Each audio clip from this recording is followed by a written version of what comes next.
Not gonna lie, I thought that I hit the go live button like a couple of minutes ago, so I was kind of just like talking to myself, and now it's like really awkward. Anyway, Tokyo Spliff is live, so I'm still gonna go live though, since I'm gonna be working. So take it, leave it, do whatever you want with it.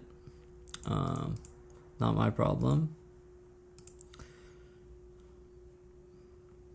Yeah, I was kind of thinking maybe change the thumbnail. I don't really know.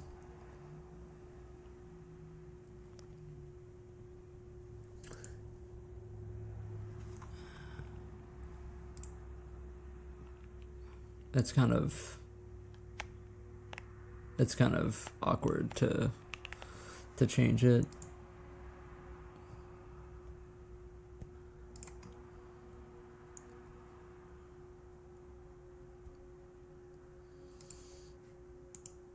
Anyway, yeah.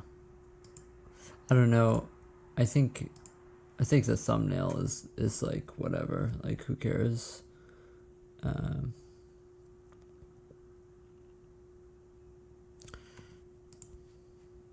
But maybe they do care. Maybe they do care. Maybe they do care, and I'm the one who doesn't care, and I should change the thumbnail. Okay, we're changing the thumbnail. We're changing it. We're changing it. We can't have the same thumbnail all the time. We can't. Okay, so anyway, I'm working on the battle log today, combat log, whatever. Hopefully we finish it. In your engine, will there be scripting in C? Depends on your definition of scripting. Like, my current plan is like everything has callback hooks. Like, everything has callback hooks so that you could write your own functions in C and just like hook them up. Oh, this is a fake display capture. Whoops. It was not real. It was just an illusion of a display capture. This is the real one. This is the real display capture. I was going to show you something. Anyway, so for example, our UI elements, if we go to initialize default, what is the callback?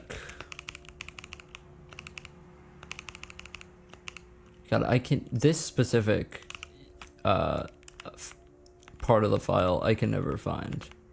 Yeah, so here is all of the default ones that I've made, which are display callbacks, hover callbacks, and action callbacks. So action callbacks happen on click, right? So when you click a UI element, this also works for text as well. So everything in my engine kind of has something like this, where the structure is you just give it a name and your own function to bind it to, and your own function to execute on click or whatever. And on click, we just execute your callback function, right? Any UI element that has a name of choose option will get this callback function, right? And so on click, that'll happen, right? So that's the structure, right? And so on hover, this gets executed. On display for text, this gets executed. Visibility are things that happen every frame. I have a similar thing for entities, although it hasn't completely fleshed out yet. So entities currently just have one callback hook that they just execute when they're within viewing range of the player. But later, I'm planning on adding setup callback hooks. So for example, if you need to set up an entity with random data, for example, if you want an enemy entity or whatever to start with a certain combination of random equipments, whatever, then you can do that, right? So that's the idea. So it depends what you describe as scripting. What I will say is I kind of don't want my engine to be necessarily scriptable. I would rather it I don't know, it'd be a tool that's flexible, you know. If I would ever implement like a scripting language, it would have to be implemented in a way that kind of allows for freedom, and I don't really know how to do that, so I think it's much simpler to just keep it in C, you know. Anyway, that's my spiel. I'm gonna move the mic back. My mic is two positions. It is talking position and it is ASMR position. Okay. My music is a bit loud. I hope that the sound is alright. Anyway, this is Silent Hill OST.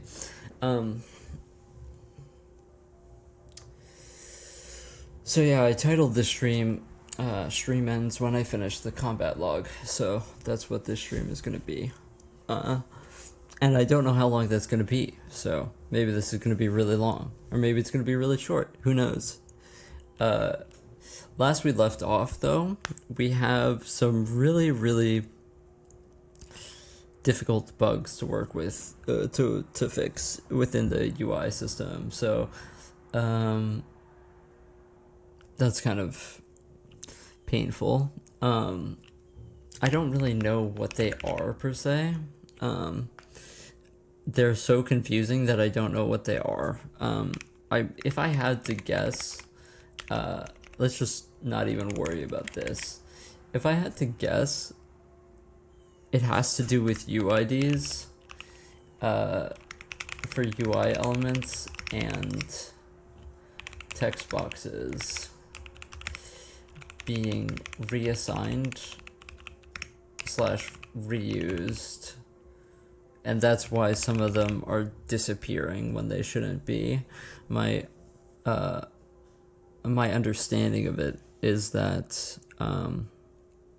their unique IDs that index into the SSBO are probably getting reassigned to other UI elements, and that's something that we need to avoid. Anyway, the code for it is pretty confusing and convoluted now that we have all of this stuff going on in the UI system. So what am I doing? I'm working on the UI system. There are some bugs that we need to fix, you know? Honestly, like, the other day when I was working on this, I was like 10 seconds away of just like giving up and just like working on something else. It's been really throwing me for a loop. We've been working on this for like the past 2 weeks, just UI, and it's like beating my ass, to be honest. I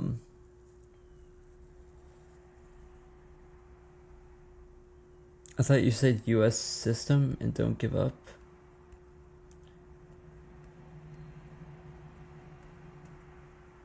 UI system. I'm not giving up. I was, you know, mad. I was mad recently about it. Obviously I'm not giving up, or else I wouldn't title the stream Ends When I Finish the Combat Log. I have a certain level of confidence in myself and my ability.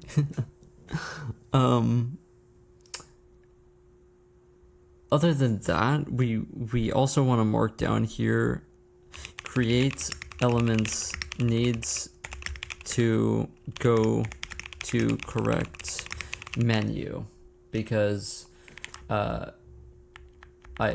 on my last test my boxes were going to the incorrect menus on creation.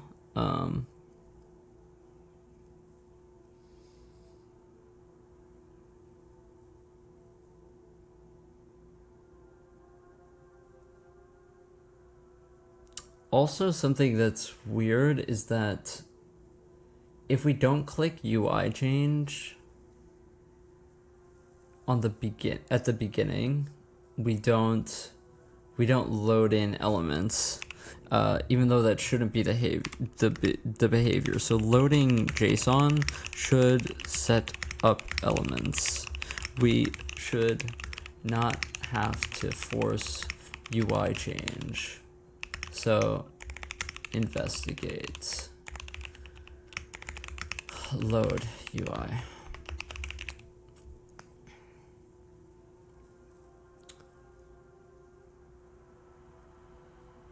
All of this stuff are the bugs that we need to fix before we can make the battle log.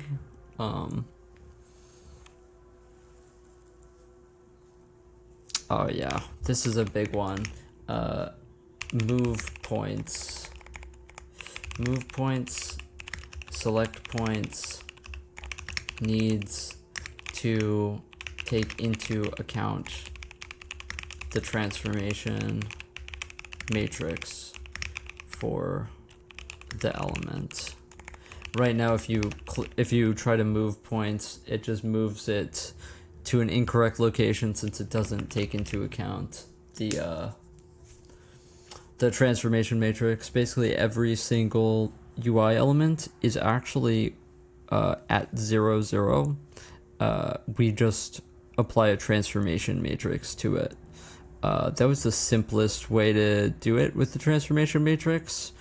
You kind of want all of them to start at the same spot or have like a consistent origin. But yeah.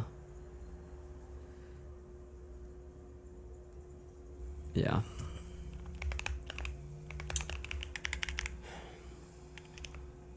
Okay. That's kind of the core bugs, I think. The first one is kind of the most ambiguous one, though, so I guess we should take a look at this. First of all, let's go to load UI from JSON, because in my way of working through things, typically what ends up happening is that the lesser bugs that I put off until the end actually directly lead to the big bug that I'm trying to fix. So typically when I go for the small bugs, I end up finding just by chance what's happening with the bigger bugs. So I think that that's what I'm going to try and do here. So when we load in these, what I do is I change the UID. I do the UID here, and I set these up. You know what doesn't happen actually?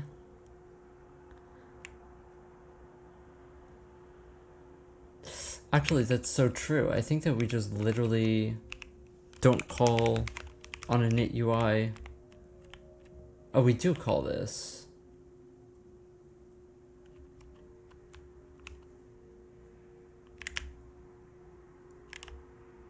Oh, I don't change menu count to 1.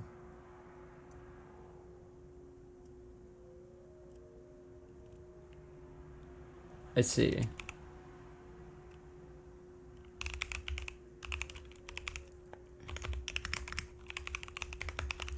Okay, so we're just gonna queue a UI change and change that. So this is why this was happening. Loading JSON should set up UI elements. It just wasn't. It just wasn't calling. It just wasn't. The menu count was incorrect.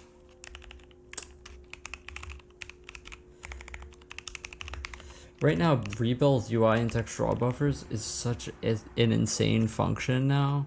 It didn't used to be this complicated, but it has become very complicated because of the SSBO state having to be managed alongside the text stuff.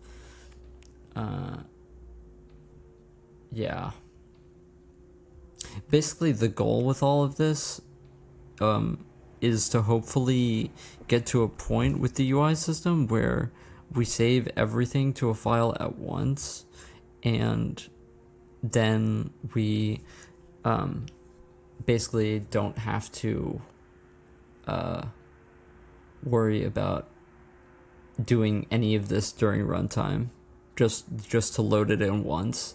The idea is that you allocate your SSBO to all of your global menus to the max UI elements, and then you don't touch it again, is the goal. But that becomes really complicated when we have all this editor logic that's happening.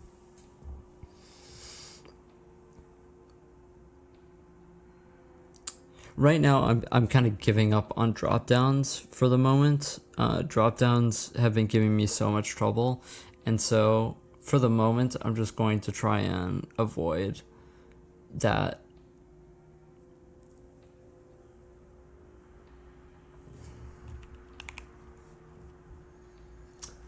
Creating elements and boxes going to the correct menu is probably something that's simple to fix. UI edits. Yeah.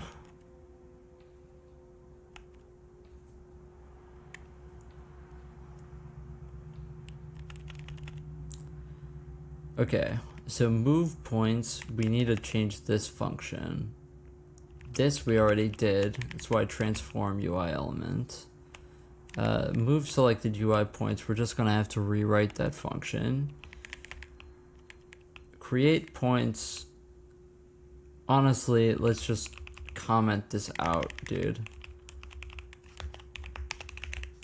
Let's just comment that out. Make element. This goes to the editor config selected menu ID, so there should be no problem there. There should be no problem there.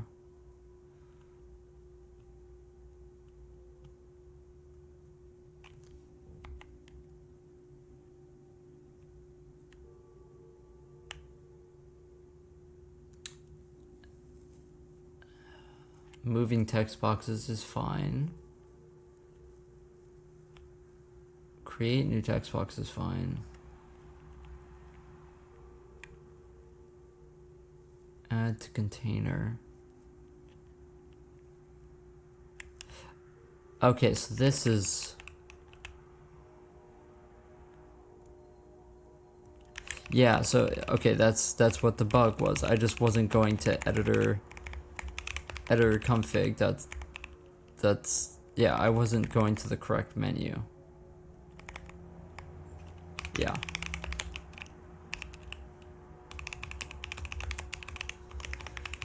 That's what I wasn't doing.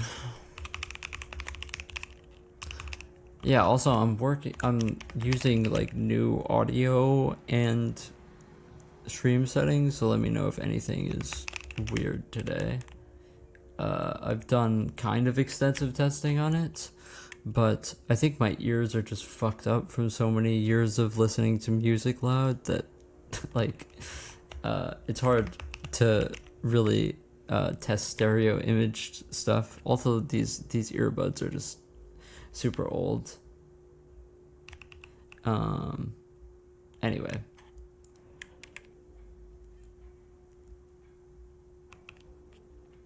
Honestly, we only want to ever have one text box selected, so we're just gonna clear text box selection when, yeah, and we should do the same thing for UI elements.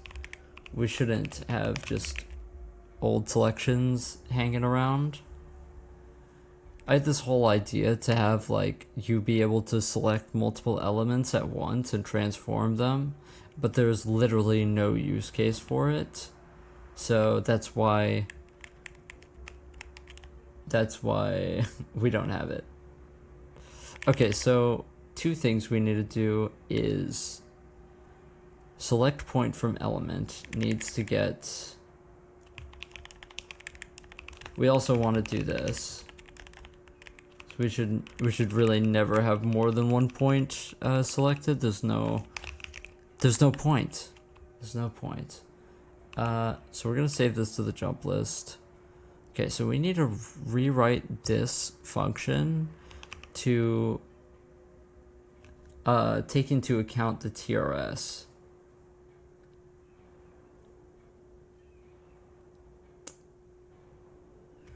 Okay, so let me save this to the jump list, open it in a split, and then go to where I transform the coordinates when we transform UI element.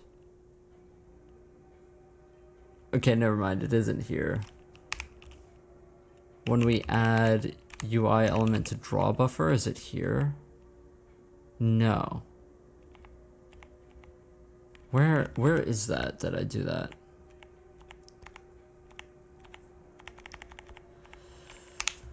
Oh, where is that? That's good. That's a good question. I just wrote that code actually. Is it get UI elements from chords? Yeah, it is. Okay, so it's this. So this is the formula that we used before. To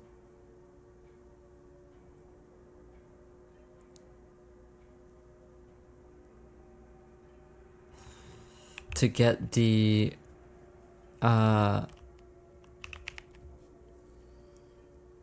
position into local coordinate space.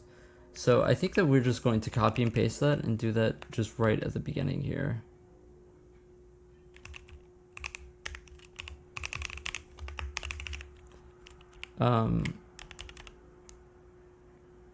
Yeah. And now we just use out for all of this. Oh, we already had an out here. So let's rename out.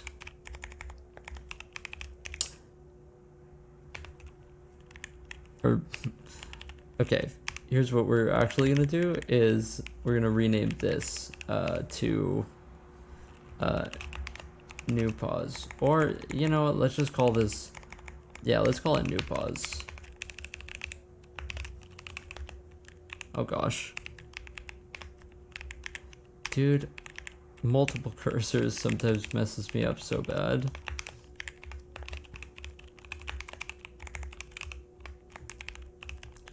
Okay, new pause, and now we're using that here.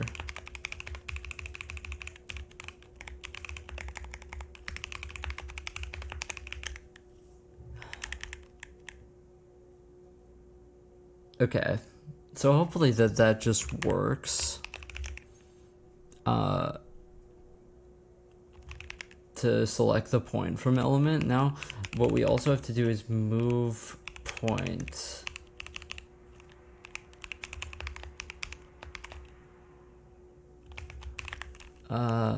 That function is over here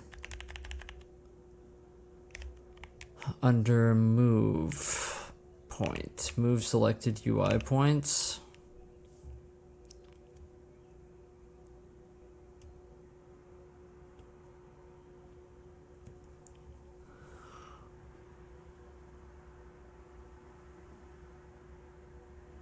For element outline buffer indices. What was I smoking here? Just kidding. This is fine. We want to move this to this position.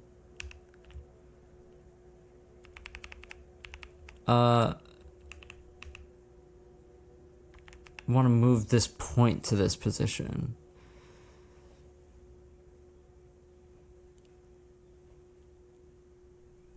Okay, so is it position minus transform or transform minus position? Dude, I have no clue.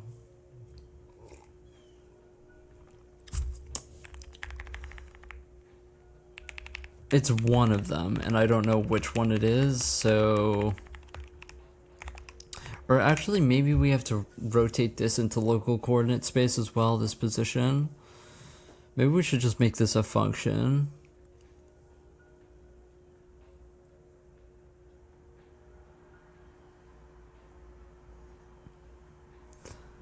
Yeah, let's do that. Let's make this a function.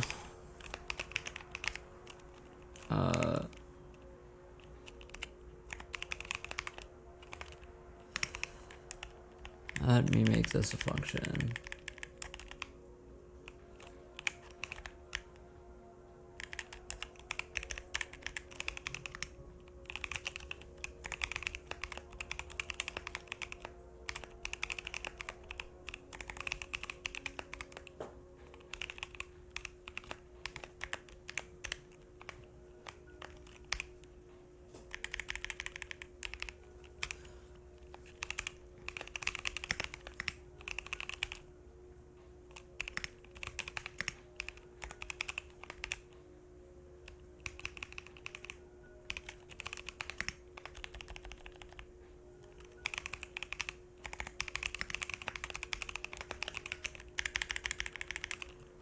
Okay, that's a function right there that transforms a point, like a mouse position, into the local space of the UI element.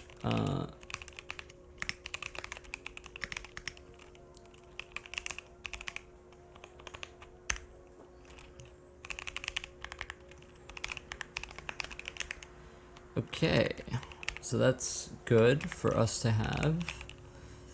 And now we can do the same thing here. Wait. Transform point to local UI element matrix, element pause, and we will assign new pause.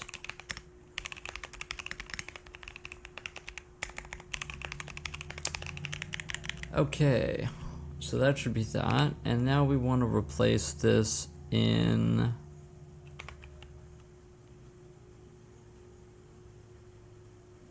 wherever this code is that where just did I find this code from? I believe, yeah, it's chords get UI element from chords. That's what it'll be. So yeah, you want to do this transform here. Transform point to local UI element matrix with L and pause. Vec2 out equals, and we can get rid of this now. Okay, nice and clean. Okay, so if I did all of that correctly, we took care of this, hopefully, and we took care of that, hopefully. Now it's just the kind of nebulous bug that we don't know what to do with. First of all, what's really gonna like help us with quality of life right now that I'm realizing is we should really go to the bottom here and re-enable this debug material. Hopefully just doing this is going to be enough. I don't really remember where the code is that add hovered text box to UI buffer. I don't know where I call any of these functions. Inside here. So hopefully this works fine. I'm actually not entirely sure that it will, because these are draw buffers now with the new refactor that I did, or defaulted to only upload once. And I really haven't made the backend for changing them, per se. So, honestly, what I should do is I could have on render group, what I could have is a flag that gets tripped that basically says, hey, our vertex buffer was changed, we need to re-upload it, you know? I think that makes a lot of sense to me.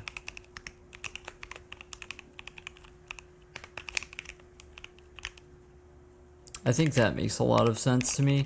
The issue is the cascading effect that that's going to have on other render groups that share the same VBO, right? Because once you change one render group, then that changes the size of that buffer, and then when we upload it to the VBO, we also need to offset all of the other ones, right?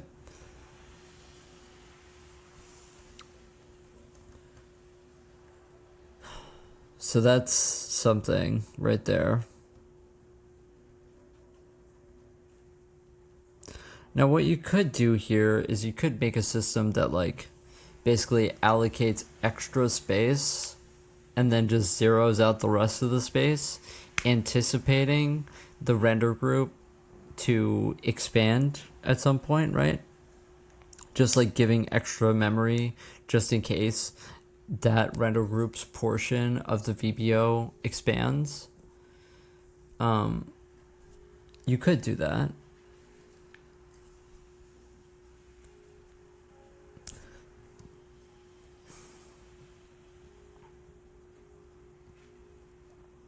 Or you just re-upload all of the render groups for a certain vertex layout on change.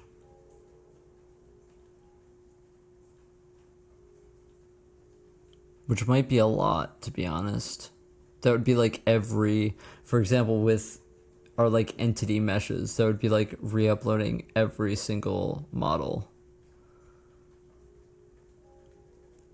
But then again, with stuff like entity meshes, that's never the vertex count should never change during runtime. So for stuff like that, it wouldn't even matter. You know? The vertex count for that stuff isn't going to change. And so we'd be kind of optimizing for a problem that isn't even the problem. But yeah, technically what we could do is we could have, if we were to do this, right, I'm not saying that we would have a current offset and then the current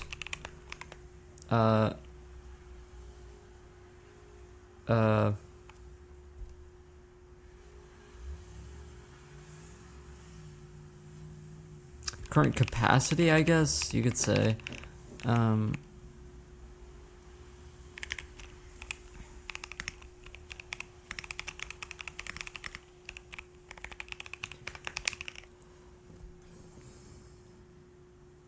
And then what you could do on initialization, right, is just set this current capacity times 2, right? Times the size times 2. And then if this ever changes, it's fine. Now now we only need to touch the rest of the VBO if we exceed this capacity. But if not, we can just re-upload into this block, basically.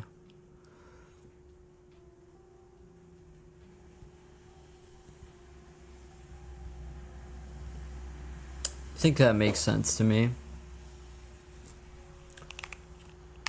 Also, something that I noticed, I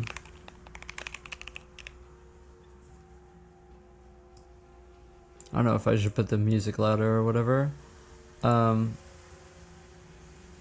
Also, something that I noticed was in generate render group, we have to actually zero this struct out.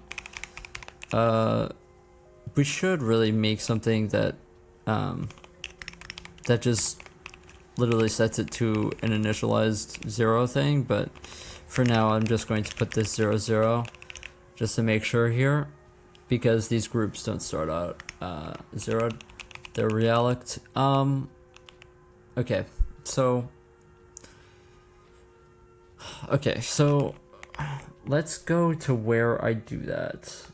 God, I kind of like blacked yesterday out of my brain. I completely am forgetting.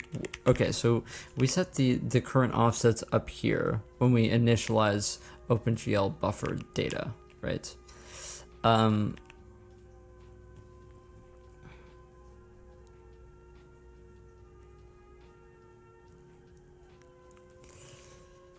And then we set the offset equal to the layout current offsets. And then we add the gvert count. So really what we want is g current capacity equals gvert.count times equals 2.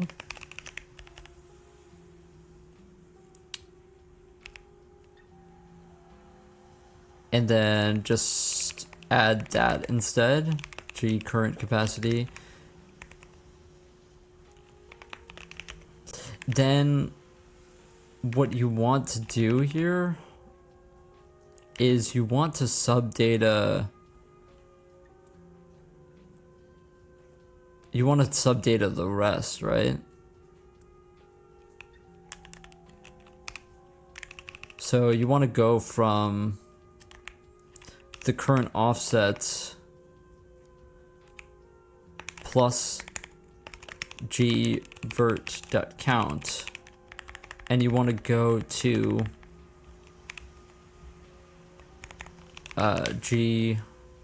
hold on, you want to just zero the other half of it, so it is going to be the size of gvert count. And is it yeah, do we just pass null to this? We just pass null to this, and then it should just zero the rest of the VBO, right? So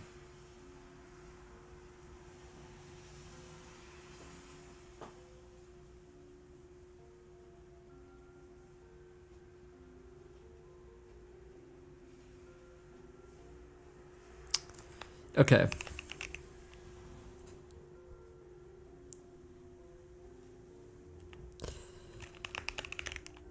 I hope that this is, what I'm doing here is not insane and it's normal, I guess. It makes sense to me. Okay, so let's say once a frame we want to call something called re-upload dirty render groups. So this is actually going to be pretty simple to code. So we're going to go through all of our render groups, and we will go, if they're dirty, then we will do that.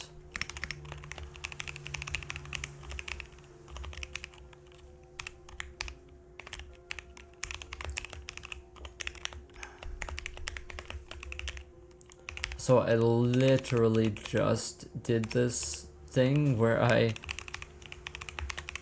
just said that we would be zeroing it, and I didn't zero that. So me being typical dummy once again. Okay. So if we set the group to dirty, for in this case our editor UI changes the hovered element, then what we want to do is we want to re-upload, and we want to check if if gvert.count is greater than or equal to our g current capacity. Let's actually do the case that it isn't, that it's less than the current capacity. I know that these are, it's easier for me to think out right now. Then I think that we can just literally, upload it, right? I don't think that we need to even think about it very much at all. Okay, so this is going to go into gvao index, okay? Once we have the layout, we want to bind VAO layout. Then we want to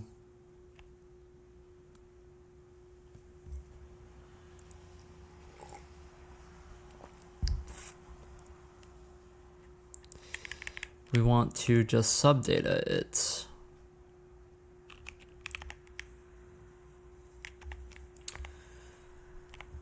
Yeah, and I don't even think that we have to change the... I don't think that we have to change anything here. We just subdata it.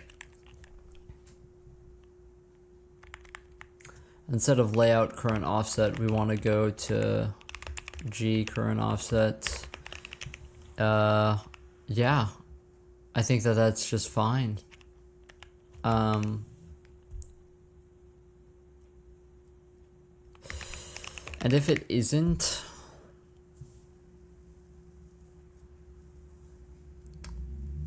then we need to re-upload the entire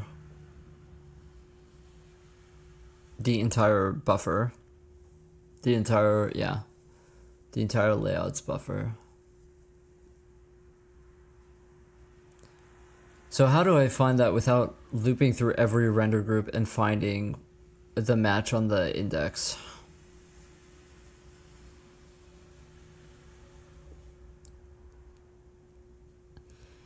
Since we already looped through them on init, I could cache on the layout all of our render groups that point to that layout.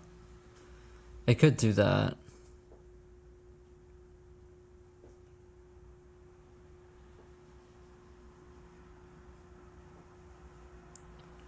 I don't know if I really want to do that. I'd probably have to set an upper limit for render groups then. Going to one layout, which is... yeah. I mean, I could just like literally make an array of like 64 pointers to render groups, or not pointers, I mean you just indices of render groups. Or something like that.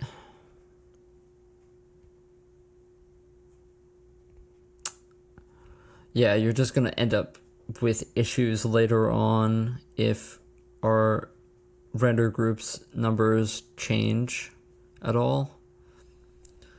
And I don't know if they will. We've kind of built our entire engine on the premise that our render groups are decided on load time, and we don't really touch them. We kind of can't touch them or else everything breaks, which that's kind of like, yeah, that's kind of like the idea. Yeah, I think that we just want to have an upper limit. My music stopped though. My music ended. What isn't gonna get me taken down like usual? I get taken down by YouTube for playing music all the time, and yeah, it sucks. Like literally they just hit you offline sort of thing. Which I don't really understand it since I play music off of their website. So not really sure about that. It's kind of like a cannibal going over to somebody's house and then the people at that house feed the cannibal human body parts, and then the cannibal's like, oh my god, this is so unethical. That's how I feel about YouTube, to be honest. Yeah, I'm not seeing anything here that isn't going to be bad news.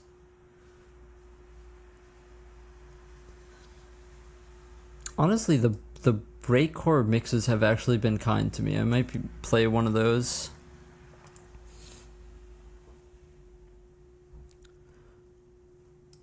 That was admittedly a weird anecdote about the whole cannibal thing, but it's the first thing that came to my mind.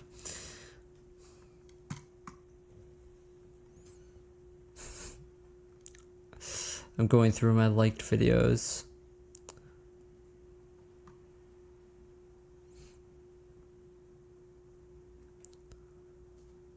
Sorry, music is an absolute necessity for me, or else I can't program. It's my one weakness.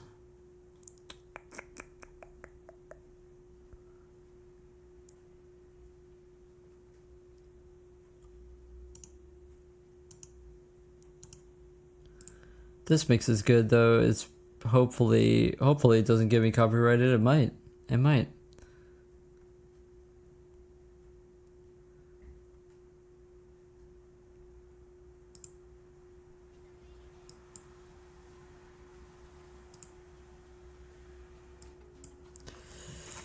Okay. Lock in.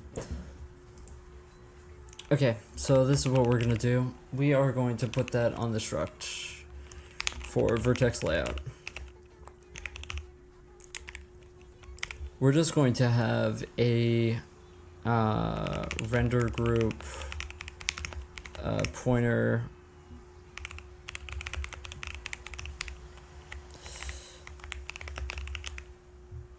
print hello world and it's true, very true. Yeah, this is gonna give me an issue because we need to forward declare this. It's fine. Actually, yeah, let's just do this. This is fine. Yeah. So this is indices into global render groups decided on init. Okay, now let's make this a constant. Yeah.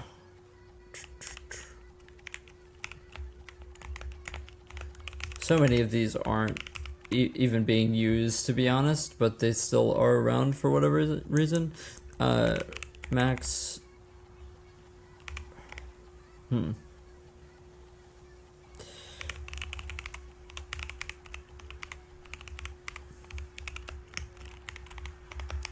Max render groups per VBO. That's what we're calling it.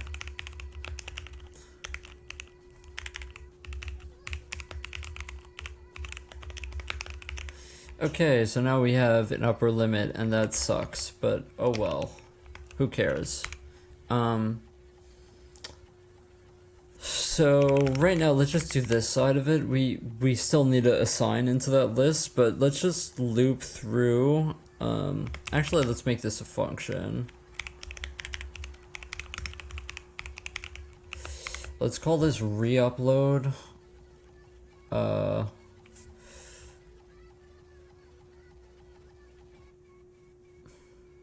All re-upload. Let's just call it re-upload VBO render groups. And this is going to take in just a vertex layout pointer. And then we will just iterate through all of those render groups.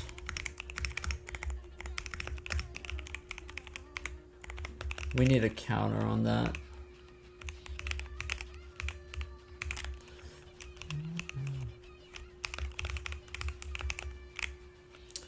Gosh darn it.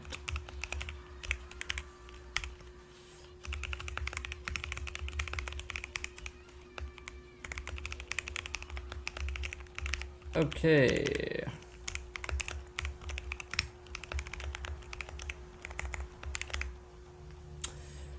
So we're gonna go through the render groups.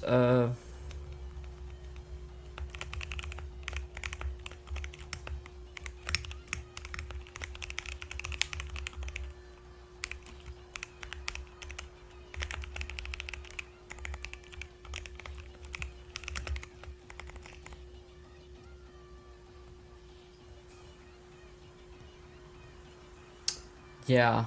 Okay, so we just want to do exactly what we did down here.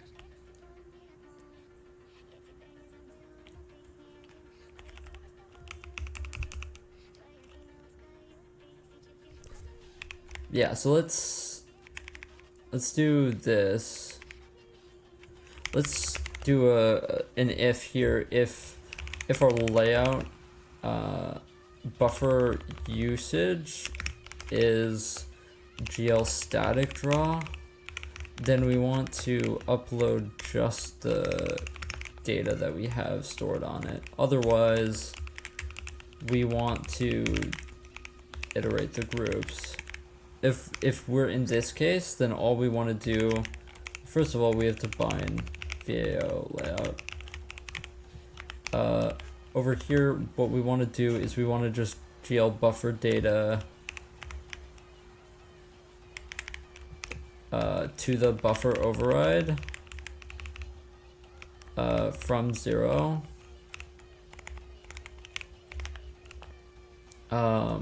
With the layout buffer override data. What is this? This is size. Yeah, so layout over, what did I call this? Buffer override. Okay. Okay, otherwise we want to iterate through the groups and we want to upload all of them. And so this is just going to be exactly this right here. It's going to be the exact same pattern.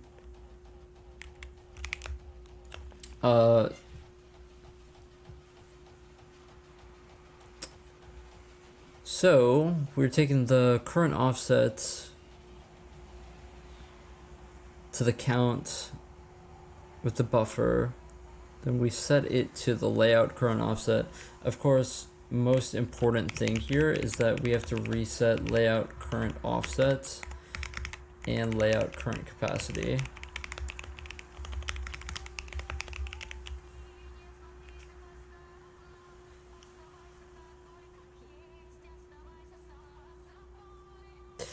Okay, and then we're zeroing the rest of the buffer. We reset the capacity. So the current offset to add the capacity. Okay, sounds good. And then at the end of this, we want to set layout current capacity to equal layout current offset. And then set layout current offset to equal 0. Okay. Now we want to call that function for layouts. So basically what this is doing is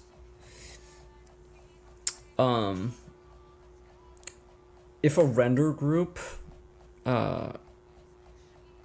gets tagged as dirty, aka the vertices are have changed during a frame, then we basically go into this function that checks that, and then if it is dirty and our new count exceeds what we have pre-allocated for it, which we're just always going to assume currently is 2 times the initial count.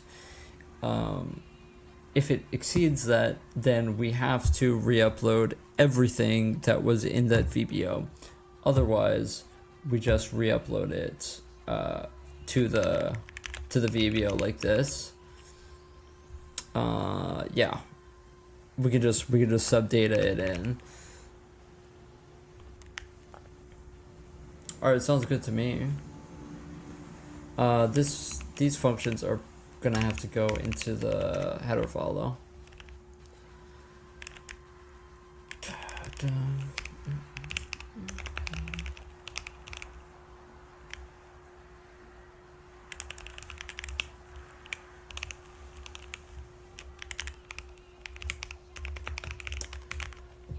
Very true. Okay. Oh, also we have to write the code that actually populates those. For now, this is just in this function, but whatever, you know.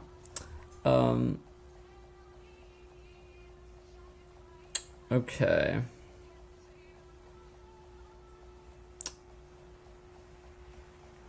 So, what we want to do for every single group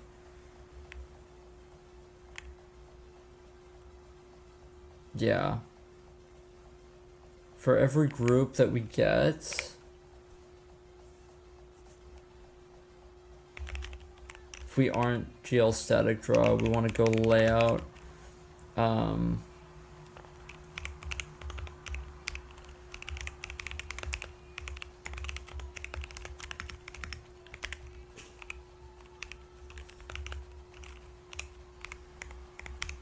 Okay, so let's just do this.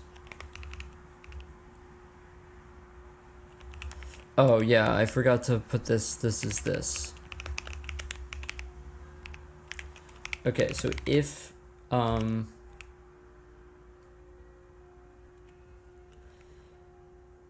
layout render group count is less than max render groups per VBO.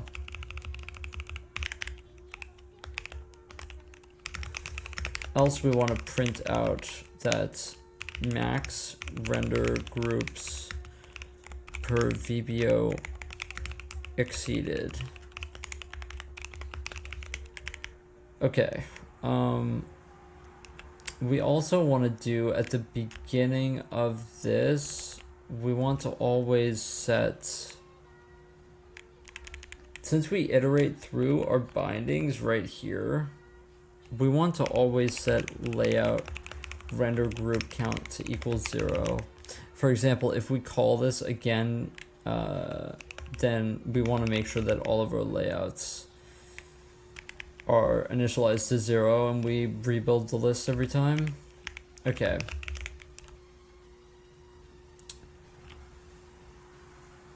So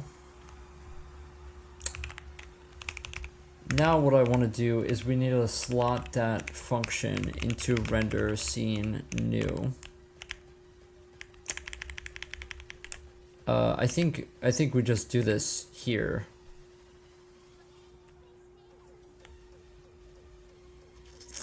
Yeah, I think we can do this here, like right here. Actually, funny enough, you probably want this here, because this is where we upload, change all of our, some data. Yeah, I think that this is where we want to put this. Re-upload dirty render groups is what this function is called in our main render loop. Once a frame, we are going to loop through our render groups and see if anything needs to be re-uploaded. And now the whole reason we did that was because in this case where we are adding something to a buffer, all we want to do now is we want to call on this render group G is dirty. That's what we want to put.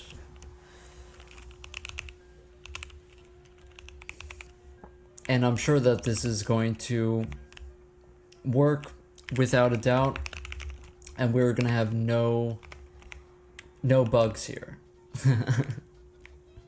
For sure, 100%.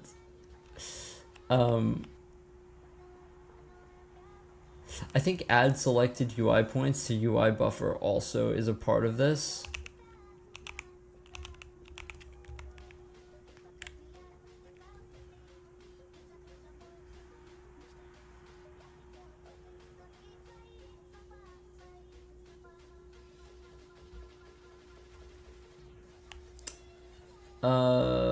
Hold on, let me check. I hope that this isn't adding on infinitely to this, and that I clear this once a frame. I hope that that's the case.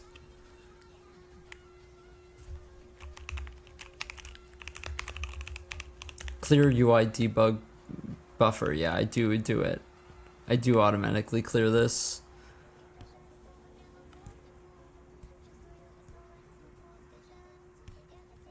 Okay, well that's fine. Okay, so we'll clear it and then re-upload it once a frame. That's fine. It's a very small thing.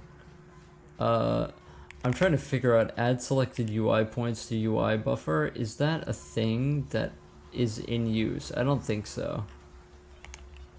I think it's selected elements something or other.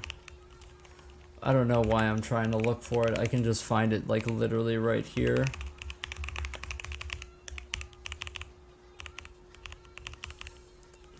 Add UI element to selection is actually not going to be it.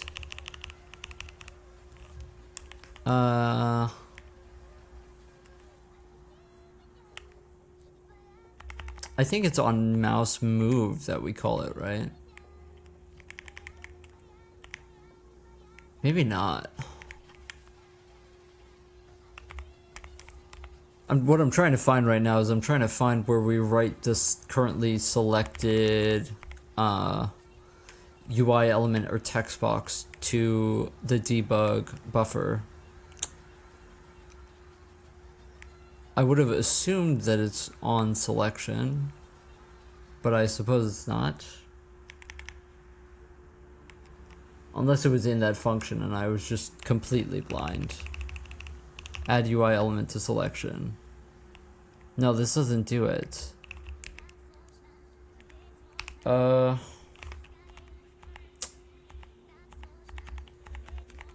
This has to be in this function somewhere. Unless I upload it somewhere else.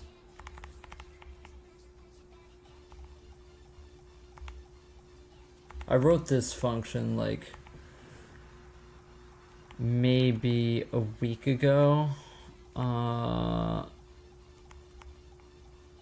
Add selected text box to UI buffer. Yeah, this is what it is.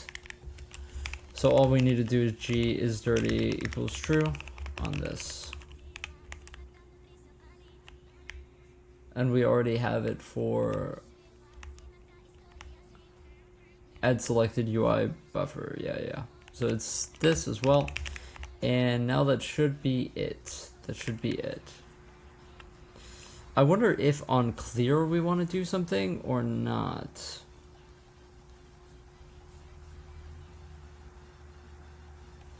Yeah, let's do that. So on clear, let's also make a case for this. If our gvert count is less than our current capacity, if gvert dot count is less than or equal to 0 and not gvert dot buffer, this should be or, I'm being dumb, then we want to just gl buffer sub data to null just to be safe here. Let's always bind this.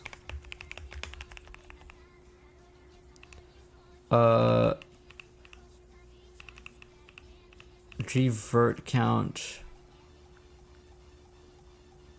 You want to go to G current capacity here. That's where you want to go to. So if we cleared a buffer and that's why it's dirty, then we want to go into here. And then we will just say else we want to do this.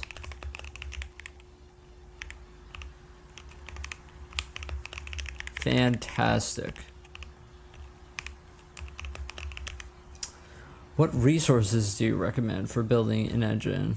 I have a lot of videos about like resources that I found helpful. There's a lot of different like random GitHubs with like tutorials that go back like many years, you know. There's also OGL dev. There's the J Stefano GitHub. It kind of depends what graphics API you're gonna use. It depends what type of engine you're making. What I'd recommend, you know, it's all kind of specialized, all the resources, you know. There's nothing that's just here's how to make a game engine, you know. But as far as like the architecture goes of my game engine, I kind of have designed it all myself. Like there wasn't like a like something that I read that, you know, told me how to structure my rendering pipeline. I just kind of made it myself, you know. And there's been a lot of failures and learning the better way to do it. I think that you kind of have to learn that yourself. I don't know. I can't see a world in which I would have like read something and been like, oh, that's how I solved the problem, you know. I don't think that that would have worked for me. I think it's just something that you have to like kind of design it once and then you realize, oh, this isn't an efficient way to do this at all. And then you just like go back, refactor again and again and again until you end up with 40,000 lines.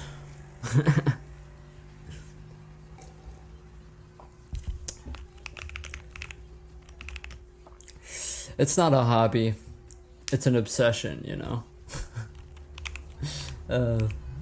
Anyway, so I'm gonna put down what we did here is what we got accomplished was we reestablished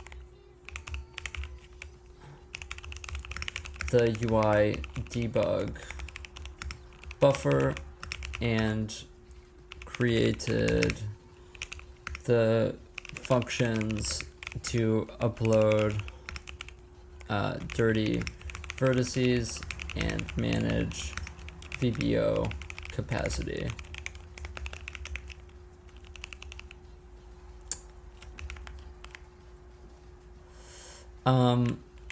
Something else that I just realized when I was saying that, hey somebody, what's up? Something else that I just realized when I was doing that is that we need to actually, when we re-upload, we need to do the thing where we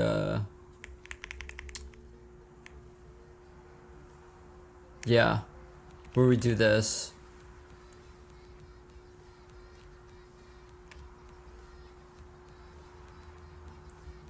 So really, this is going to end up being the same exact function that we already wrote, but just for one layout.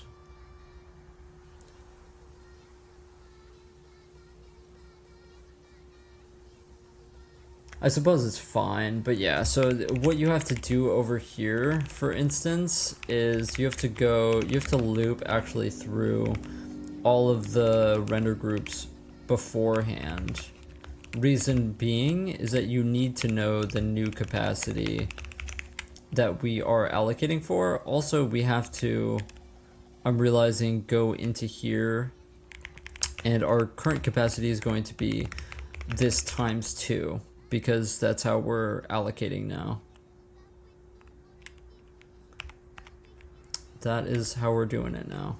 So we're gonna do the exact same thing here, and you might be saying to yourself, why are you not just reusing the code?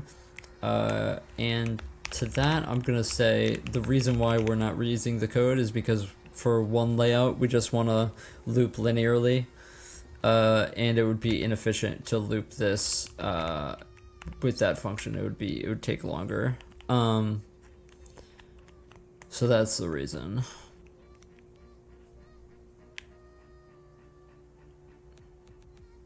And then we have to allocate to that current capacity, right?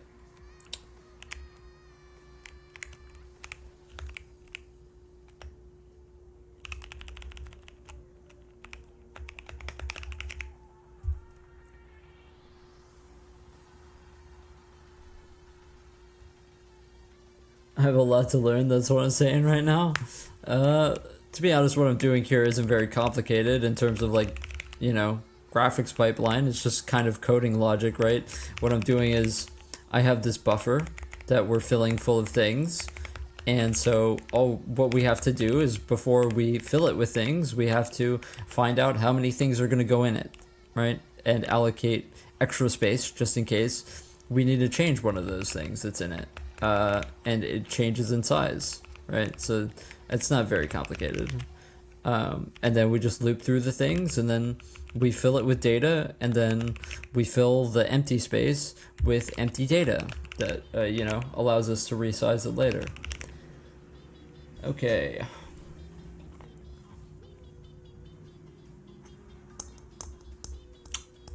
Okie dokie. Okie dokie.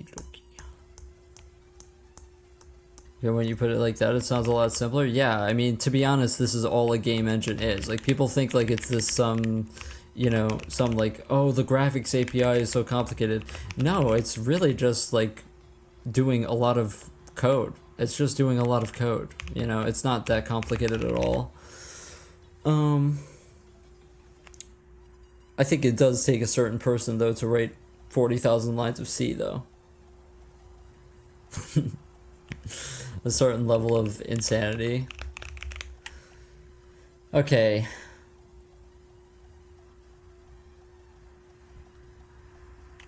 So yeah, if it is static draw, then we still want to do this case, just in case. I think so. Do I recommend Helix? It's hard to say. I mean, because I guess I used NeoVim a long time ago. I guess when I like was a teenager and like feeling like a hacker, you know. But as far as like back then, they didn't really have the stuff that they have now. Like, I don't even know if like LSPs were really like that much of a thing back then. Even, I mean, we're talking about like 8 years ago. So I don't really know how Helix compares to NeoVim because in recent years I haven't used NeoVim. So I would either recommend you use Helix or NeoVim though, to be honest. They're the most acceptable in terms of like performance and, you know, quality of life features in terms of editors. Other than that, I mean, if you want a good debugger and if you don't mind your entire IDE looking like shit, you can do Visual Studio, and you have to be on Windows. So that's just, there's a lot of downsides to that. So those are the three things that I would recommend. Is if you want to have a really good debugger, and if you don't mind being on Windows, and if you don't mind it looking like shit, choose Visual Studio. Otherwise, NeoVim or Helix for sure. What keyboard do I use? I recently posted in the Discord the specs of the keyboard.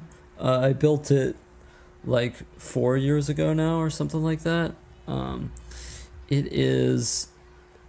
I built it personally, so there's a lot of different things in it. I guess it's a Tofu 65 base with a brass weight in it, and the switches are Boba U4Ts. Other than that, I can't really remember what was up with it. You know, I remember I built it and I lubed the switches myself and all of that. And I've used it every day for like 4 years, so. Bobas are goated. Yeah, I remember I got them like back when like they were the thing. I don't know, apparently they're not good anymore or whatever, but I mean, like, it's the switch that like I can't every time I type on another keyboard I just hate it. Like Boba tactile, like the feeling is just kind of, there's nothing else like it that I've found, so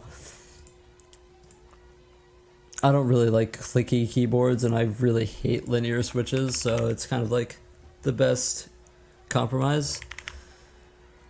Okay, so I have no clue if any of this is gonna work. We just wrote a lot of code, to be honest. So we kind of gotta send it. It's still good, it has a cult following. Yeah, I haven't really, I don't have money to build keyboards or do any of that stuff, so first I have to get a new computer. That's kind of that's the first thing. Like, the keyboard can wait. Okay, we're drawing to a black screen. Okay, that's not good. Let's remove from the render group render scene. Let's remove what we just added in terms of re-upload dirty render groups and just make sure that that's not the issue. Oh, I know what the issue is. It has nothing to do with that. Actually, it might have something to do with that. Oh, this is only on dirty. Yeah. This is only on dirty. So the thing is, this initialize is filling this with bad data. That's what that's happening. Because I initialized that somewhere else, which probably isn't good design, and we probably should change it, but I couldn't figure out why, for whatever reason, the data wasn't getting properly uploaded at that point, but it properly uploads at the other point, so whatever.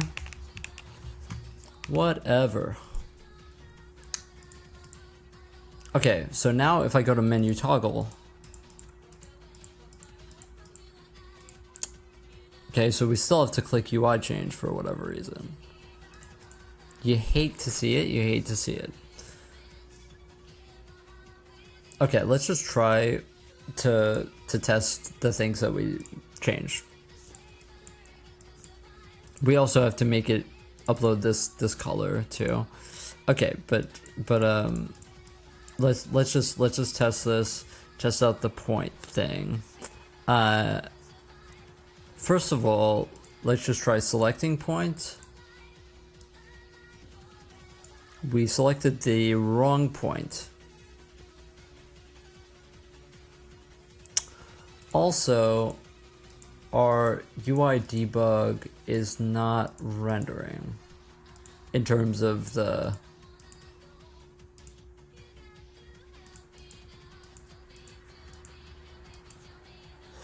yeah, you know why that's probably not rendering? It's probably because we didn't actually change the points by the transformation matrix. That is probably why. Okay, so let's try to select the top here. We select the opposite side. Now let's try to select this point. Move this, and we're selecting that. Okay. So it seems like we're upside down. Exactly upside down. Is the bobbing animation part of the model animation, or did I code it? The gun moving? The gun moving is the animation from Blender, yeah. It's Blender. Okay. Is it add points? Did I change add points? I think I commented it out completely. Okay, yeah, that sucks. That sucks that we're upside down. I don't know why we're upside down. Let me try making a new element and then testing this out further with angle changes.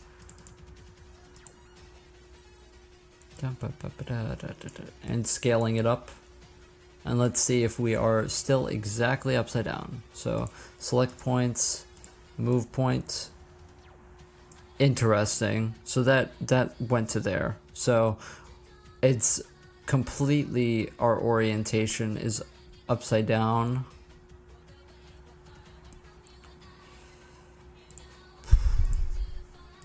And this is gonna be there.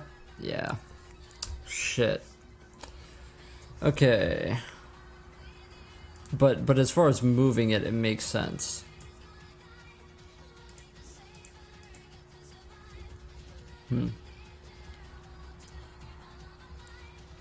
Ah, fuck.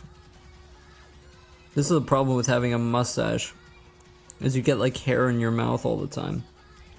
I have to like fucking cut it, I guess, or whatever.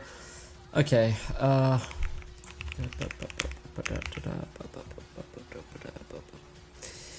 okay, so we're upside down. So first of all, let's go back to here and mark that off as not fixed. Okay, so move points. Move selected UI points.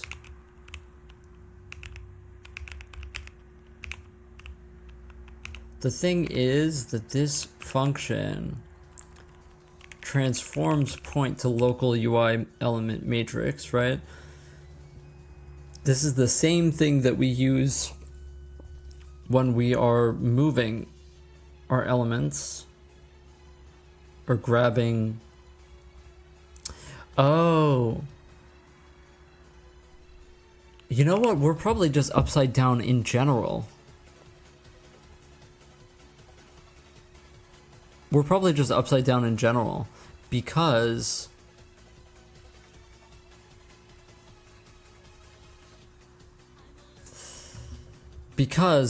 all we use this transform for otherwise is for determining if we're inside the UI element coordinates.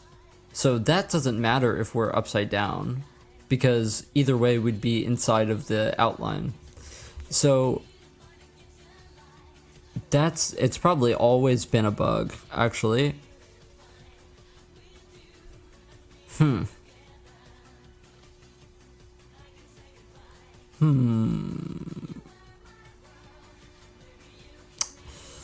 We're subtracting this local y.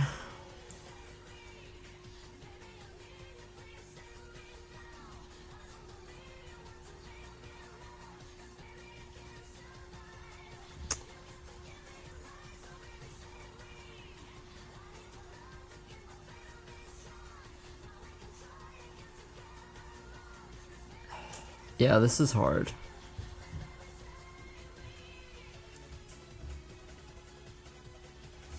Okay, let me go into camera.h and figure out where I grabbed this from. I grabbed this from here.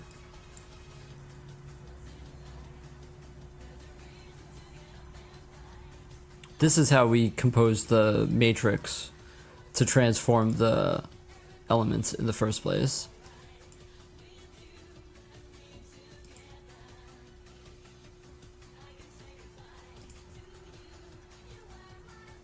What I'm seeing is negative x times this.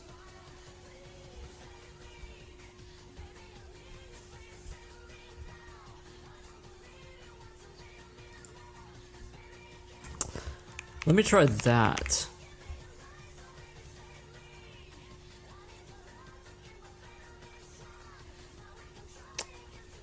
Even though I'm pretty sure that it's this coordinate that's wrong, I think it's the y that's wrong.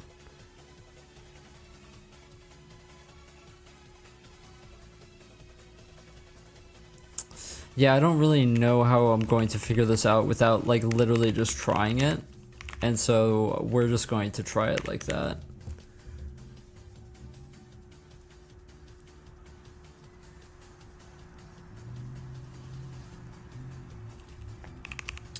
Because I'm assuming that the y coordinate is wrong because we are fine side to side. It's the y that's wrong.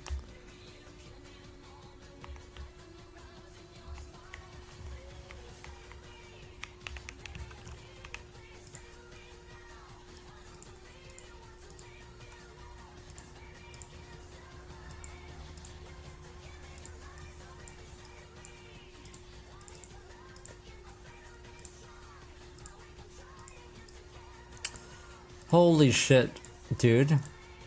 We just looked into the correct one. Okay, well, I'm gonna, you know what I'm gonna say to that? I'm gonna say, wow, that was completely skill and I knew what I was doing there. Wow, I'm so smart. Yeah, first try. Okay.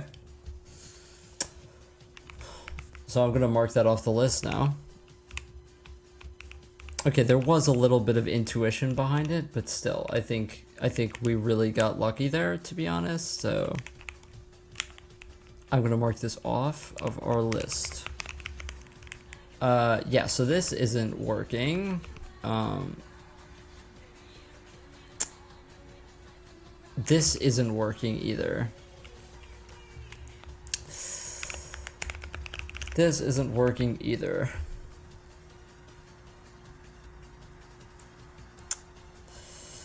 Yeah, the UI debug is not working. It's very true. I gotta figure out what this is about. I think that this is somewhere it's printing out the points.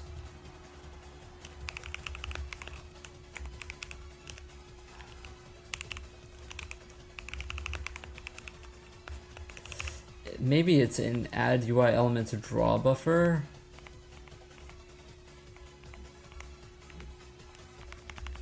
I gotta track down because that has been printing out for so long. Like actually so long. Maybe it's under determine element dimensions. Or it's inside of default UI points. Generate UI dimensions from outline. Yes, there it is. Fantastic. Okay. So the UI debug buffer isn't getting drawn. So let me make sure that we added in that in render scene. New video pause, continue watching. Yes, continue watching. Oh, is the music a bit loud? And maybe is. My bad.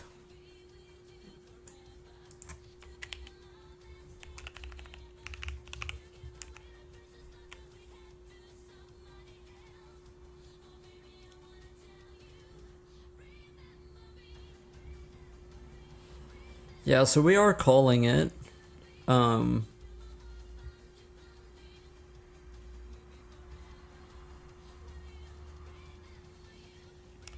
Oh, you know what we don't do? We don't do, we don't set it to... Dude, I just messed up. I don't think that was the bug, though, since...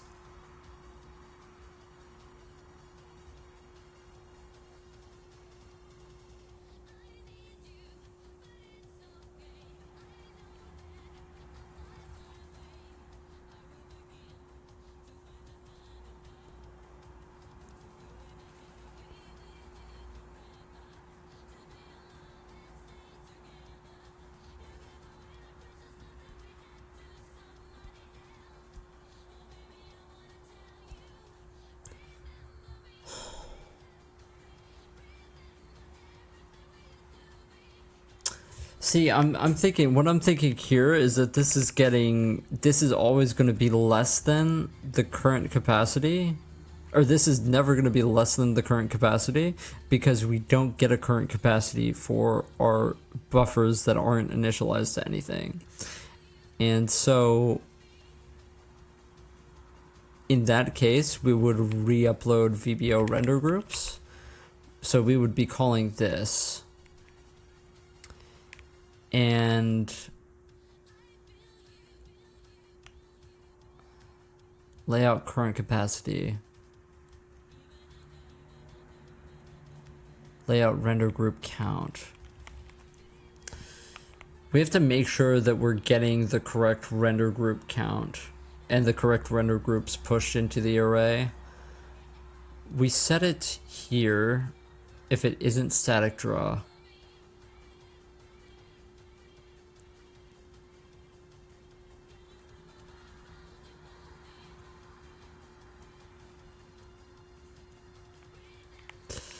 Yeah, I think that we just have to literally print out. There's like no other way for us to do it other than printing out. Re-uploading for because this is quite complicated. I don't really know what's gonna be happening under the hood here.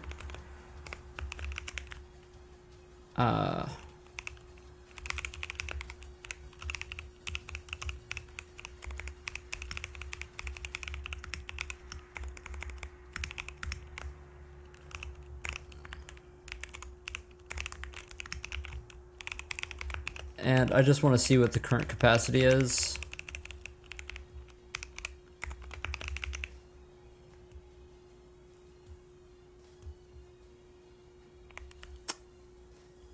But then once we upload once, then it should have a... It should get a current capacity, the group, because it's getting this, right?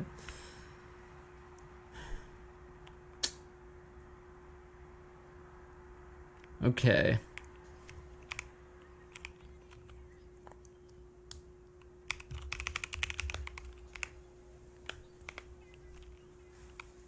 Oh, not there. In here.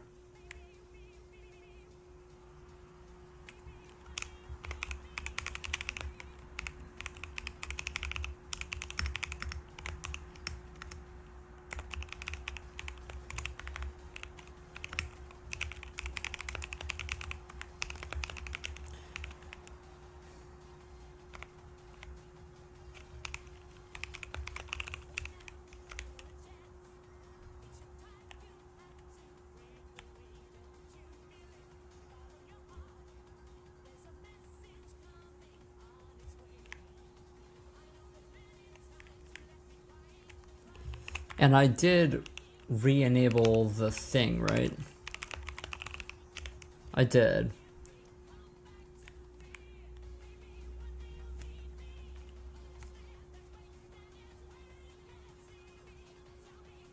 And it goes to the frame buffer of UI, and the shader is UI debug.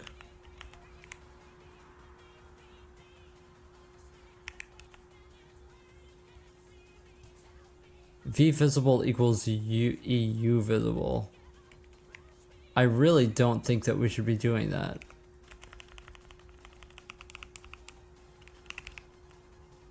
Element UID. We're passing element UID into this. Okay, well, I feel like this is overcomplicating things a bit.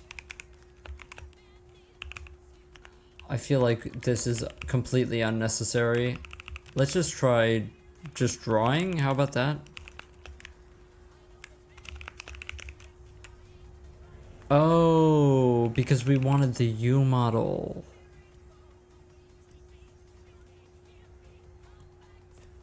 Right.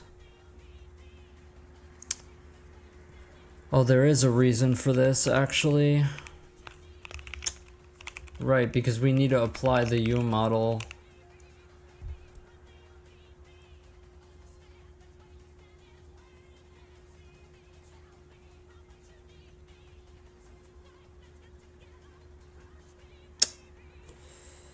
Yeah, what we would have to end up doing here for the text boxes to work would be to literally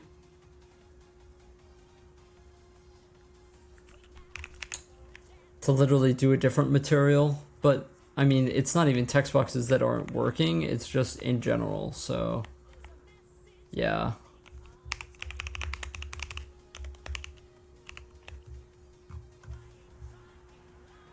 Oh, you know I'm getting mad when I bring out the mouse. That's how you know I'm getting mad. It's always the mouse.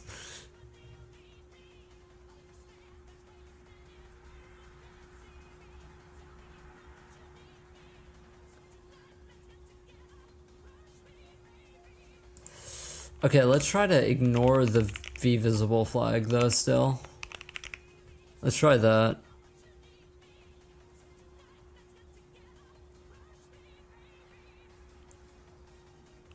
Yeah, let's just do that.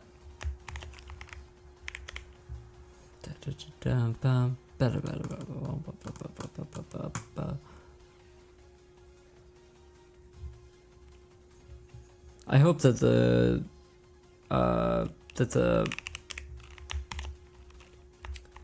the audio is good today. I have done a lot of work trying to make it better.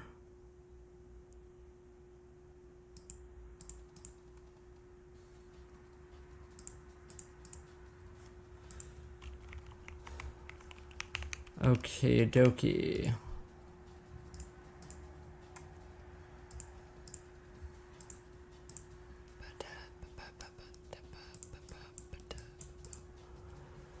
Okie dokie. So let's... Oh. It isn't working. Right. That's what we're doing.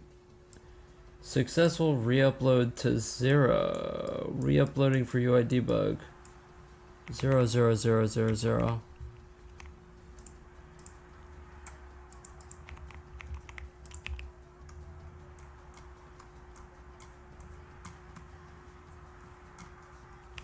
Okay.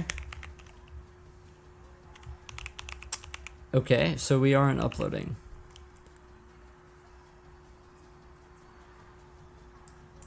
Because layout current capacity is 0.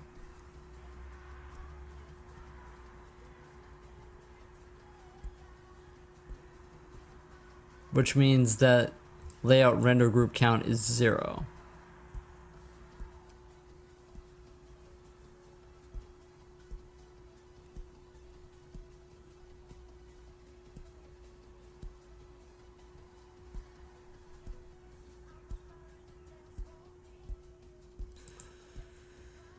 Okay, so on a init, let's check this. Adding to layout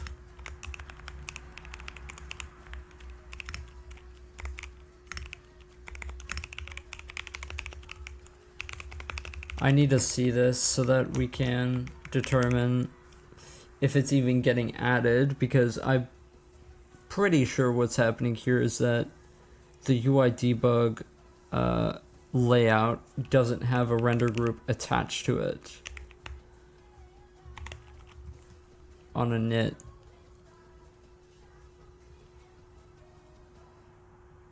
So maybe it's getting skipped or something.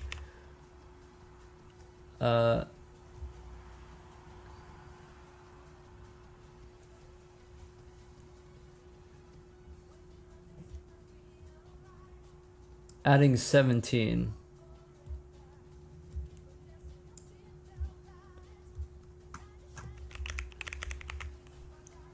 Adding 17.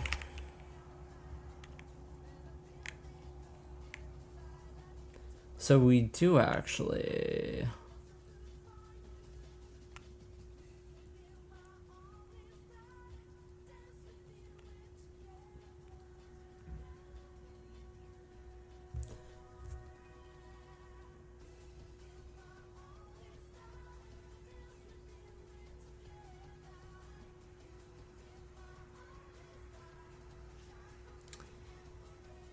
The dirty flag is tripping, which is why we're getting into here. But something is going wrong.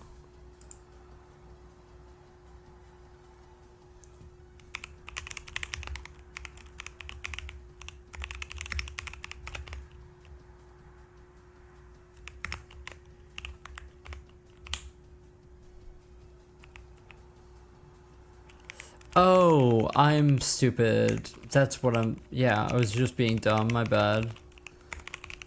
Yeah, this is supposed to be this, of course. Yeah, I was just being dumb. I was indexing it by the number of the loop and not actually the stored index. Forever.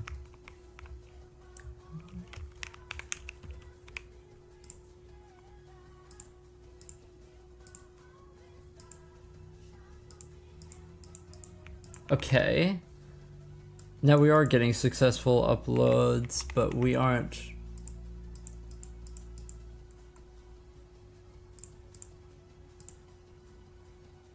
Okay.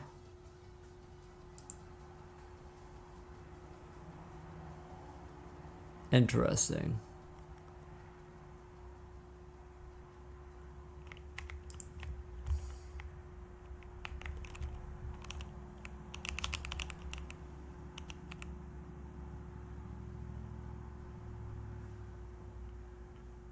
Oh, you know what's probably happening?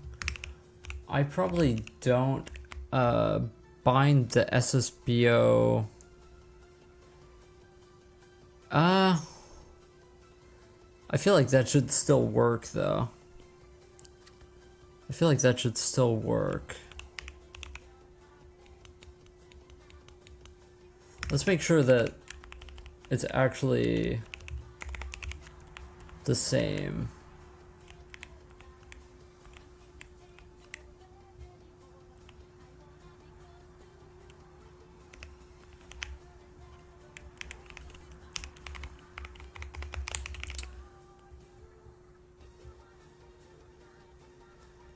I kind of have a feeling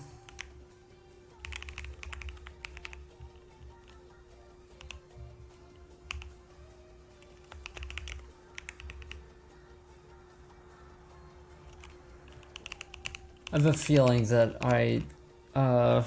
that UI debug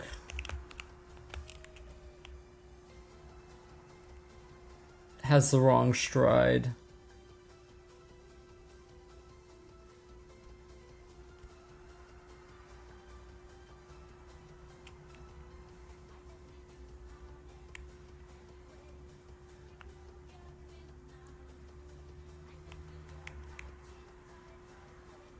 Wait, why does this get a screen quad in the buffer? Get rid of that. 3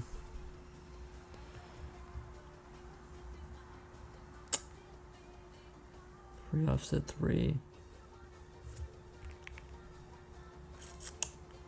I mean, it looks okay to my eyes.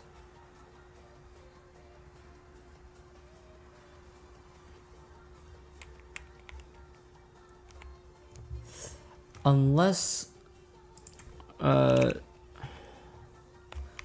unsigned, I'm 90% sure that that's the GL unsigned int is 32-bit.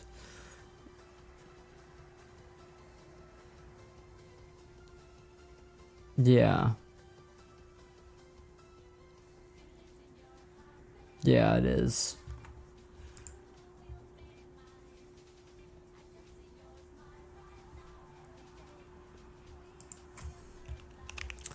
And I'm definitely, yeah, I got rid of that.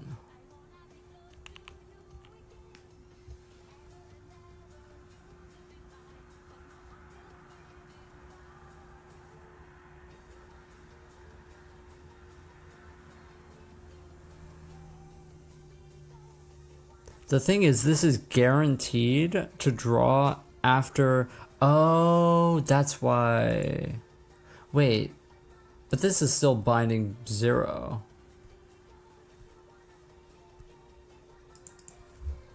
Maybe it needs to be bound again.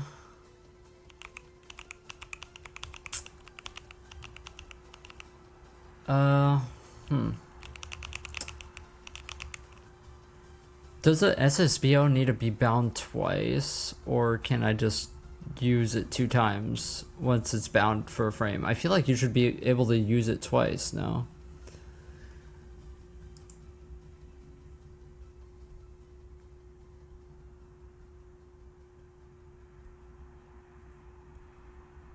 I think that you just have to bind it once a frame. I don't think that you have to.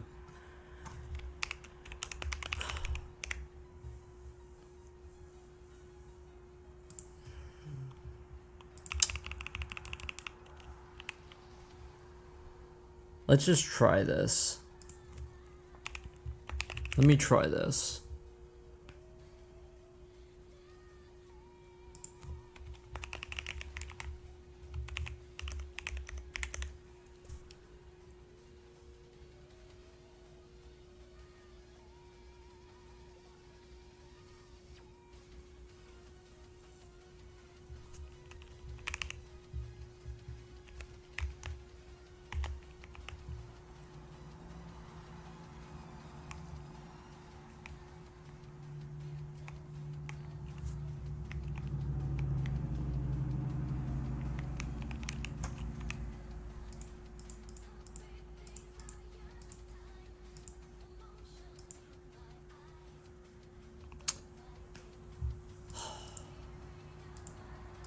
Yeah, same issue.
Ha ha ha ha ha ha.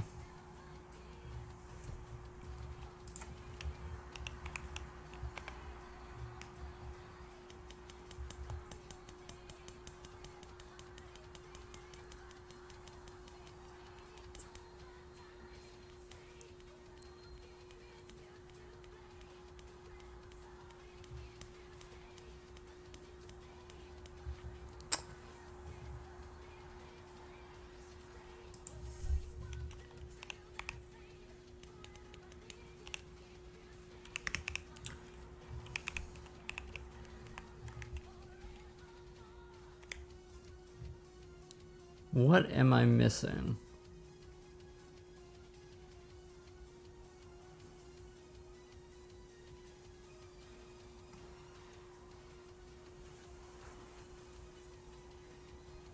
I do the exact same thing in this shader.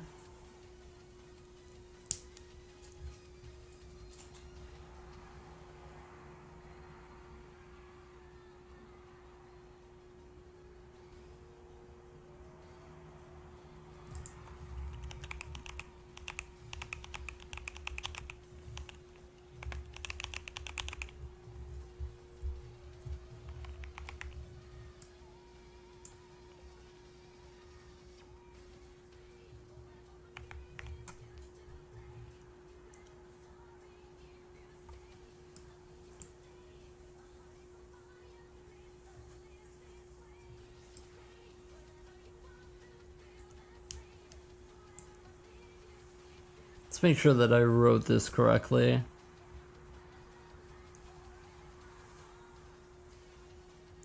I did the same thing again.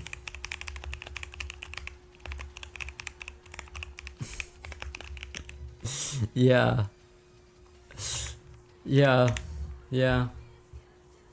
I did the same error twice. Yeah. Yeah, I was like, I was so confused. I was like, I mean, am I going crazy or is this the same? The shaders are like the same. Like what? But yeah.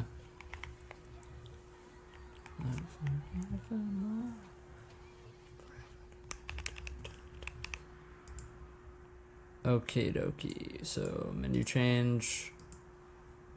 Okay, we're back to this. We're back to it working. Cool. Cool. And now this works, this works, this works. Okay, let's check it for text boxes. It doesn't work for text boxes. You know why it doesn't work for text boxes is because we aren't binding the SSBO for text boxes. Also, we are going to need a flag on the thing itself to figure out if this is a text box. Then we want to get the text box vertex from the SSBO and not the UI. So yeah, we need to do that, but so far everything works. Let's try something else here. So let's make a new menu and let's switch to that menu. And when I click toggle, it's fine. Click UI change. Those disappear. Interesting. And then if I go back to here, menu toggle, UI change. Menu toggle, UI change. Huh. I'm going to guess that FFOF has the same UIDs as this that it's toggling. And that's the bug. Now when I toggle this, UI change, toggle UI change, I'm not getting this. This isn't showing up.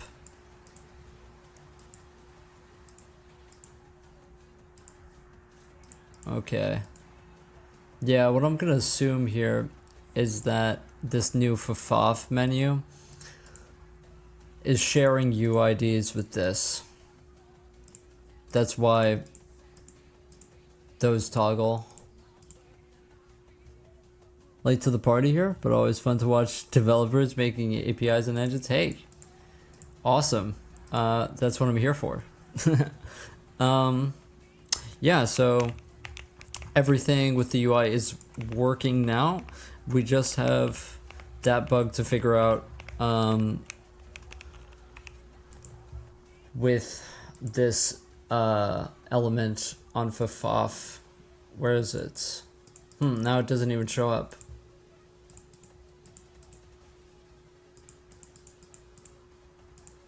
Yeah, if I toggle test 2, everything works fine. But it's fine as when I go to ffof, nothing kind of works, and when I click UI change, these go away.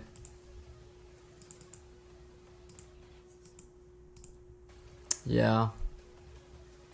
Let me see if I can make a text box on ffof.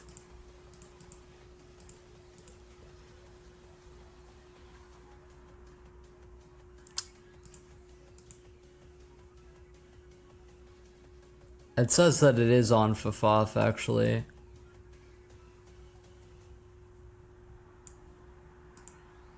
Toggling it works.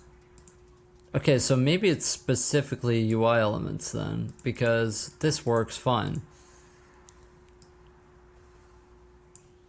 This works fine.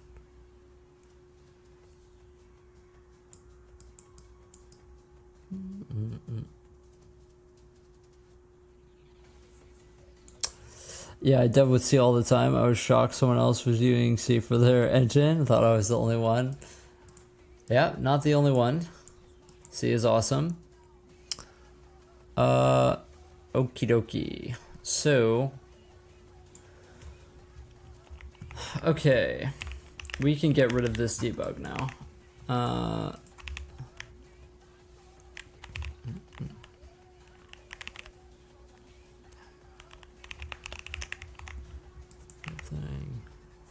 Did I comment that out? Yeah, I did. Okay.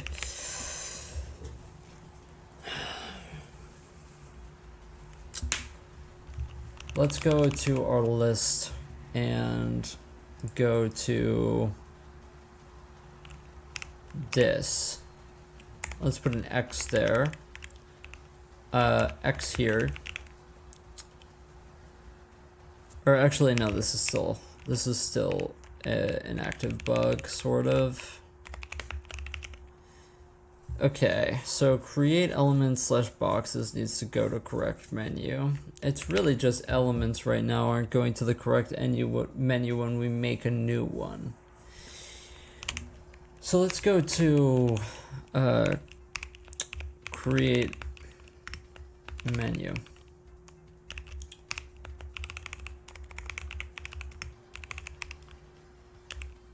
Oh, don't make me find this button. Okay, you're gonna make me find the button. It's fine. It's fine, I'll find the button, no problem.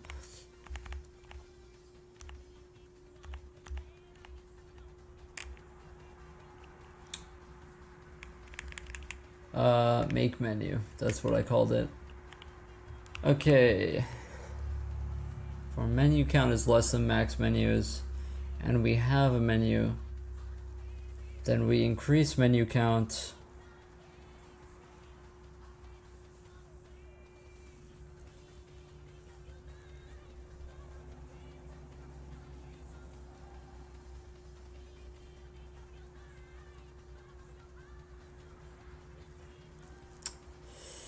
Yeah, all of this seems fine.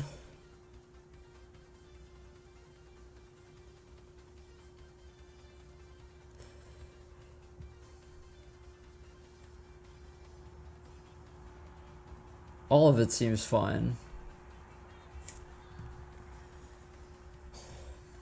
Hold on.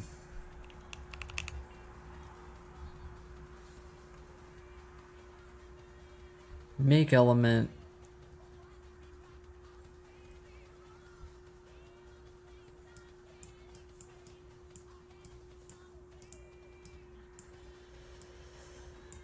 When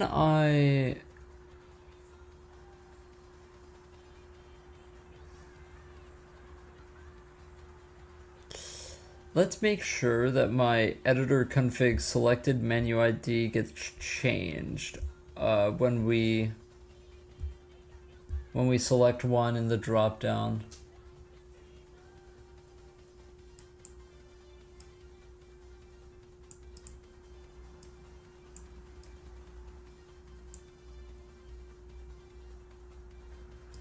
This should give us the correct one.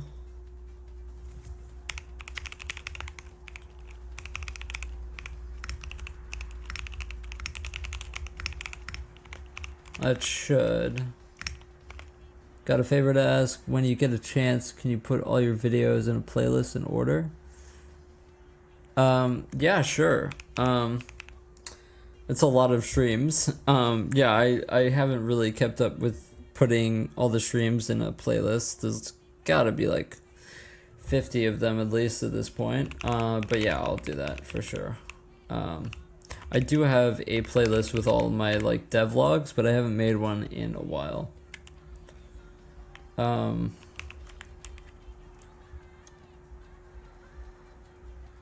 Yeah, it seems to be going to our selected menu ID.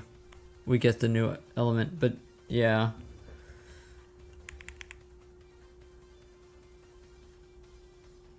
And we call UI change.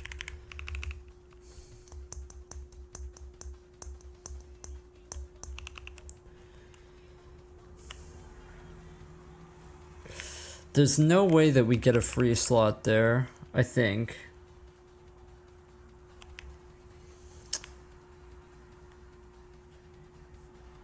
So I'm pretty sure that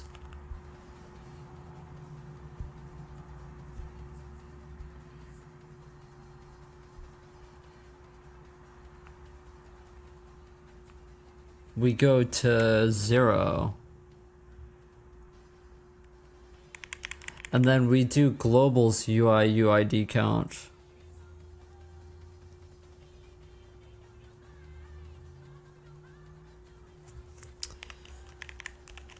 Let's go printf allocating UID and then just print out this because I want to make sure that we aren't, I'm pretty sure that we're overwriting UIDs. That's the issue.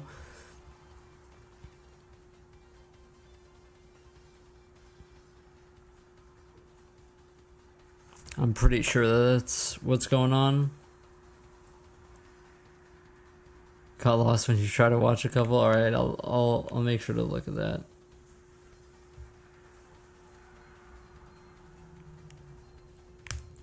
Yeah. Yeah, let me.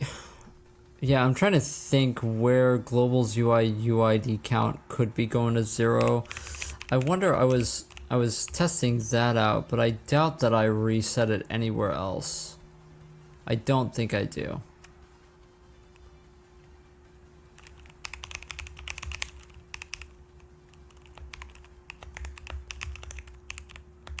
I only reset it on init. I reset it to 0. And then I load.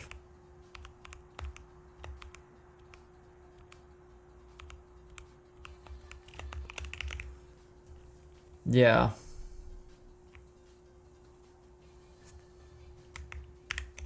Let me test this. Yeah, what I'm assuming is happening is that the second menu gets the same UIDs as the menu before, and the effect of that is that they get put into the same space in the SSBO. There also is a chance that, so our UI UID count is 2. That's what that is. Which means that our next ID that we should be setting up is 2. And so if I want to check this first. So allocating UID 2, that's correct. I want to make sure this 501 is very interesting. It happens when I make an element. I have to investigate that 501. Anyway, let's go make a new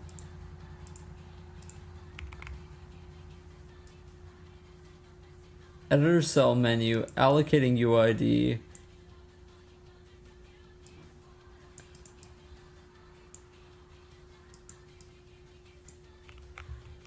So it's not that. So it's not a UID issue.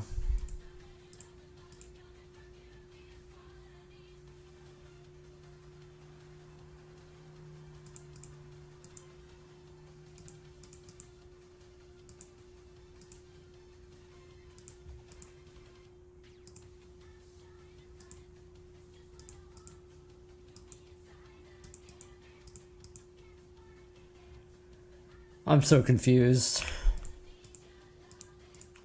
It's kind of hard to debug something like this because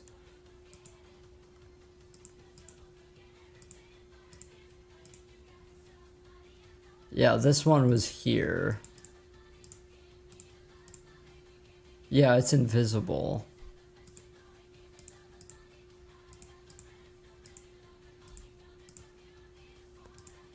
Okay.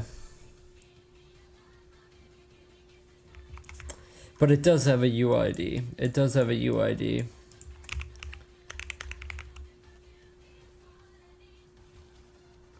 And I do set the menu to active, right? When I make a,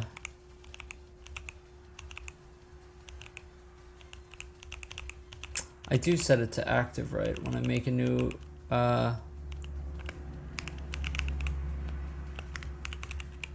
make menu active does equal true. So unless I'm trying to catch up, but are you stating that you're using the same ID by accident for the GUI analytics? Why not include the index and the struct itself? It is included in the struct itself. It is assigned from a global. We assign them iteratively when we allocate new UI elements.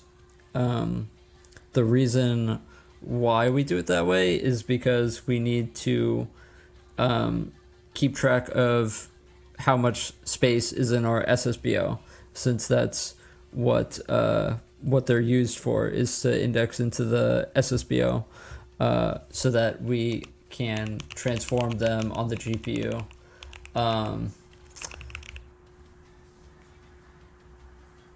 Yeah, it gets allocated like this. We assign it straight onto the struct right here.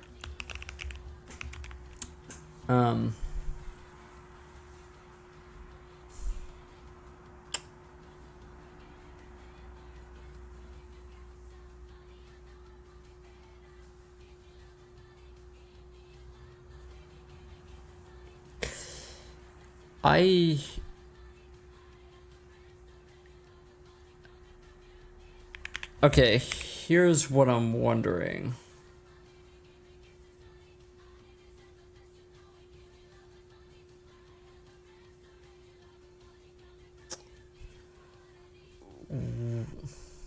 What if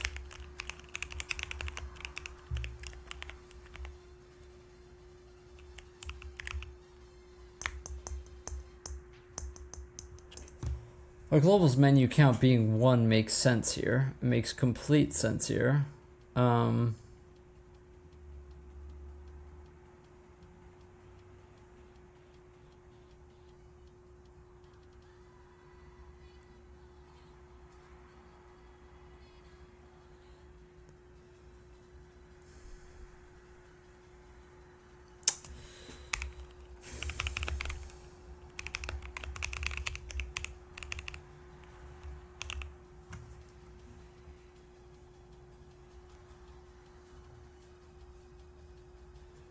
Yeah, if I had to guess, it's probably in rebuild that the bug is.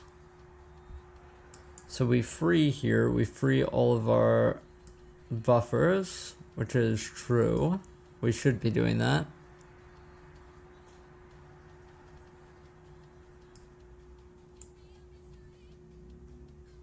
Then this is only for text boxes. That's all this is for. 100% for text boxes. Then we have all this complicated code that I wrote yesterday.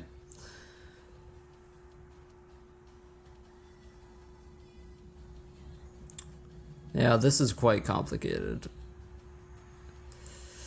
Also, something that I want to do is maybe we don't do this.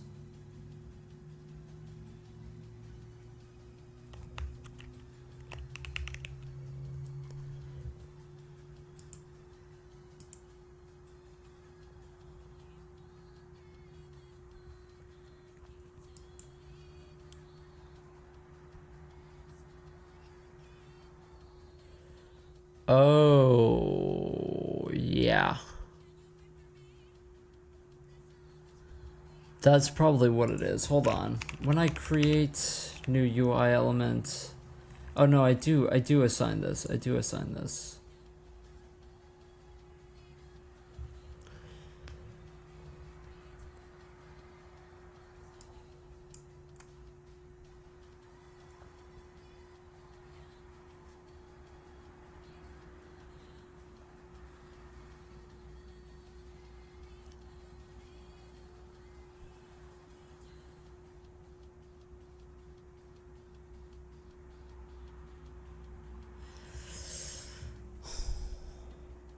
I'm trying to remember why I had this complicated logic.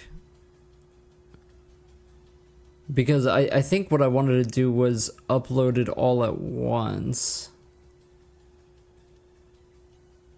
So I'm setting this to null. And then I sub data through it for each render group.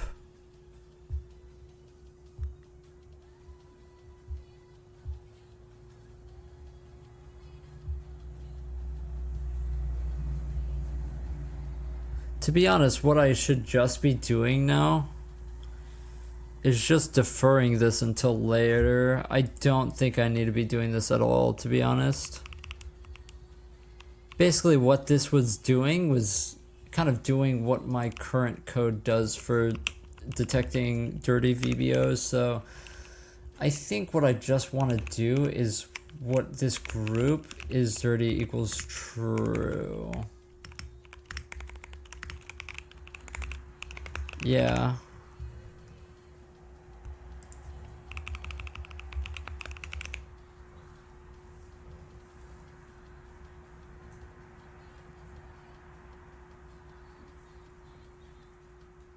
A typical GUI interface, I usually use nodes and scenes.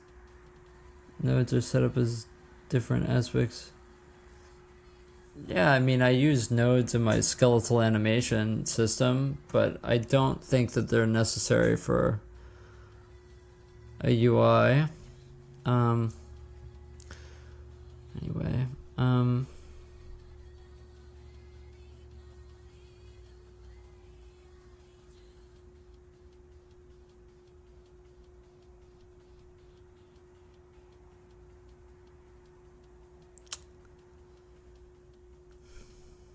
I kind of wonder if it's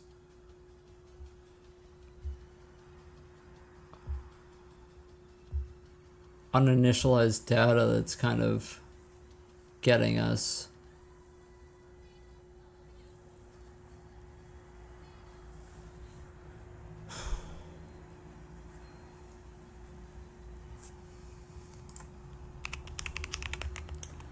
Let me check here.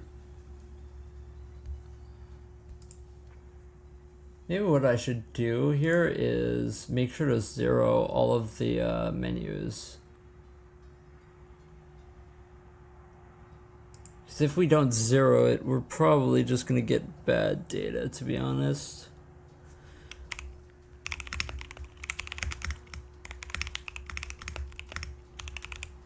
Let's go to max menus.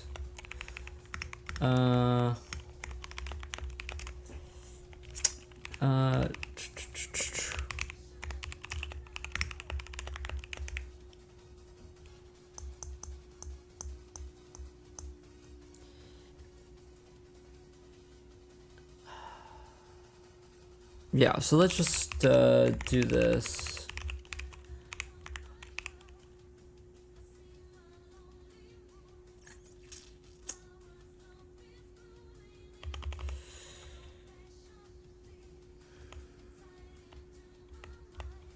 Yeah, we also want to make this not stack allocated as well, but let's just cross that bridge later.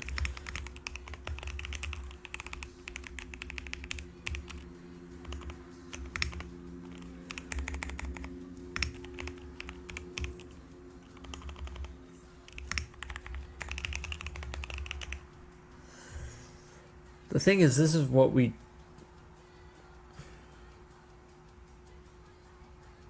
already do, is the issue. I mean, I can actually mem set these.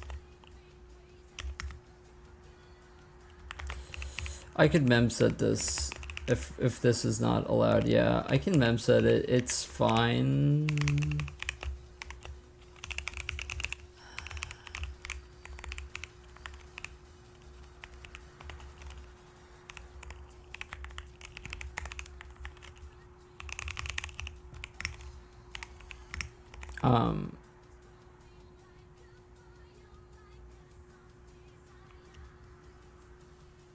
Yeah, what am I doing here? Size of UI elements times max UI elements. Okie dokie. Yeah, so that, and then let's do the same thing for text boxes. I doubt that this is the thing though.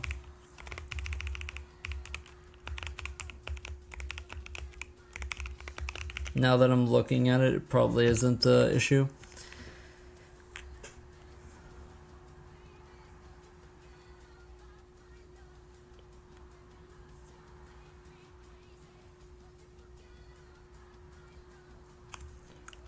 We don't want to touch this anymore.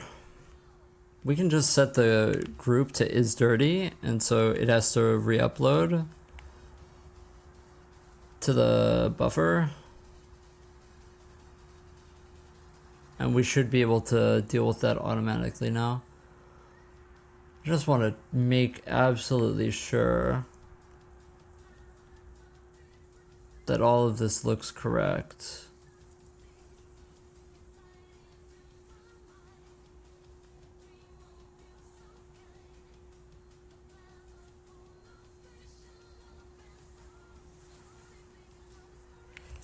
Yeah, it does look correct.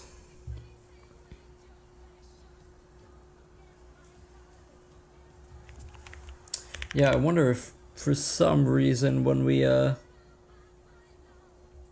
these GL errors are concerning.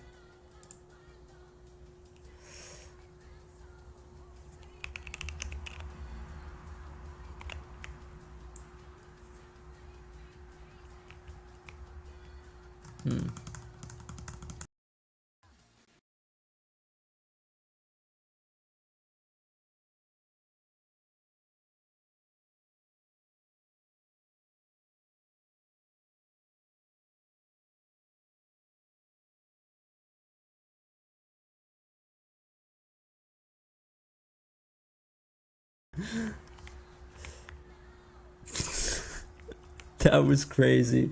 Okay, yeah, so let's not do that. What I just did, let's not do that. Oh, what I just did, let's not do that. Oh man. Am I live or did I crash? My stream may have just crashed. Am I live? I'm live. Oh man. My chat broke, everything broke. Okay, yeah. So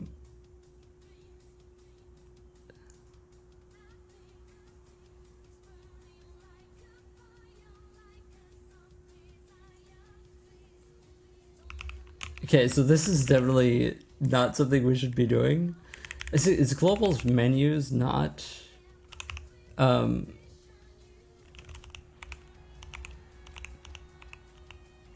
it is. Okay, let's just not memset that. I crashed, we came back. Yeah, I did. Come from the old school days of programming. We used to initialize everything. The rest of the program. Yeah, I mean, I think that that's the typical thing that's going on.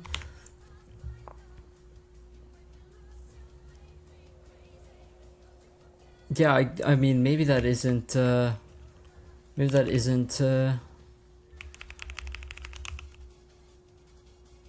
It is.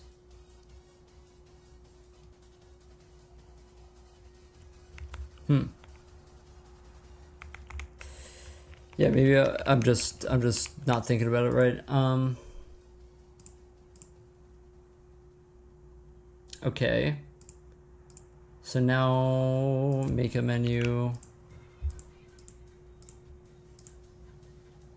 Okay, it's just working now.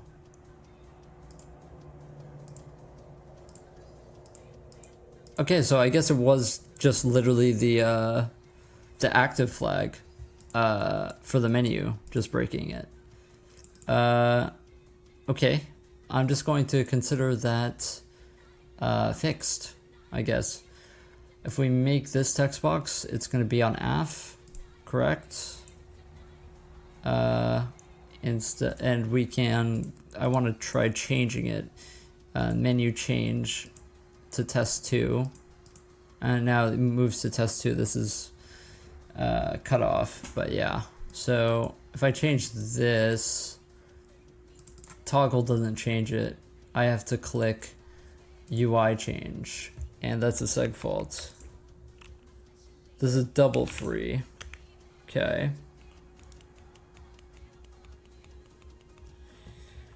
In add text box to draw buffer, free resizable vec2. Interesting.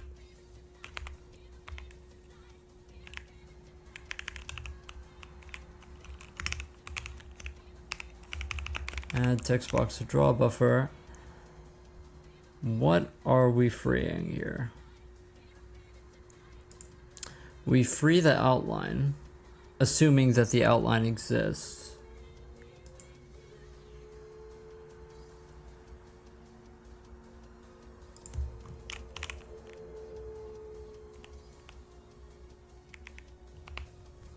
Okay.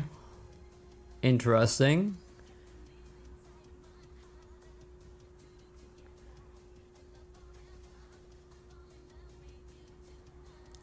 The outline, by the way, is the convex hole that we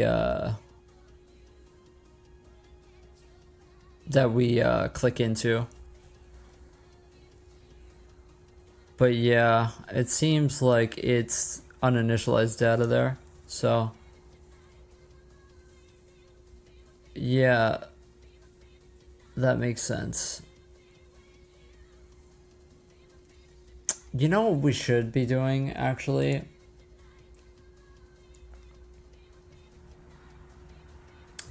We should really just allocate this once. We should just malloc this, man. That's what we should do. That way we can zero it, like, super easy, and we don't have to worry about stuff like this.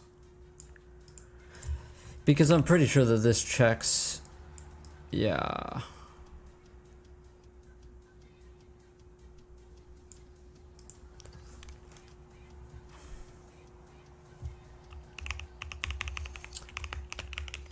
Yeah, I mean, it's an uninitialized data issue for sure.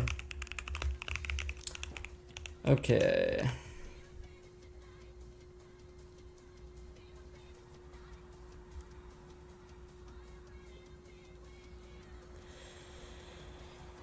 Yeah. Okay.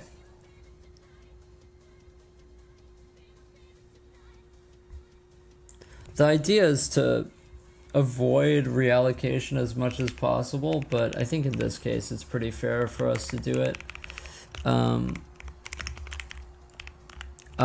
Because we're only going to allocate it once when we create a new menu, and that should only be during editing, so I think it's pretty fine, actually. This means that when we init UI and we load a UI element, UI menu from JSON, what we have to do is menu element count equals count, and then we'll just menu elements, and then just calc this for the count.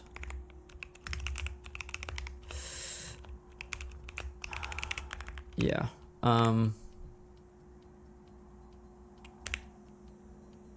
We of course want to check if count is greater than 0 here.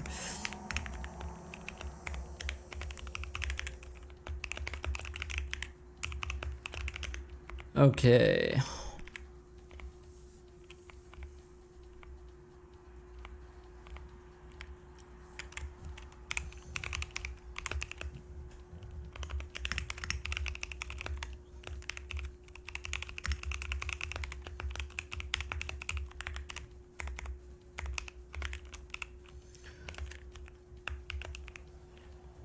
Oh.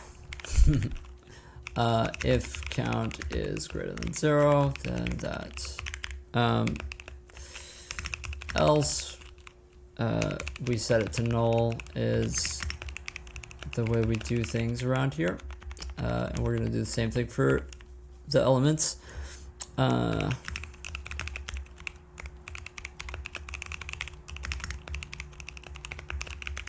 Okay.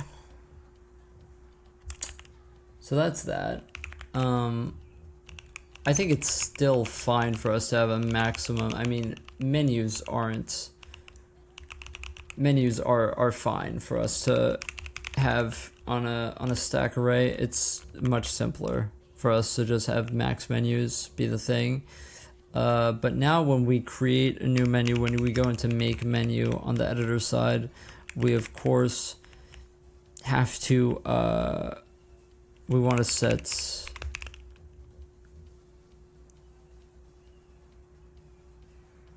let's just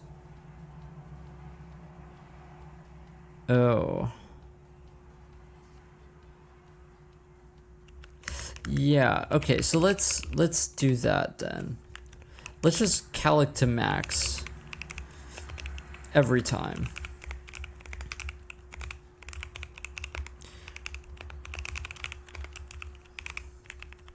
Just calc to max every single time. I'm homeless living out of the desert. That's awesome. My stream is pretty smooth. Okay, well that's good to hear. I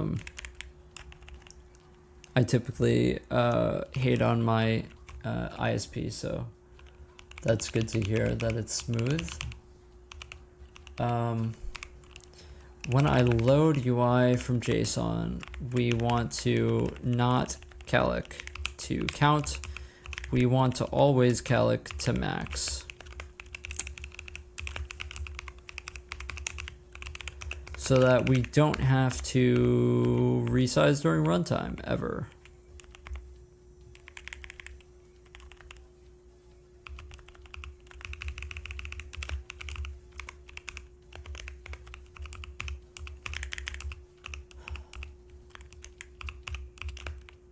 Okie dokie. Okay. We aren't really going to worry about if calc fails there. It's fine. We're going to make menu. We are just going to calc this is fine. I guess we should make a button for deleting a menu.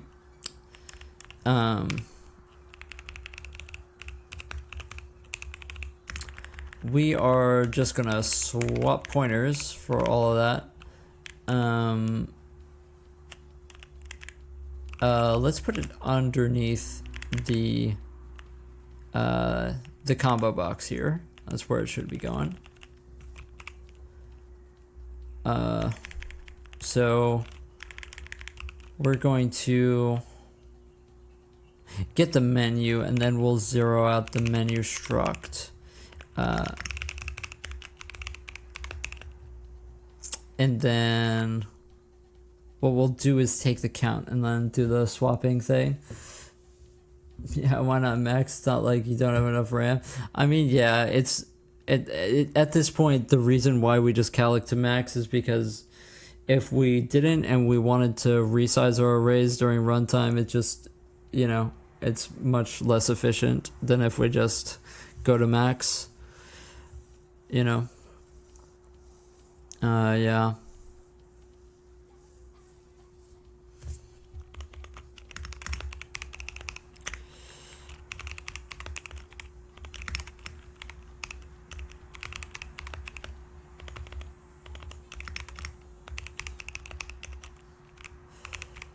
So yeah, I mean maybe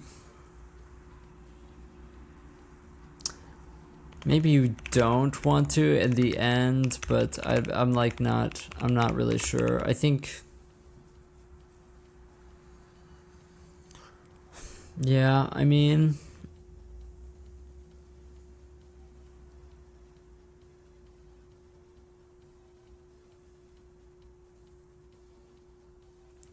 yeah, I mean, maybe when we actually have some UI stuff that's just like set in stone, we can actually just like calc it to the count. But for now, while I'm editing and stuff, I think it does kind of just make sense to zero everything, because if I don't zero everything, then it's like an issue, you know?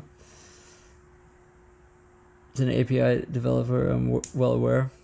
Back in the day, we only had a few megs. I'm well aware of that. I've developed for the PS1, so I get it completely. I've dealt with the two megabyte issues. So yeah, so we just want to go, yeah.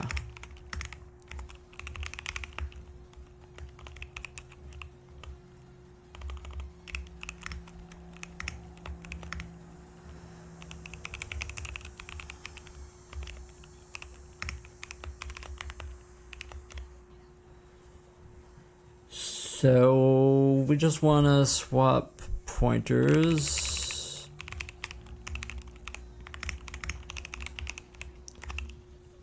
Yeah, of course you want to also do -1 here.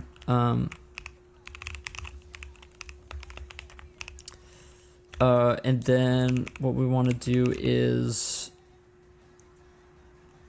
yeah, that's it. Yeah.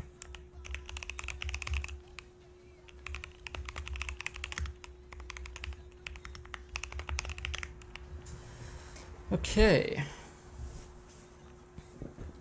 Work with Commodore stuff. Yeah, I wish I had a Commodore. That would be sick. Yeah, I've got another guy that stops by sometimes called 1984, and he works on all this old hardware all the time. It's pretty sick. Yeah, I don't really have access to any of that stuff though. Okay. I think that seems alright to me. So with all of that done, what we now need to do is, I think what I'm gonna do is I'm going to get this into a good state. With what we're gonna do here is I'm going to go into the text. I'm gonna get the text box stuff and then just put it into UI debug as well. And then what we will do is we will set this up to, we want a, I wonder if it's just simpler to have an int. I don't really, I think, what's the type?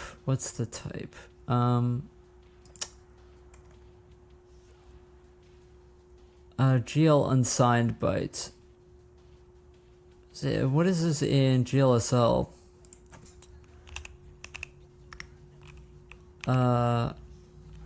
Uint AT. What is a GLSL?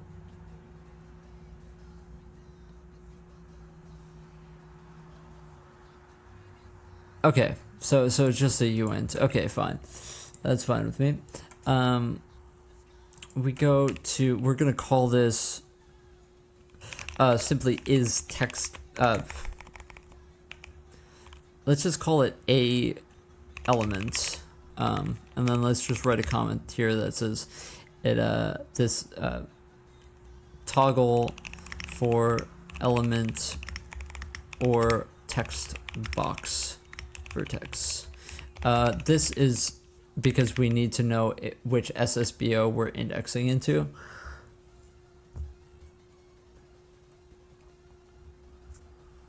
You worked with the actual 8086.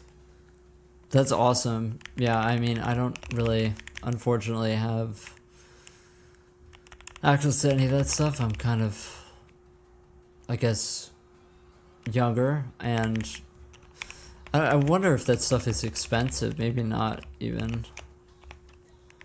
Am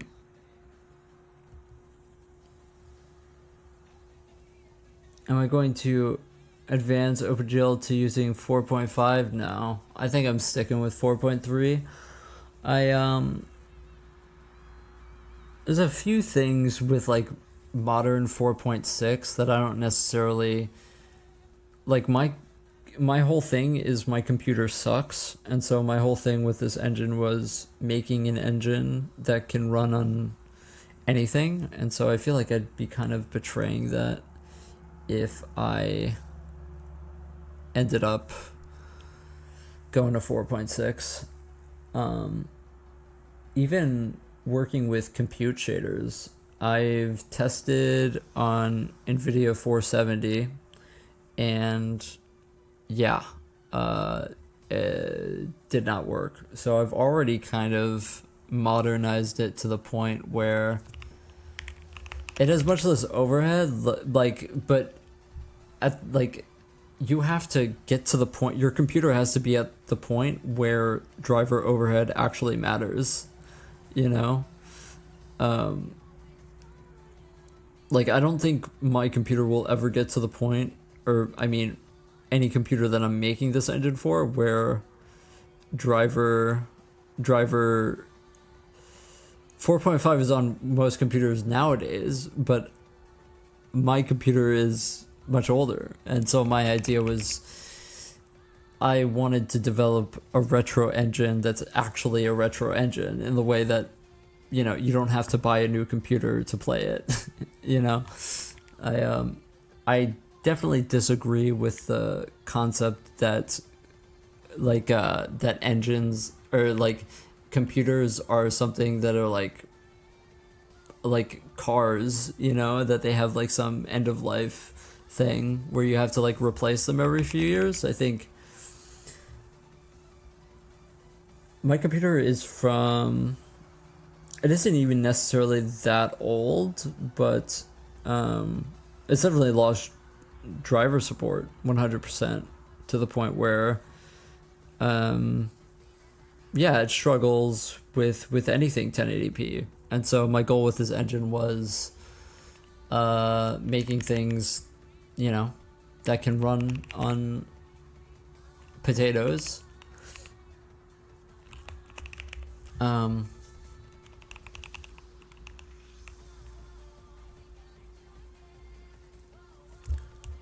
But yeah, I am just kind of stingy and don't have money. If I had money, I would probably get a new computer, but I also do think like that there are probably just like other people like me out in the world, right, that are just like, you know, don't have money for a good computer, and I feel like they should probably be able to play games, you know. But yeah, I know the whole bindless texture thing and driver overhead. I'm aware, but I don't know.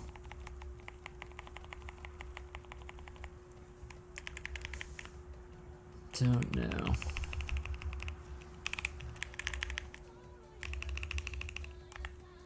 Okay, so this is going to be a uint 8T. And this is going to be a GL unsigned byte. And this is an offset plus size of uint 32T. The stride, we have to go check it.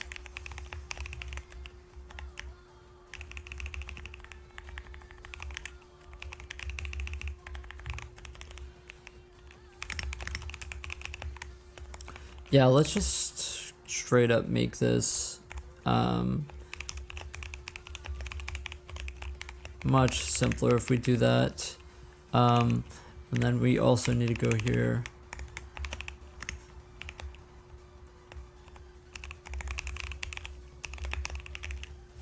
Okie dokie. And now that means that we have to go through all of our functions that push it. I'm probably gonna finish this and then take a... You know, you can use extensions. I have heard about that. The whole extension thing. I don't really know how it works, but anytime I have tried to use extensions, it didn't work. I think I used it for LODs at some point. Didn't work for me. I don't know why. I think that apparently Mesa just doesn't have access to those extensions for 4.5 plus on 4.3 or whatever. But yeah.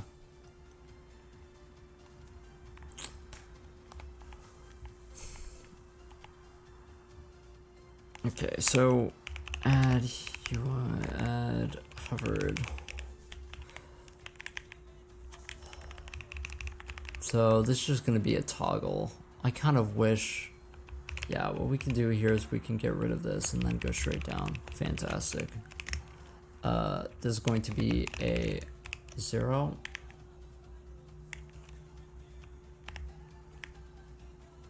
Selected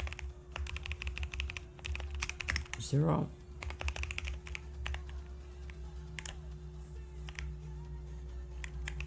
Then both of these are going to be 1s.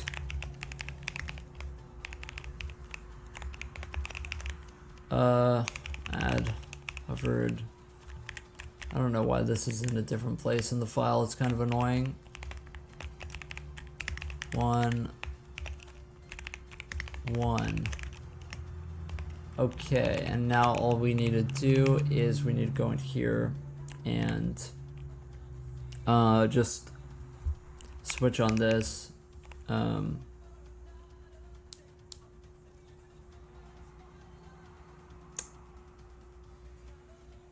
Yeah, we can just do the whole thing.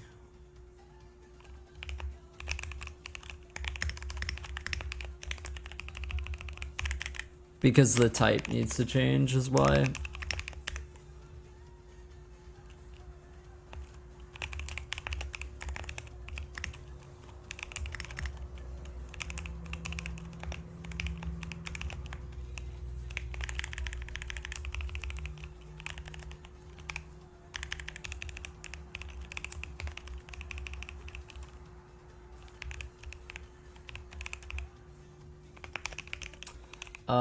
Let's also do this, I think.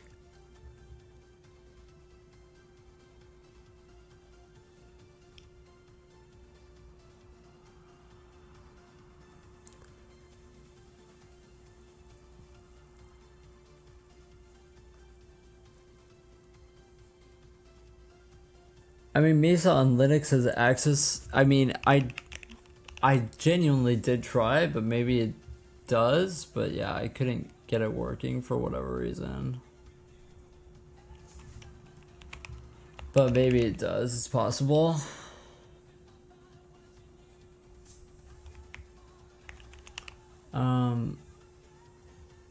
Okay. I guess we can see if this works. I think I changed everything that needed to get changed.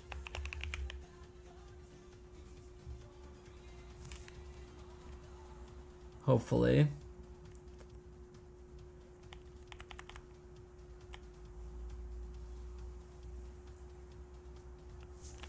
Yeah. Okie dokie.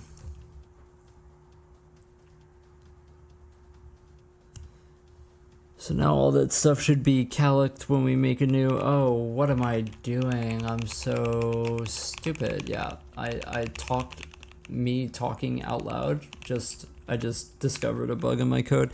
When we go to delete a menu, we also, of course, have to free these.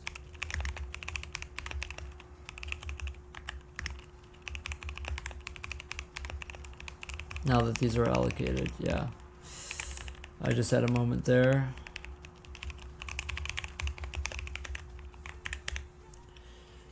forever.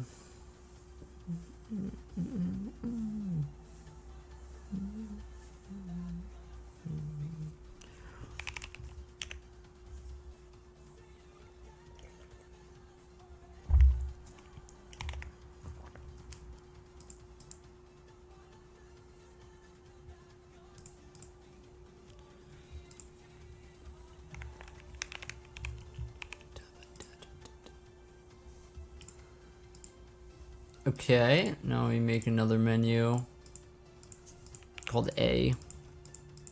We switch to this menu, we make an element on this menu, we toggle this menu, we go back to test 2, we toggle that menu. Okie dokie. Now, does delete menu work? UI change, it disappears. Good, we're gonna make another menu called A. And that's fine. Make element goes on to A, toggle, okay. We're gonna make a text box, make sure it's on A, toggle, toggles. Test 2. Okay. Test 2, make element text box, toggles. Okay. Cool. All working.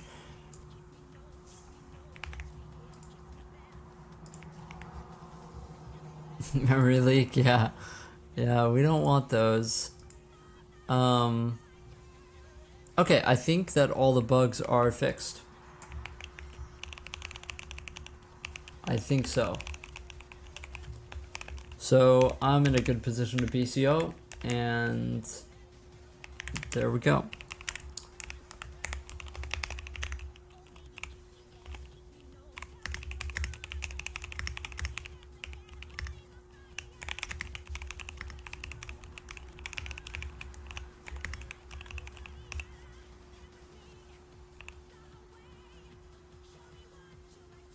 Aha, I found another bug. It's a memory leak as well.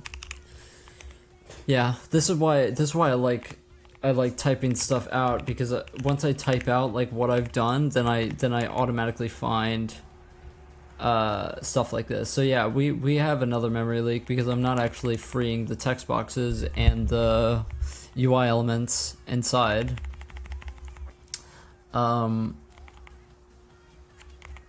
Deleting a menu will only happen during editing, so we don't really have to worry about the performance here.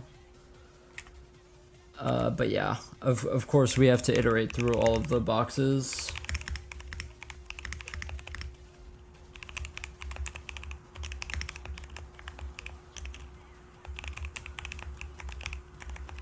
Oh, lag.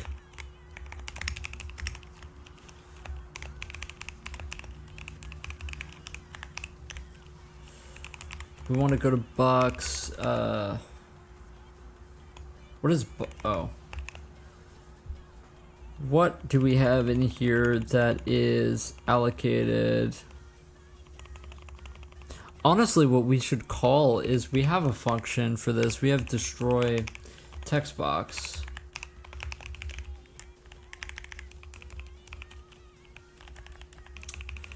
That's also a bug. That's just a copy and paste issue. Okie dokie. Yeah, I almost forgot that this function existed. But yeah.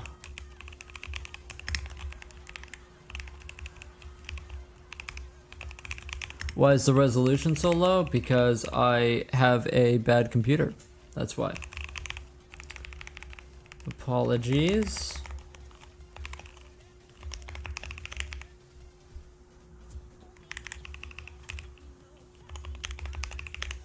I program for people who have bad computers. That's why efficiency matters to me, because I don't have a good computer. Okay.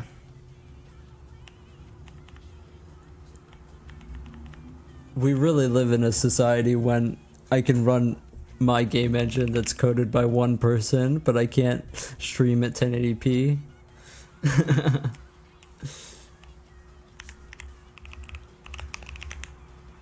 Okay. Yeah, I forget if this function needed work, but I think it's fine.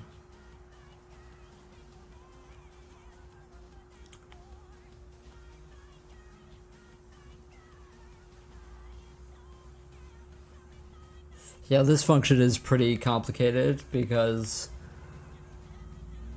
how long do my compiles take for my engine? Like, we can compile right now.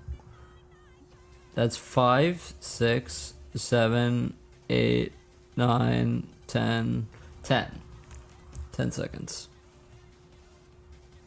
15 if you count the warnings that I haven't taken the time to resolve because there's stupid issues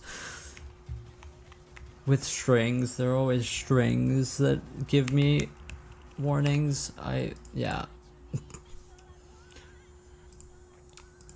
Okay. There's no way to actually check this. I should have just, actually what I should have done was just compile with fsanitize to make sure that we're good. So that's what I will do, and then I'm gonna take a break, and then we should have everything set up for to make the actual menu, which is the title of this stream, believe it or not. Da, da, da, da, da, da, da.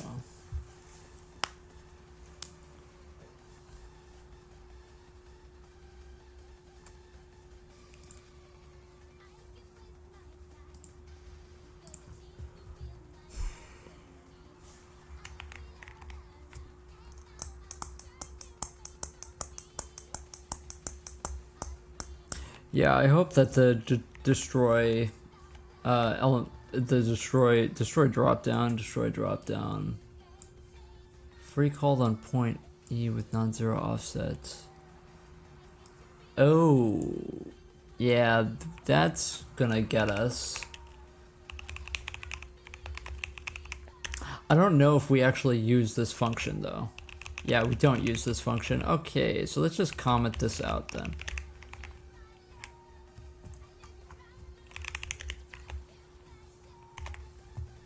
Gotta head out. All right, peace, man.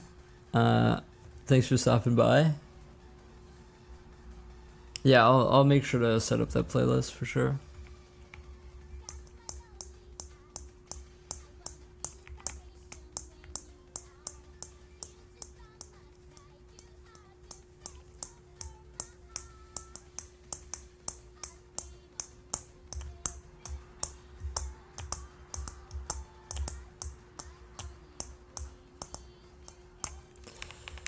Okie dokie, fantastic. So we did compile with fsanitize here, so if we have any issues, then it will detect them. Okay, so we are going to make a new menu called gag, I guess. We will toggle it, we're fine. We'll make an element, we'll toggle that. We'll make a text box. We will change the text box. We'll call UI change. We will toggle it again. We will delete menu. We'll call UI change. We'll make a new menu. We'll toggle it. We'll make an element. Yeah, I mean, if fsanitize is happy, then I'm happy. You know? Fsanitize is always mean to me, so if fsanitize is happy, then listen. That's enough for me. Okay.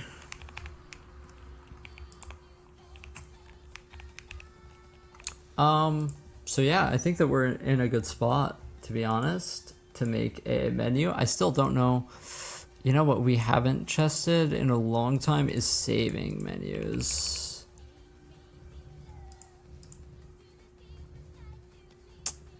Yeah.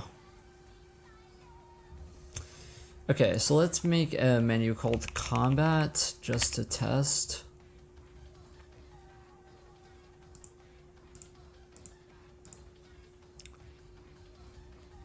Let's make an element here. Let's go here. Let us go to select points. let us move point over here. Let's just make a rectangle at the bottom of the screen, I guess.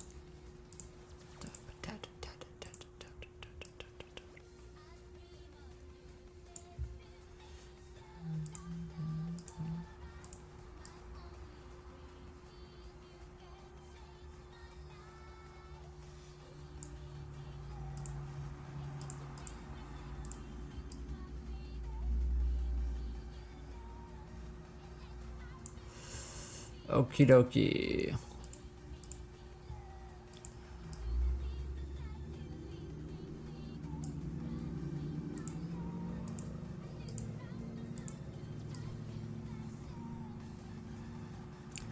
Let's make this a not ugly color now.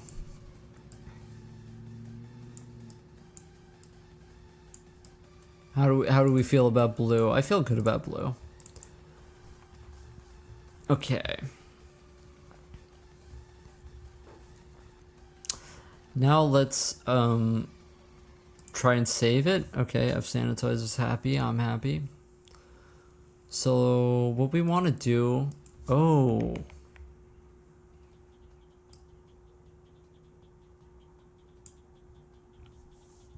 Display text editor, box color R, segfault. Interesting.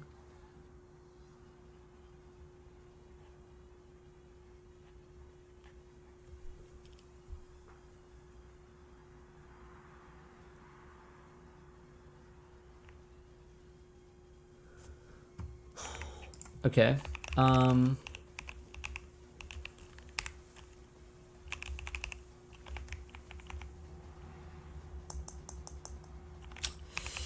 Interesting.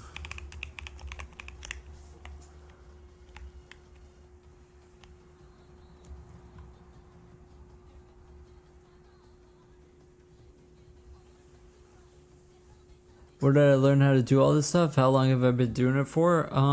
I learned all of it on my own. As far as the engine, I've been doing it for like 5 months.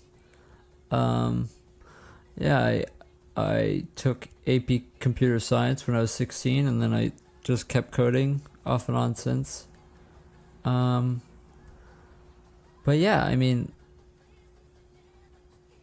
for the past long time, all I do is I kind of just like get up and I code, you know? Code comes first. That's the way I look at it.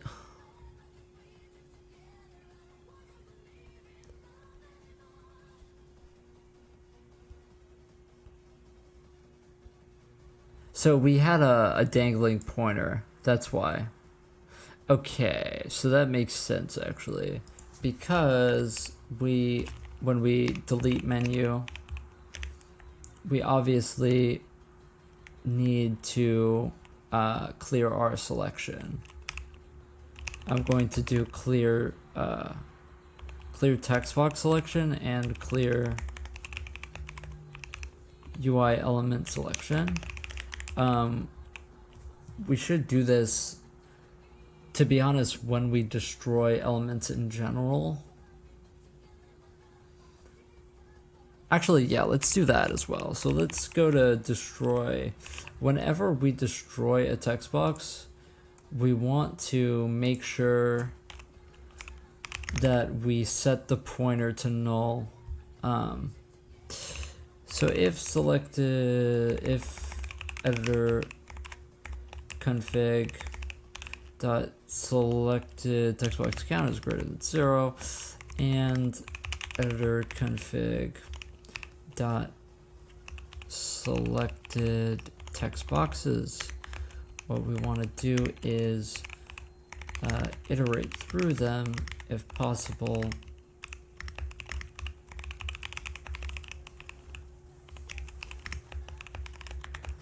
and we want to compare the pointers if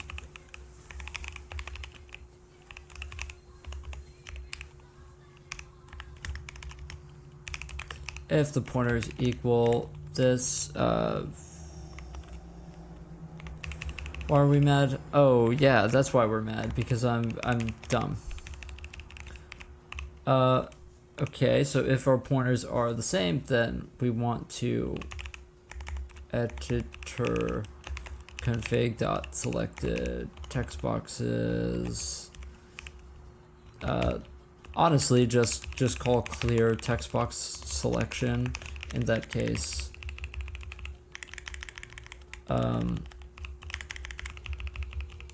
Then you want to do it on destroy UI element as well. But for the selected UI element count,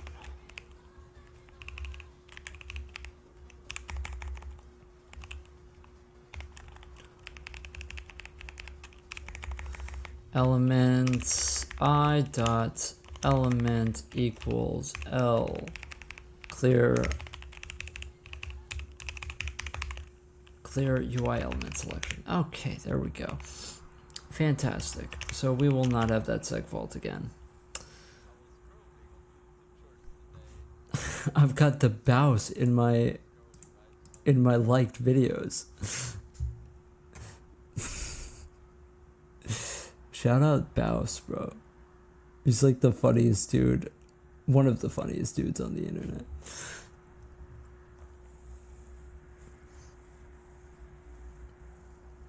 God, I thought that mix would never end, and now that it ended, I don't know what else to play.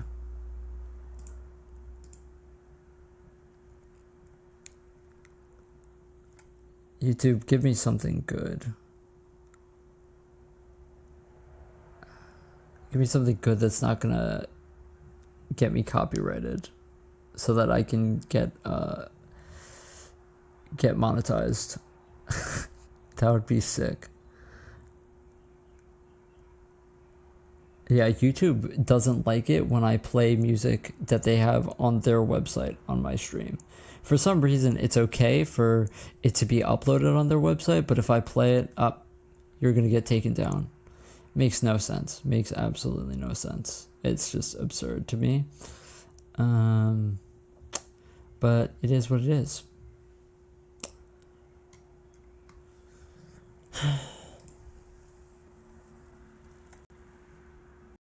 Yeah, I probably won't get taken down for one of these mixes that I'm looking for right now.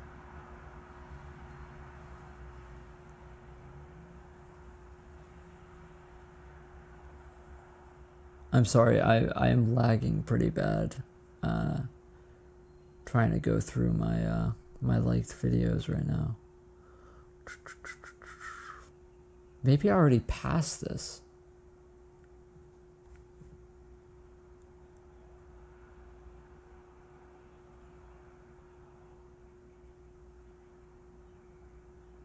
Oh no, I didn't pass this. Yeah, this is the breakcore mix that I listened to kind of on repeat when I was working on my chess engine.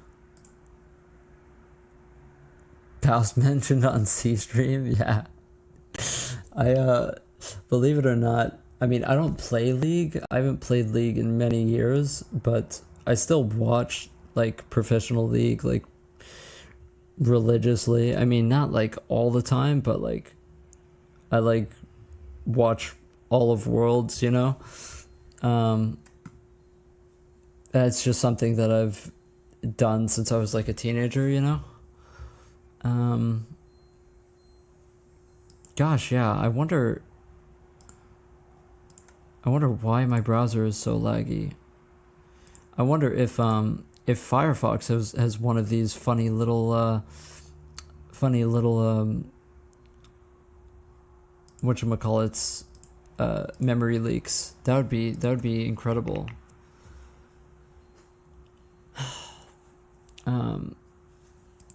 Anyway, yeah, so the reason why my browser is so laggy is because I'm doing my stream in a different way now. Instead of doing it on my NVIDIA GPU, I'm doing it on my integrated GPU, which is much better because my high-pitched computer fan doesn't go on, which makes it much more watchable. But the consequence is that my browser lags a lot. Okay, since my browser is on the same GPU. Okay.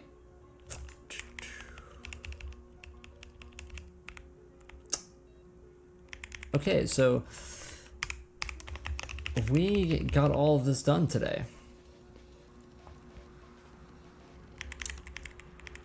I'm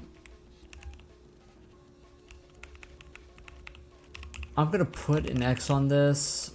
This is kind of, I'm gonna put a star on this just to, you know, just so that we keep it in the front of our heads, because the code that handles this is pretty interesting. It involves kind of reallocating an SSBO, and it's kind of sketchy. Anyway, battle log with scrolling text. The idea for this, I'm just going to write this out before I take a break here, since I have been going for 3 hours so far. The idea here is that we have text box with a setup function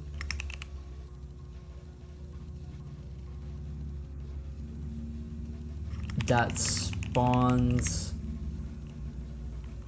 the entire battle log max, which is like, we can say that this is 100. Let's just write callback here, just so that we know what we're talking about. Or we can just write a hard-coded function that spawns them for simplicity.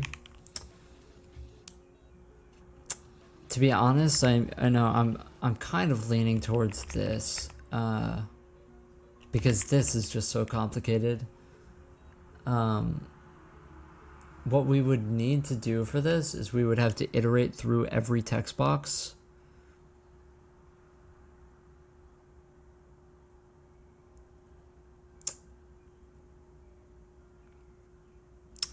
The issue with this is that we need to find a time to call that function.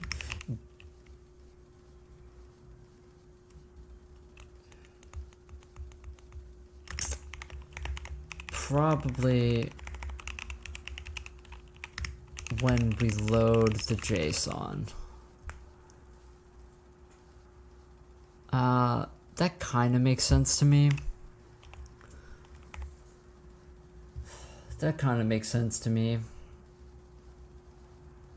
So this text box would basically, it would spawn the entire battle log max. What it also would do, also would parent those to its parent container. It's just important. I did the thing with the apostrophe here, my bad.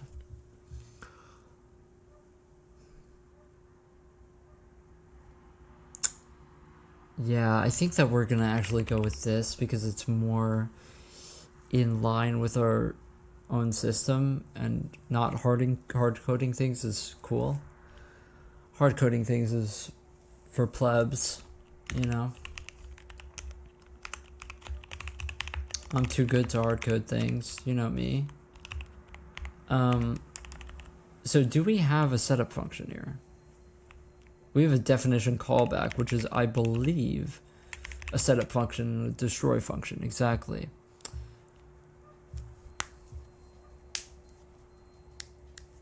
The definition callback, by the way, is when we create an element, we call this function that sets it up and possibly spawns other elements alongside it. It makes it so that we don't have to place 100 text boxes ourselves, you know, which is the point behind it.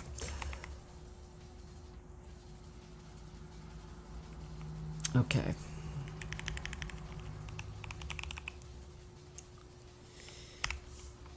Okay.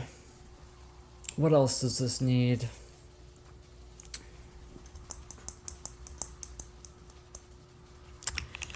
They would all need some sort of way to... What I want is, I want the bottom one to always be the most recent text, right? You want the bottom one to be like, you know, whatever just happened in combat, and you want the other ones to move upwards, right? And so I'm trying to think how we're gonna do that. And I think how we do it,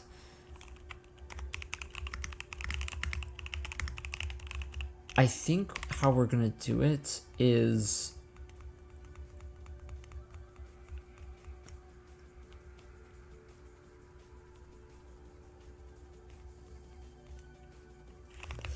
I need to look at how I was doing the inventory when I was testing the inventory.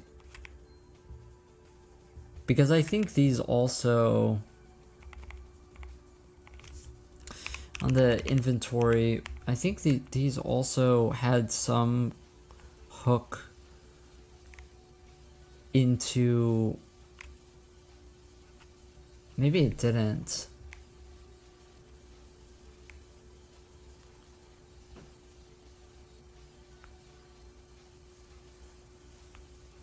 Yeah. Yeah, what it did was it just, within this callback function, it checks the item sprite ID, just straight up. How does it get to the item? It has L component ID. Okay, interesting. Yeah, so this is how I was doing it. The component ID, by the way, is basically in our ECS, this is the ID that this UI element can correspond to the data from.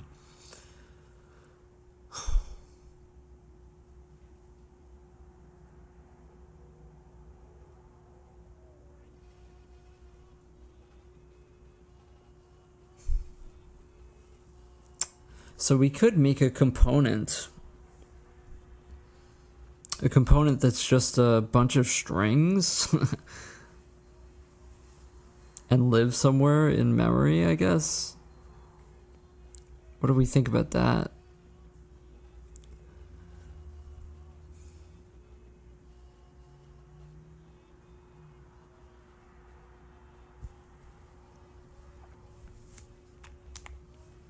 Or is that too complicated?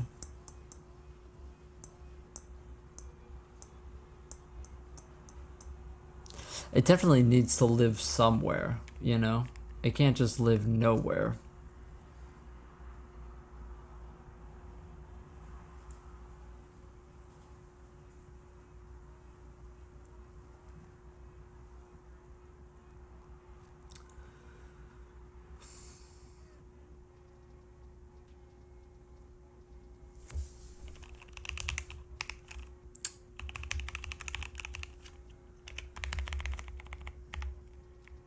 The definition callback for item inventory.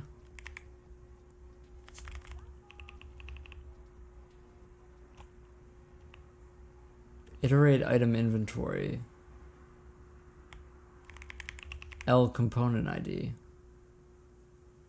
Oh yeah, I guess I just had this in a menu where I was just assigning a component ID. Understood.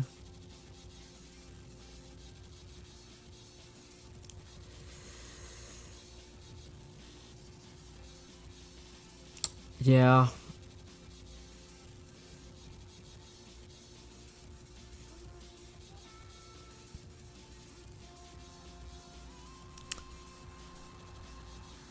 Okay, yeah, so what we're gonna end up having is maybe a combat event component structure. something, right? And a combat instance with combat events. Combat events are shipped as strings to the text boxes.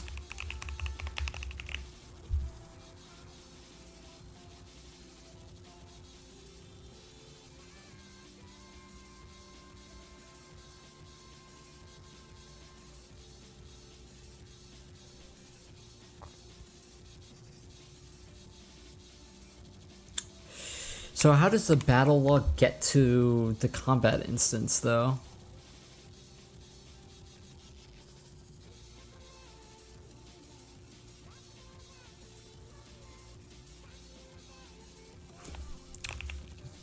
Battle log goes to NPC component via component ID.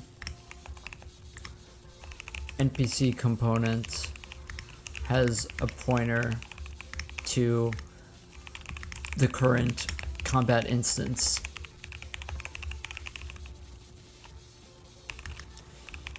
Iterate events.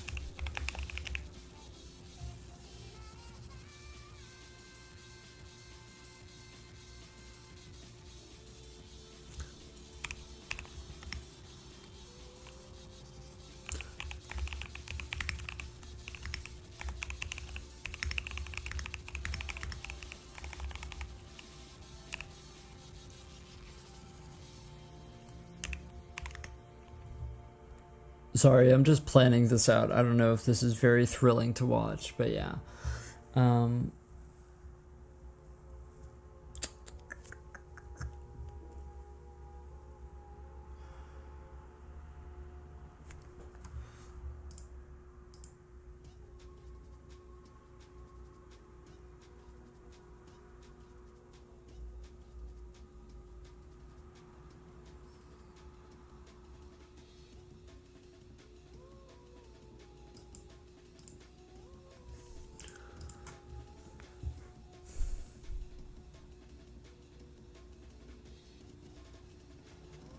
Yeah, so how we're gonna move them.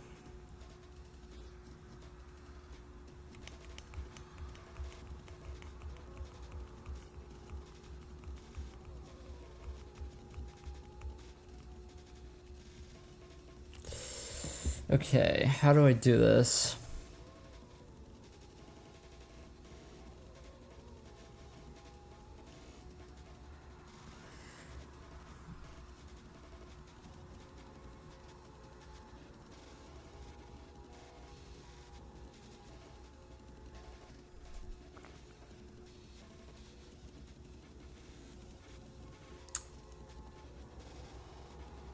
This is very difficult. I mean, it's just complicated because there's a lot of ways we could do it. We also have this thing inside of our text boxes that is called a display callback, which I haven't used very often, but I set it up for this very reason. This display callback basically formats text from a pointer to some data.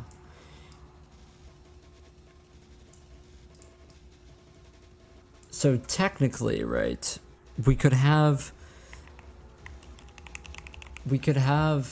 this pointer to the current combat instance, the combat events, right? We could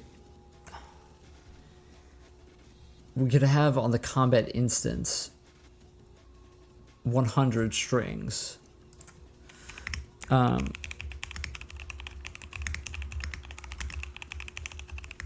We simply just match 100 boxes to those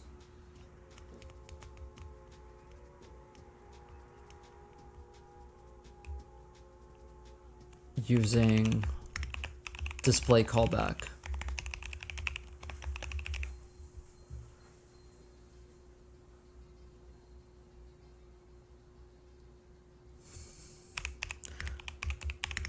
Automatically updates.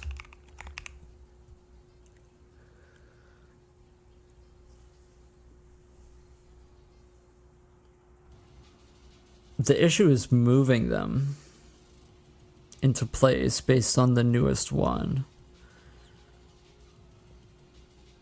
without hard coding it.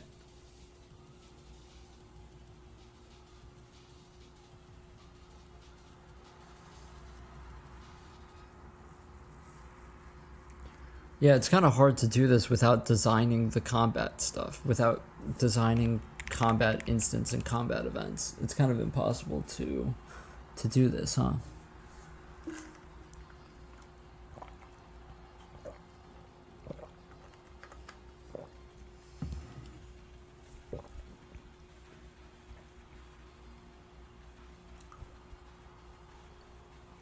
Because even if we match battle log to NPC component,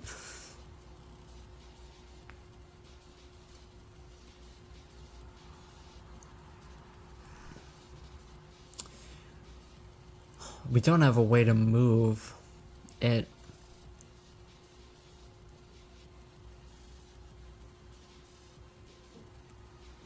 Yeah.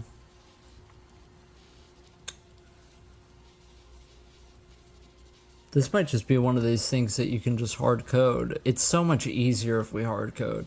Like, there's a few ways that we could do this. We could have a visibility callback that gets executed every frame that checks if we are the newest text, and if so, we move everything. But that just is so inefficient. That means that every text box has to string compare every single frame against itself.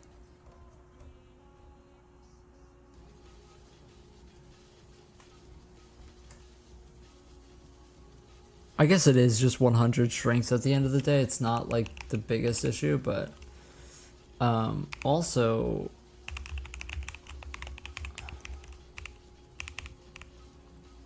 we do have update text boxes, which already does this, right? Like, this is already doing this.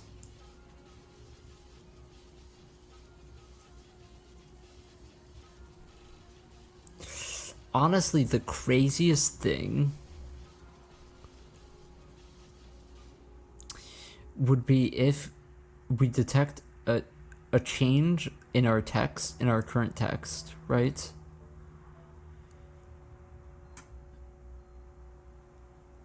This function, by the way,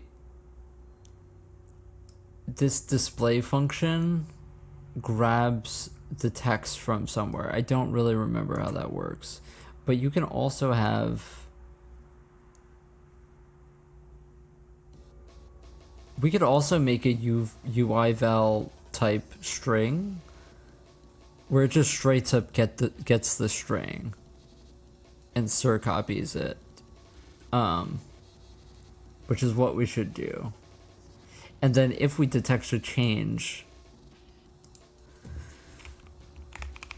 execute on change callback. So now when a text box changes, it executes a function if it has one stored for it.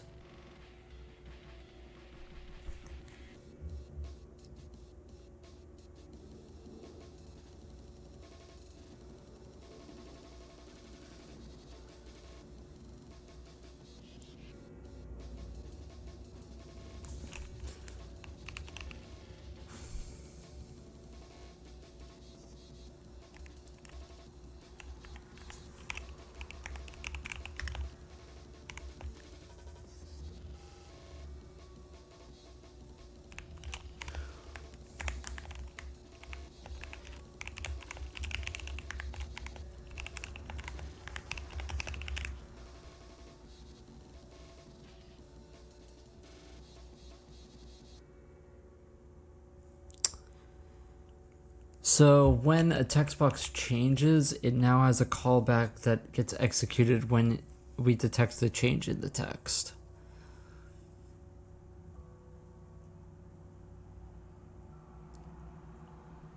Is that crazy? Or is that how I'm supposed to do this? And on setup, we just assign the UI vals to... The issue is that on setup, I might not have a pointer to the current combat event.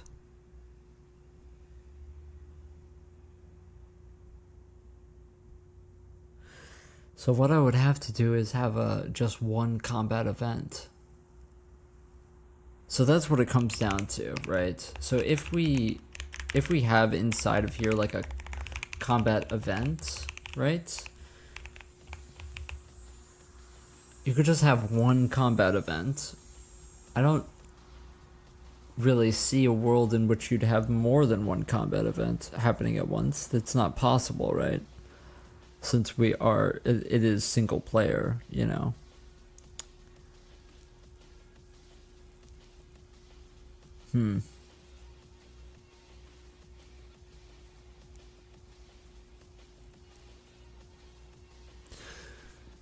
I don't know, man.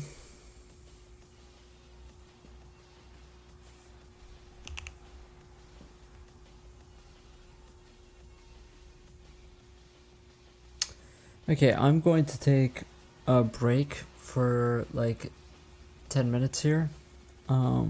Probably get more coffee. So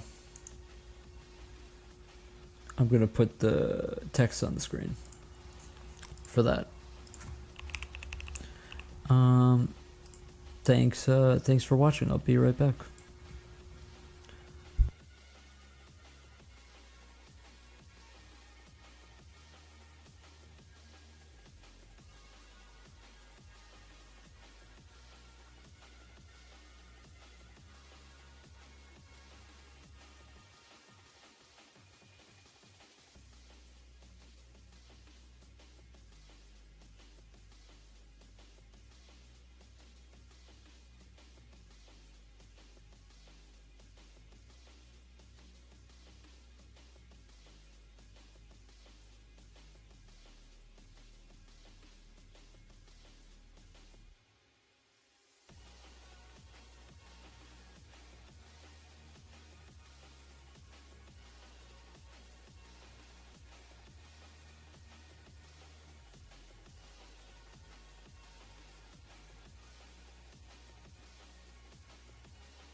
I figured it out.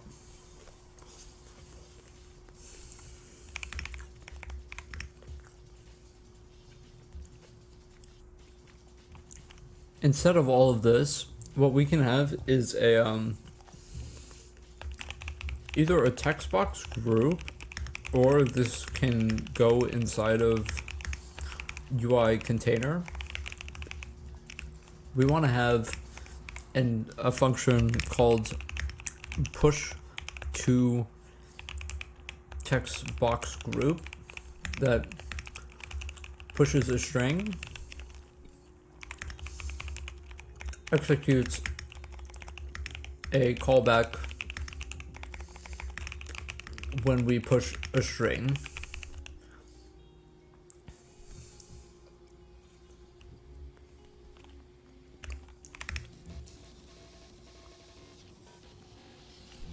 That's how we move the text boxes around.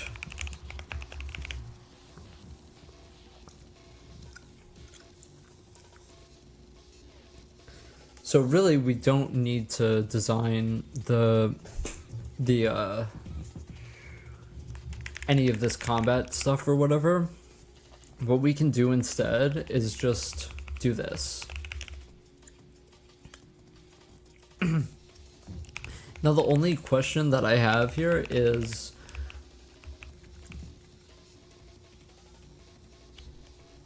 should this be a text box group or should this be a UI container?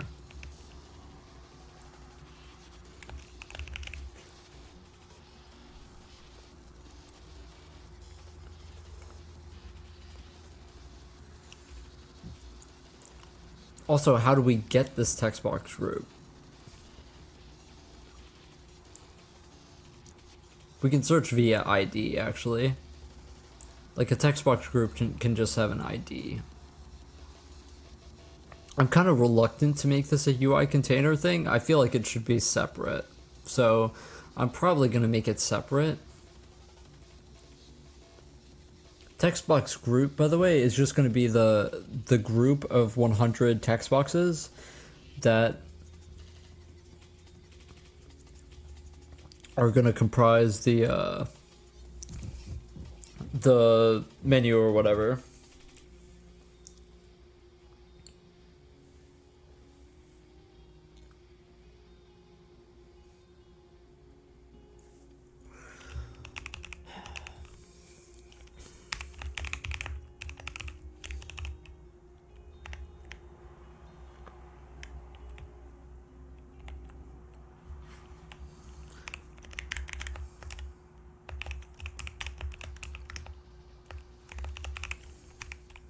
Yeah, I mean,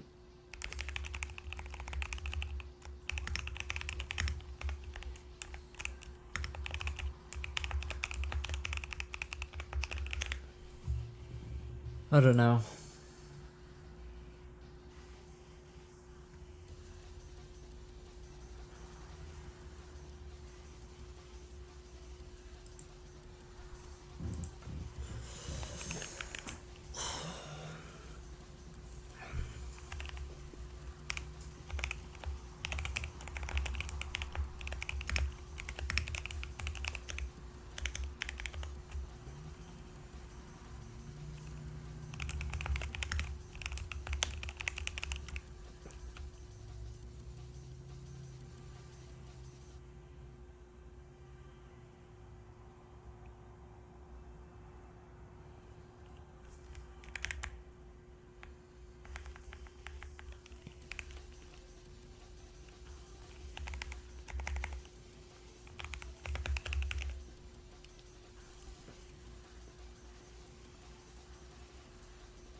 So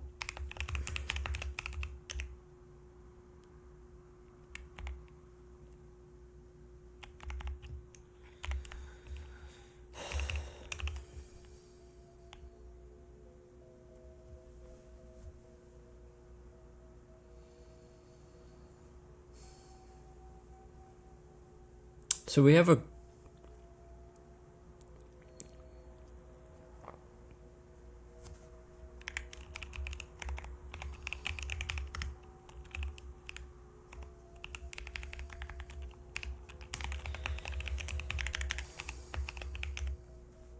it's gonna have an ID. It's gonna be filled with text boxes.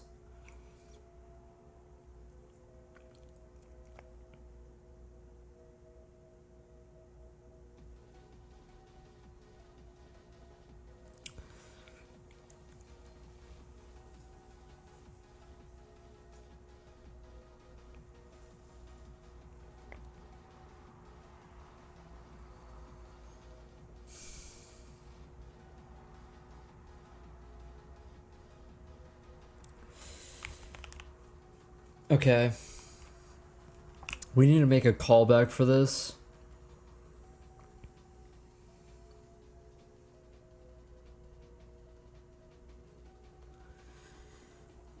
Yeah. We need to make a callback for this. I mean, yeah, it sucks.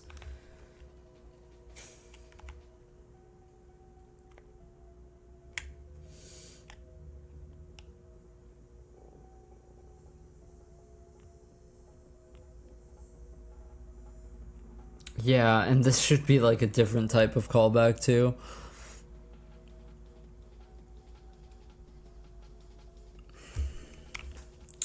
God, this sucks. This really sucks.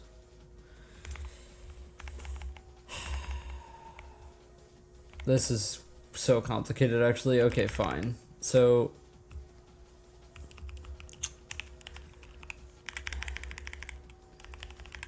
what are we gonna call this?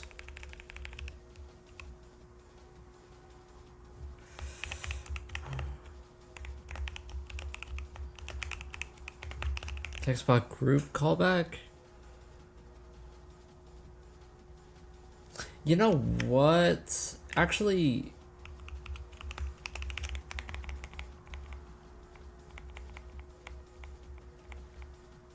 yeah. Let's just make it an action callback. Let's just make it an action callback. Totally, yeah.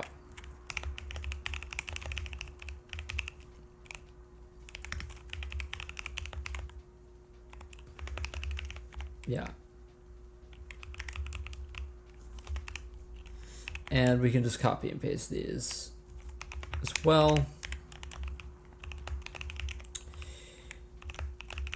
Okay, got it.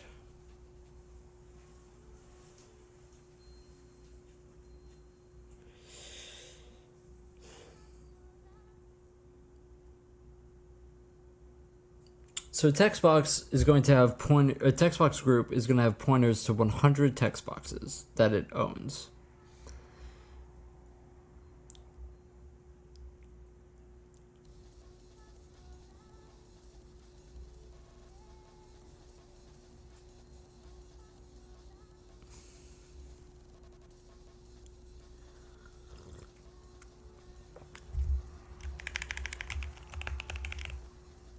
And then when we push onto it, we call the action function. And the action function for this text box group that we're making today would shift everything else up other than the new one.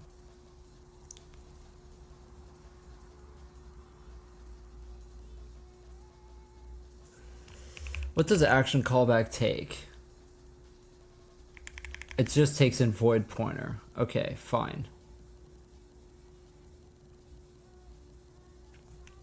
Okay, so let's make the entry then. Let's make the action callback entry. Yeah, we should really have designated initializers. Like, it's kind of stupid, but whatever. Let's not worry about it right now. let us call this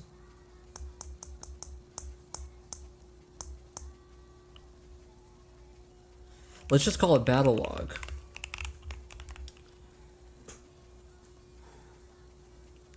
It doesn't need a bind function or a free function.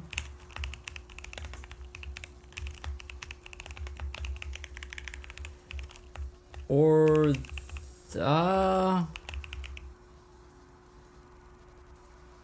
this is if it should pass itself to choose option. And I think we're gonna put that as true.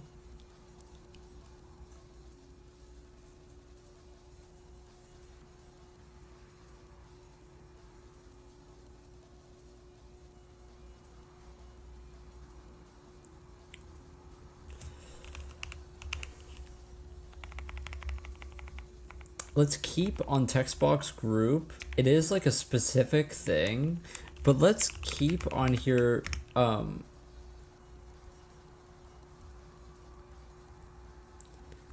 guess our box count could actually double as that. So like our box count -1 maybe is always going to be our most recent box that we're writing into.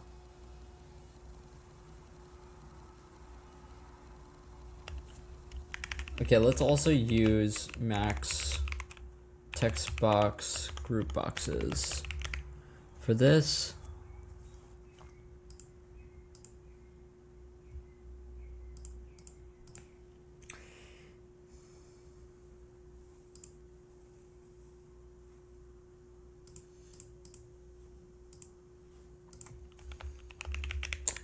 Okay, I think that this is a good structure. This is a fine structure. So when we push some text onto the text box group, right, then we will call whatever action function we have bound.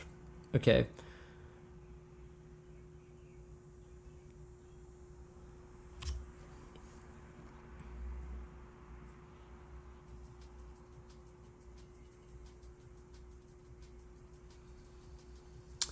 The issue is really going to make the GUI to do all of this. It's going to be like really painful, actually. It's not going to be fun.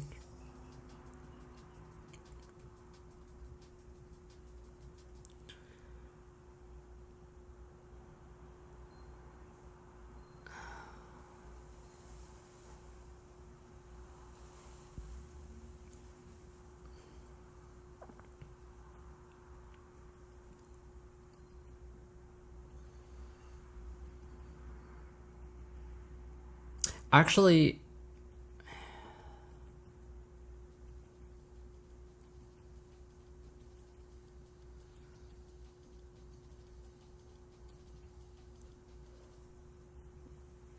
we don't need this structure.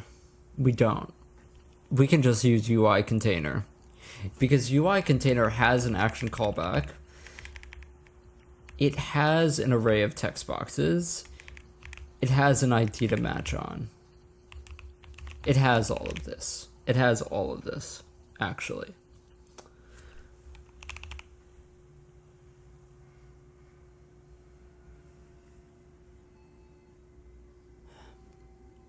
It has all of that already.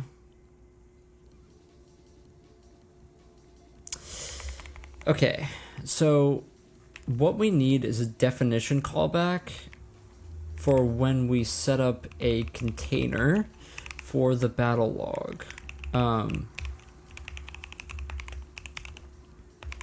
Battle log container.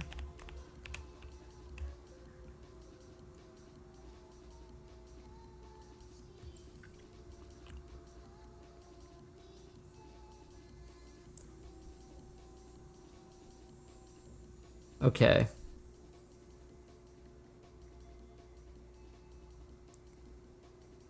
The reason why we're doing it inside of a UI container, by the way, is because I realized it would need to be in a UI container anyway, because you want it to be inside of some bounds, right? Okay.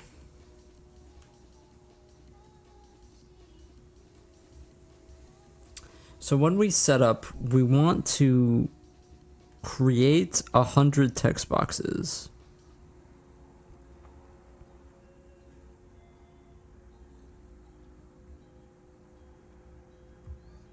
Maybe. Do you want to just create them then? Maybe you do. Okay, let's do that then.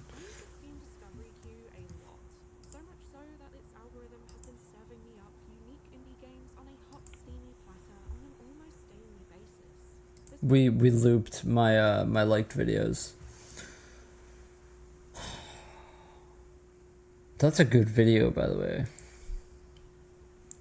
That's a good video, but we're not watching that video today. You know, believe it or not, in this telepath mix, I got copyright claims on my VOD, which, you know, is interesting considering it's, you know, his music is all based on samples. I just don't understand how we're really going after me for that. I think I'll try listening to this now. If my stream goes down, let me know. Okay. So we need a setup function here. We're gonna do the exact same pointer casting as we do here, for a UI element.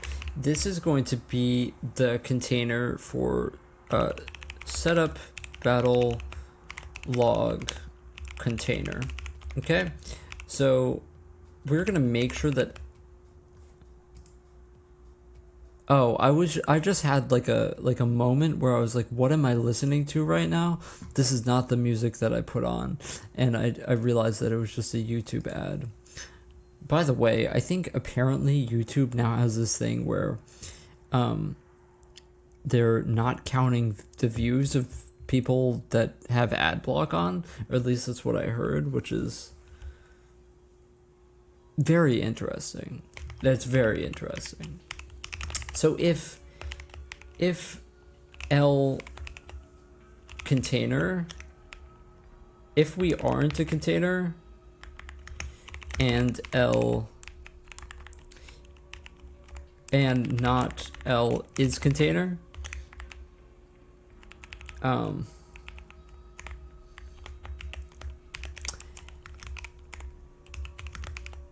else we want to assert that L is container equals true. Really, we should actually do this separately. Yeah.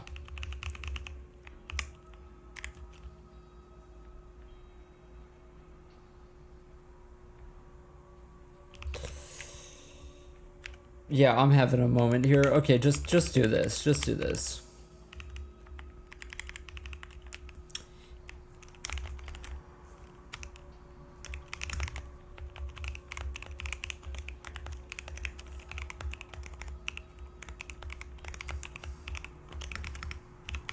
Do I have a create new?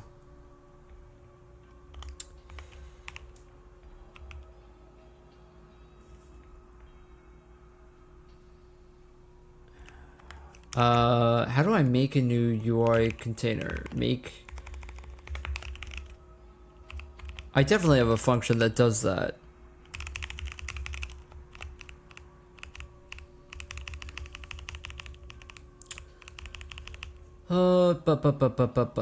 Add element to container, no. Add text box, no. No. No. No. No. No. I just callic it. Interesting. Interesting. I definitely have a memory leak here. I 100% have a memory leak here. 100%. Hold on. Destroy UI element.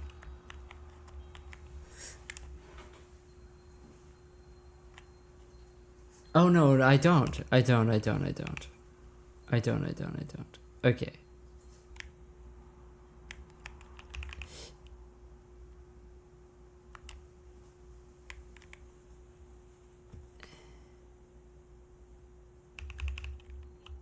Honestly, we just want to do this.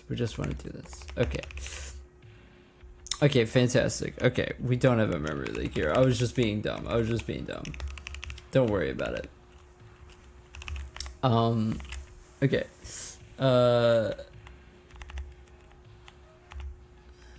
Where was I? What's the function that I was just doing? Oh my gosh. I'm lost in the sauce. Okay, it was right here. So I'm just going to do L container equals and callicate.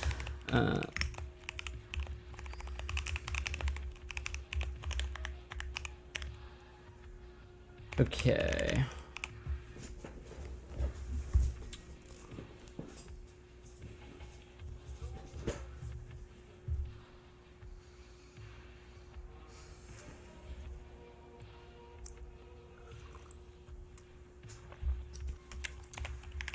Now we can get into the nitty-gritty here. So do we want to iterate through and add 100 text boxes? Probably.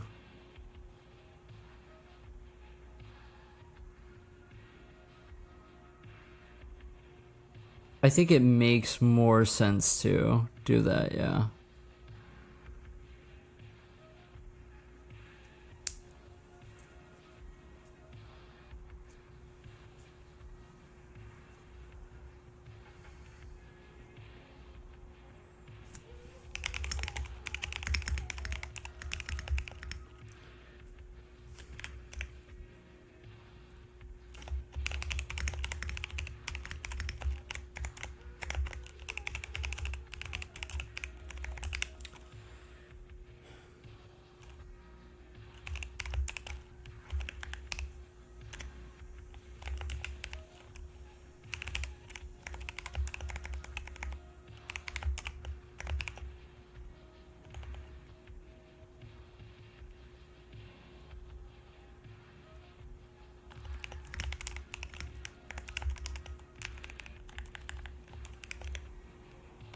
Let's go to 99.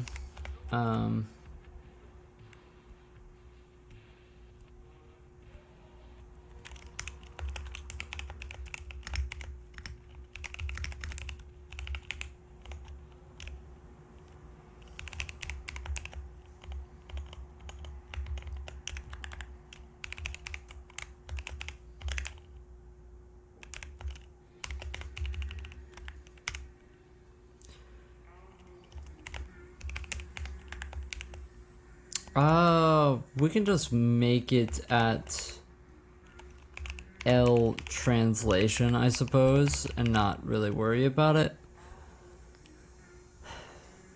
Because we're gonna move them into position, I think, later. Wait, actually, how do we define a position for these? Just in the center bottom?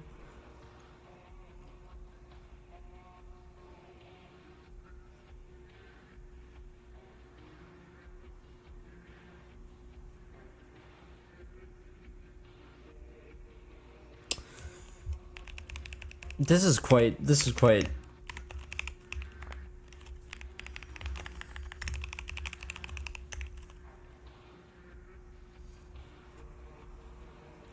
quite difficult. I will admit it is quite difficult.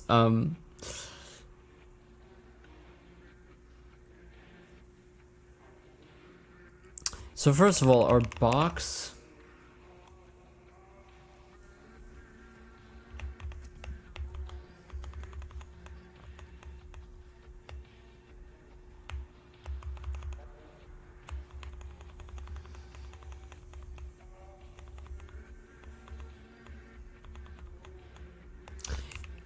Okay, so we want to get rid of. Okay, so let's sprintf into box display text. an empty string. Okay. So that we don't write anything. We need to actually hard code these. We do. We absolutely do.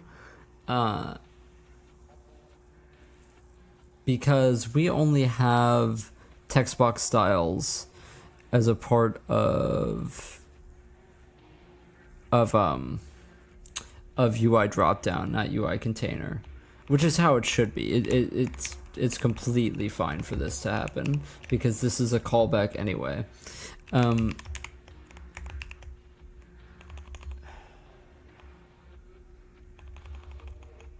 I'm just checking what else here that we need to change.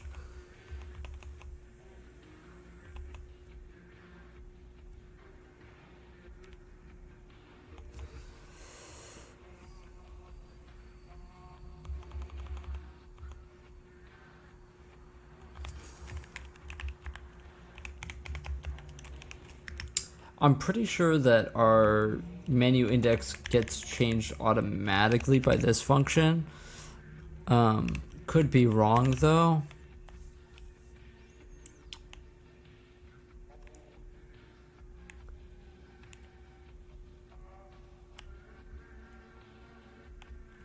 It doesn't. It doesn't. Yeah, really, this function should take in a menu rather than just boxes in the text box count.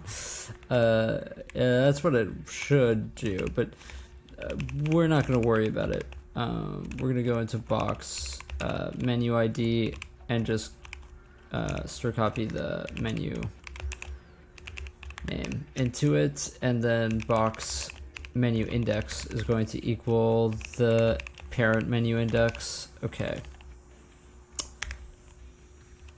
What else do we need on our box? I'm sure that there's something that I'm missing.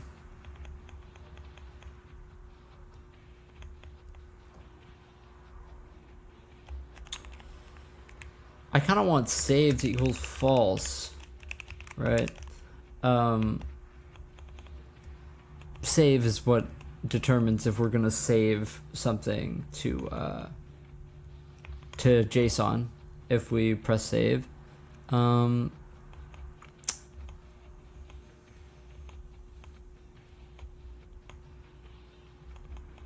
Yeah, I think that this is fine. Our ID needs to be changed.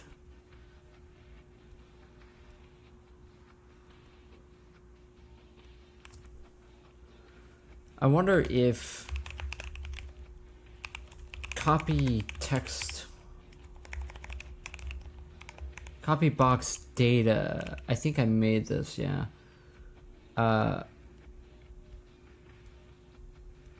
Text box A to text box B.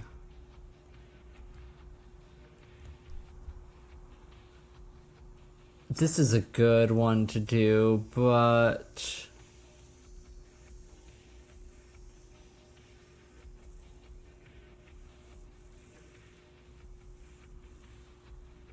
yeah, why don't we just do this? I mean, this is much better. This is much better. Because we could just set an example text box for us to go into here. So this is much better. Okay, so let's just make a text box template. And let's just set all of that stuff. You want to set all of the callback functions to null. What are the other ones? Hover. We want to set display. We want to also set def dot setup function and def dot destroy function. You want all of this to be null. You want to set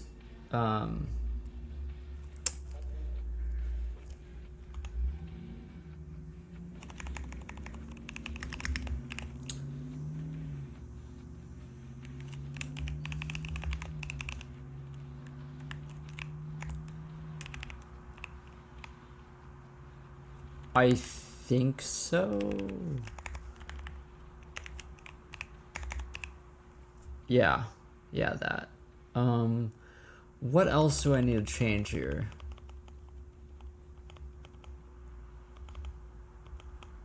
I don't think anything else. I think we need to set a menu ID, which we can just store copy here. Yeah. We're just gonna do this here, and then change box to template. And we will also change the text size. Template. We also want to change the color. So that's what I'll do. Template dot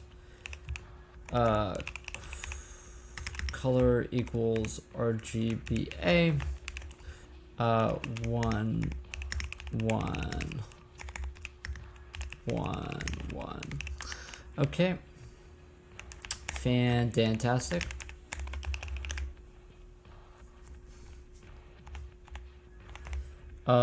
And then every time we make a new box, all we're gonna do is copy box data. I believe we're copying A into B, so we'll pass template box with an offset ID of I. It's a very elegant way of doing this. I'm very happy with it. Yes, we are copying A into B. Yes. Okay.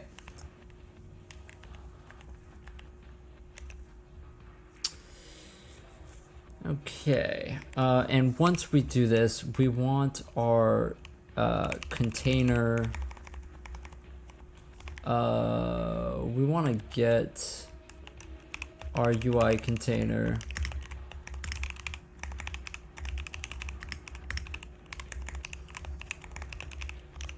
Okay. Yeah, I don't know if I'm too far away from the mic today or if it's all good.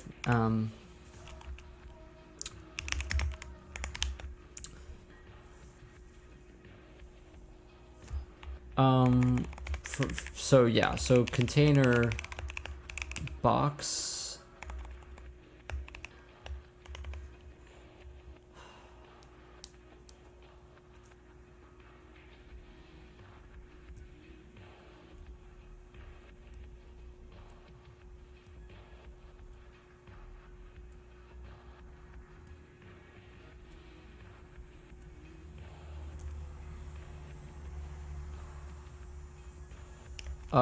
Shit. Wait a minute.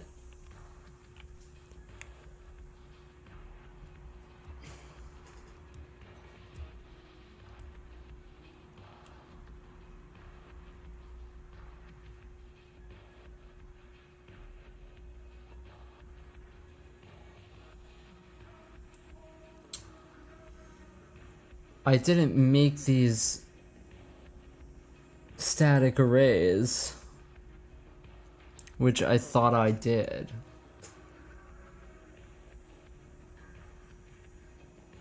I thought I did that.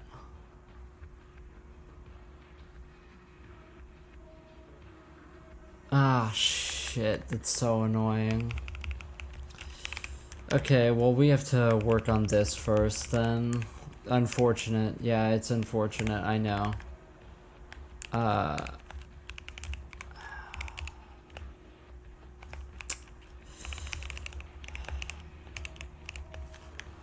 Yeah, it sucks. I think we can piggyback off of Max UI Children. I think that 128 is a pretty good number.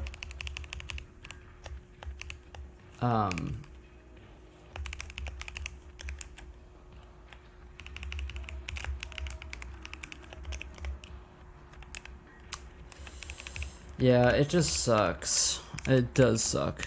Do a backflip? I'm sorry, I can't do a backflip. unfortunately. I'm just not, I'm not that good. I'm not that good. Unfortunately. I wish I could help you out there. I really wish I could. Unfortunate that I can't. It does suck.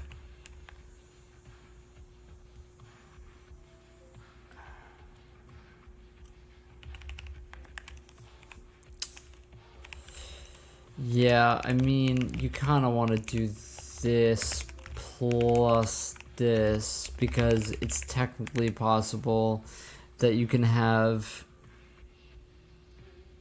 the max amount of elements and the max amount of boxes. I hate it. I hate it so much.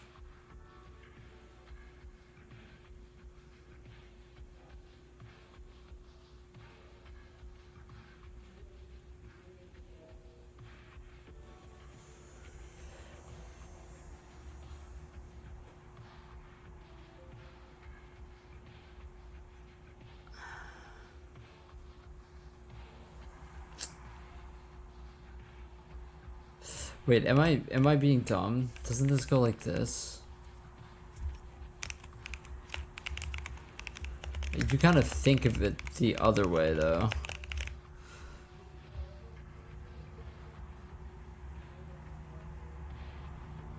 Yeah, it does go like this. I've never done a, what's my stream delay? It shouldn't be that bad.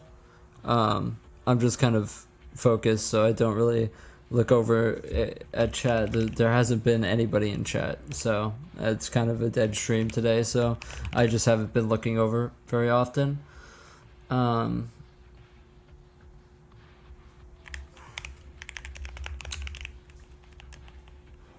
Okay.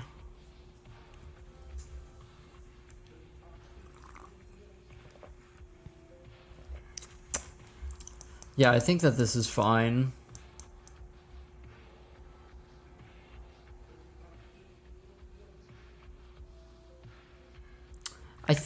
Is this how you write this or not? I've never done this before.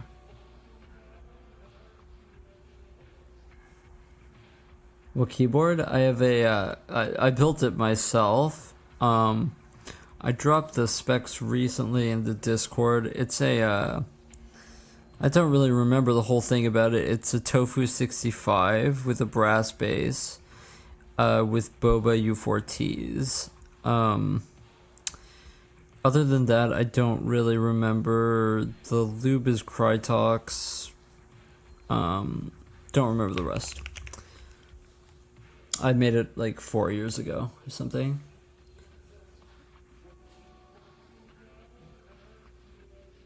Yeah, I kind of want to look up if I'm doing this right, but I don't even know what to look up.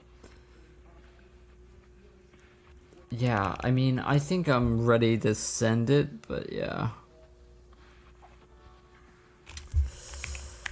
What even would I need? So add element to container would have to change. Yeah, this was all dynamic. Hopefully, store copy, see child IDs. See.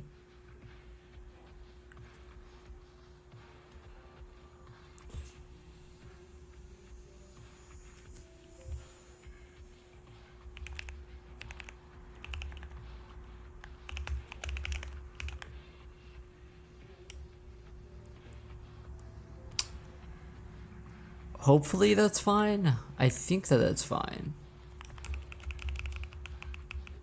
So what this finds, if it finds a duplicate ID, then it returns.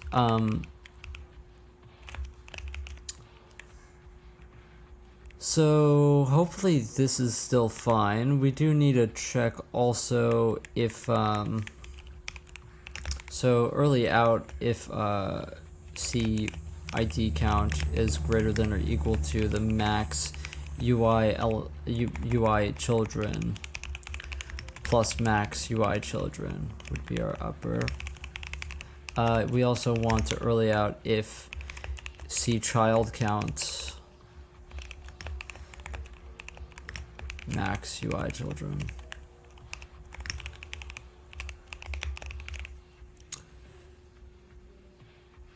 Okay. Now we want to do the same thing for text boxes.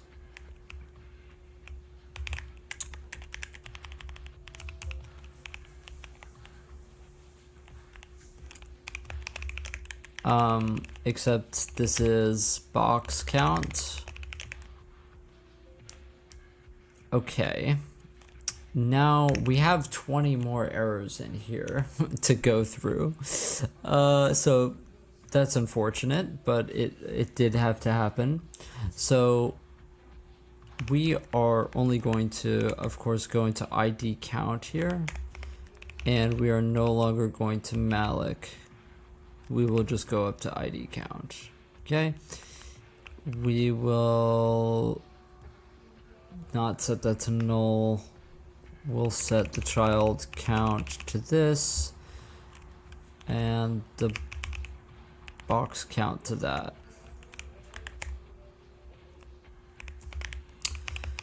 Okay, 17 more errors to go.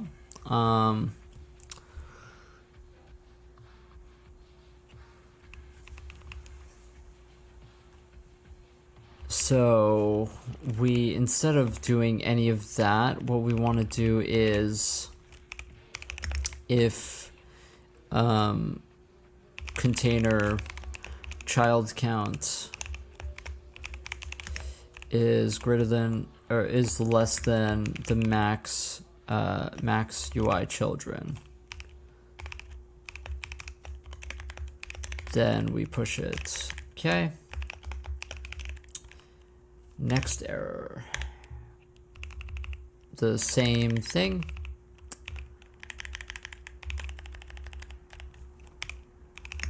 If container box count is less than the max UI children, then we push.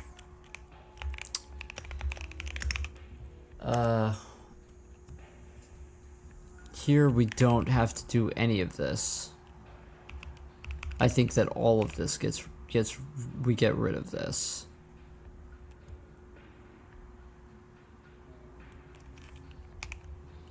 What we can do though is make sure element container child count equals 0. Yeah, I know. I'm just writing this fast because I'm writing it fast, you know. ID count equals 0. That's just when we initialize a new one.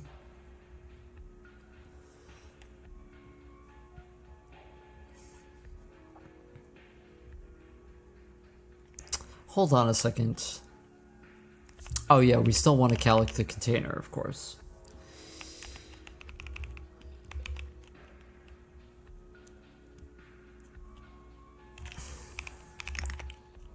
Yeah, okay, that's fine.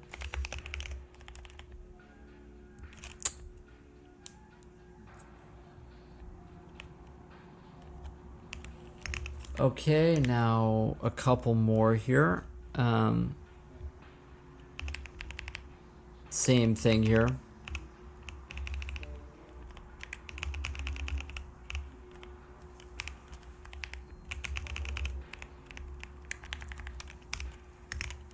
And Control J. I love that. Okay. Now we don't have to do any of that. And I want to look at the yellow things here. This is size T issues.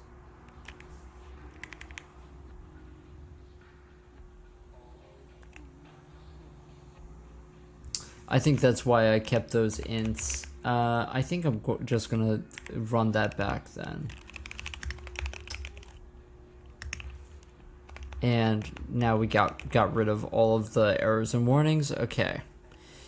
Hopefully that is fine. I want to also check though, under destroy UI element,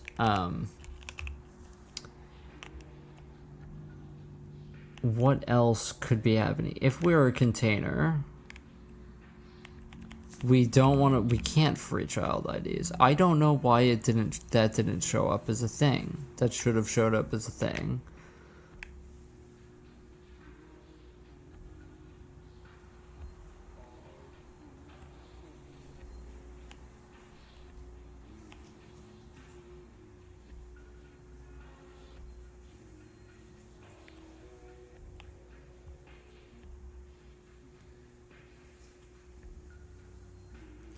Okay, just checking out and making sure that all of this works fine.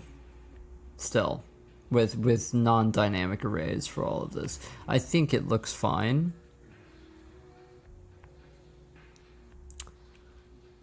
And if we have a parent container, we shift our arrays left, we shift our string arrays left, we change the counts. All of that seems fine and dandy. Okay, I think that this is fine. We may actually... No. This is not fine. We need to not cast that to void pointer. That's what we need to not do.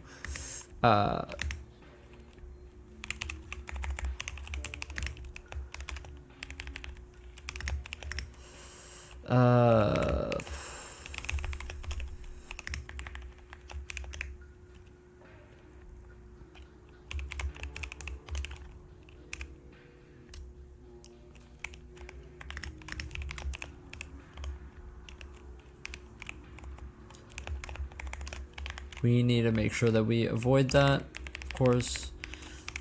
We want to go -1 here, and then we want to go C box count -1. Okay, we want to go in here if we're less than 0 or greater than or equal to, yeah, so we already kind of deal with that.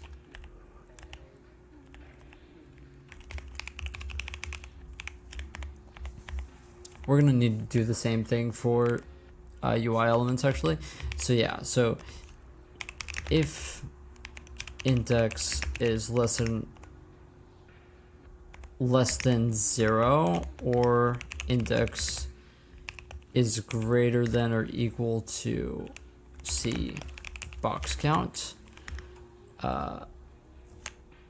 let's just do the opposite. Yeah.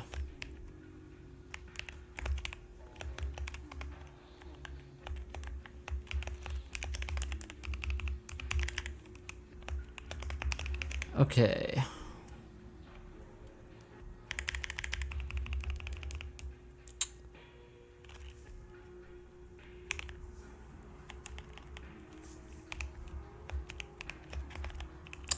I'm pretty sure that this is also going to be type issue.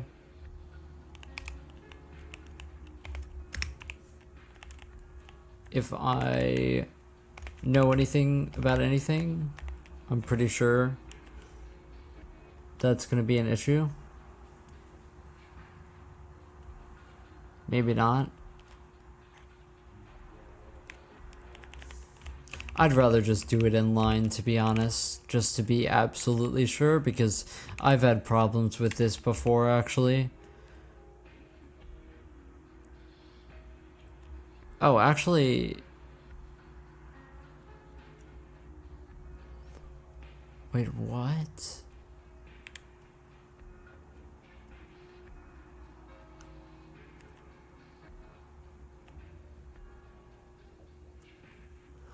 Hold on a second. Index equals -1. I to box count. We check the pointer.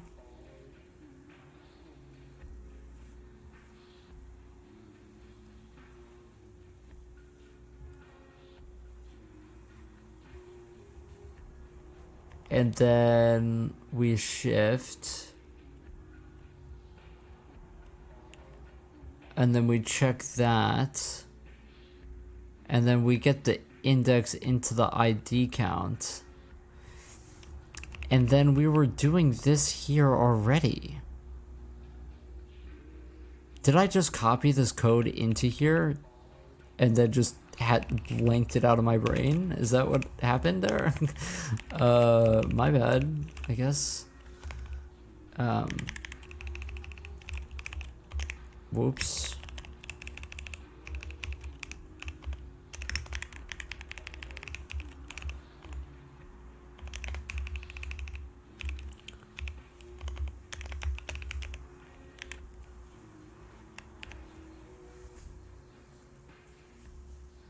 Oh, I wish it was. I wish it was. I think that you just stir copy. I think that that's what we did anyway. Yeah, that's what we did anyway.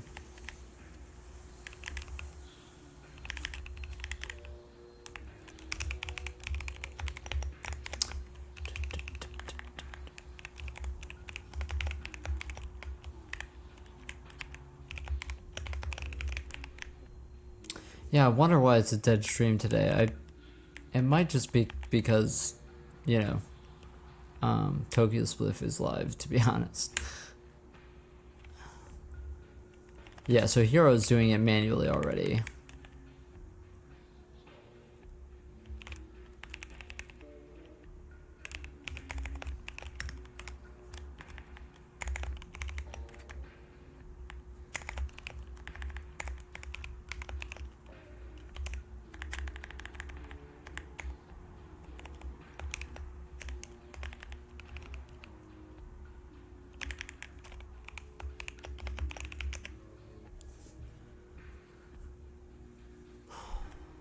Okay. And then this is the exact code you want to count. You want to copy.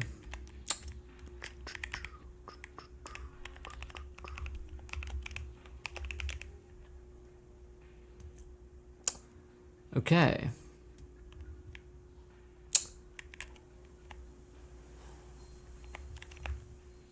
Am I on Linux? I am on Linux, yes. I'm on Linux.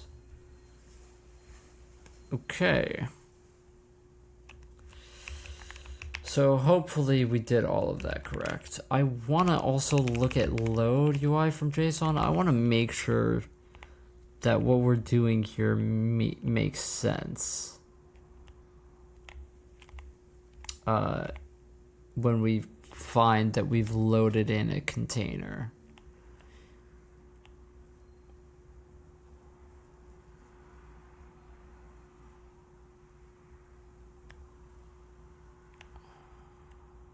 Yeah, it makes sense. And then when we're loading in a container,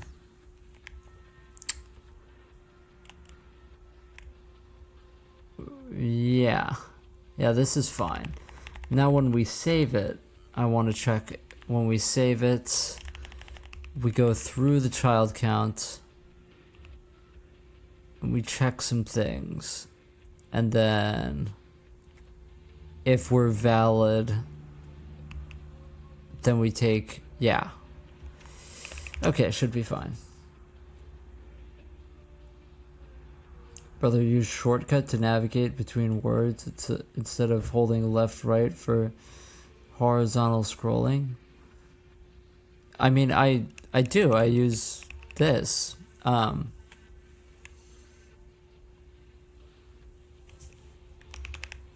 use this pretty often. Anyway. Okay. Oh, are you talking about when I do this? Oh no, that's up and down. That's not.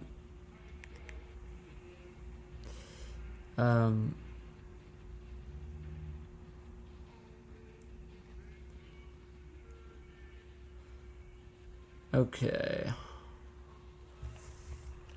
So now we should just be able to assign straight into box children container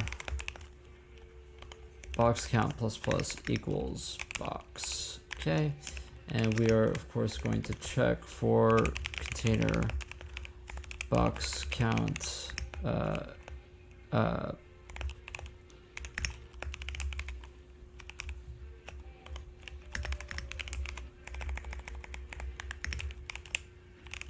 yeah, that's fine. Oh, actually, yeah, you want to do this check up here. Yeah. So that we don't create a new text box when we can't assign it. Okay. Sounds good to me. Okay.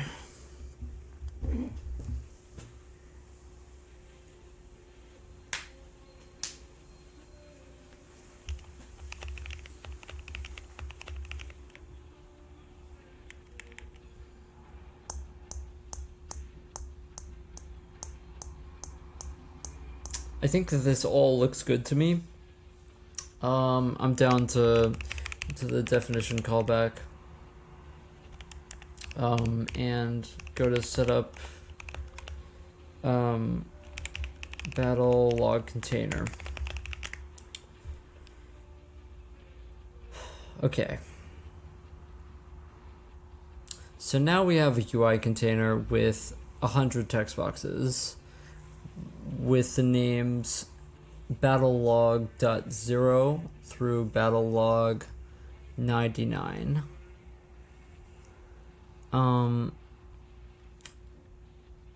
Now how do we write into that? We want to make a function that actually does that, just straight up. We don't want to... Yeah, we don't want to actually... Yeah. We don't want to have a callback kind of thing going on there. I think that we just want to make a function that pushes a string to a container, maybe? Does that make sense to have as a thing? I think so. I think that makes sense.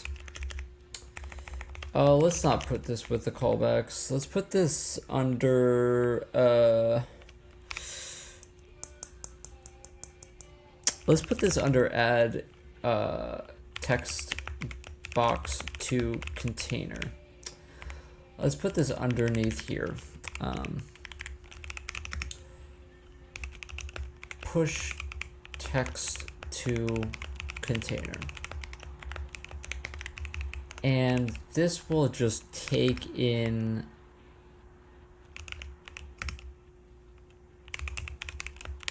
max characters. Okay. Now,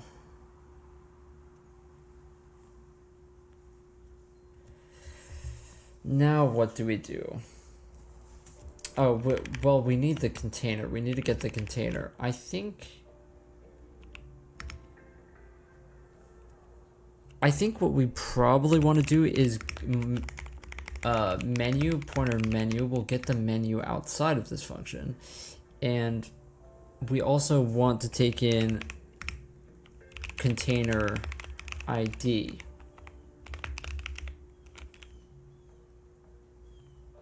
Yeah. Let's just make that const char.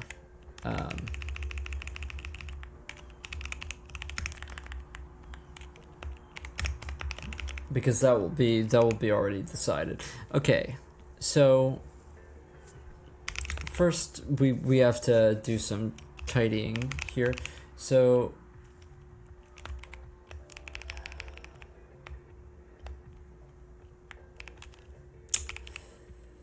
container ID less than or equal to 0 or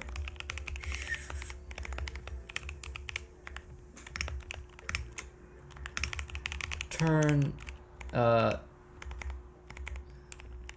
hold on.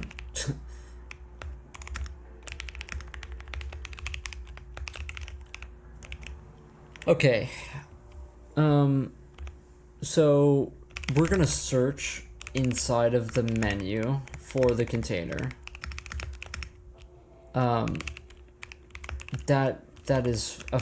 That's fine for us to do.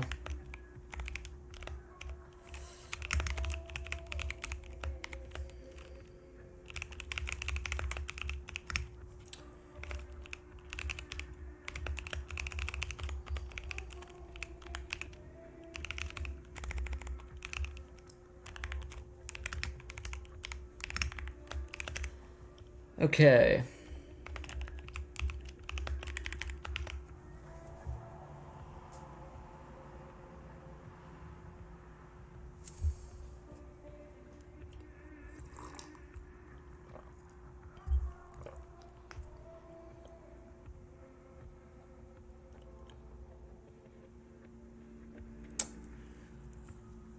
Okay. So if we find a match, then we want to push it to the container. So we want to make sure that if... Okay, so now we'll get the... We'll get the element here. If element container and element... Well, yeah, let's just say element container. We want to get that container.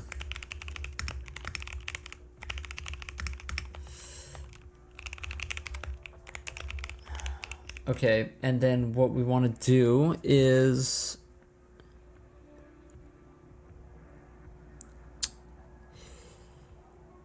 we want to push it onto the last text box.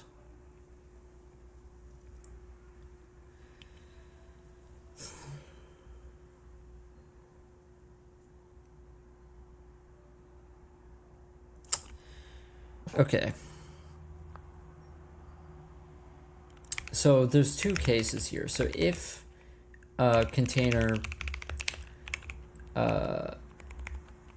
box count is greater than or equal to max UI children, if it is greater already, then what we need to do is push it into the second to last box.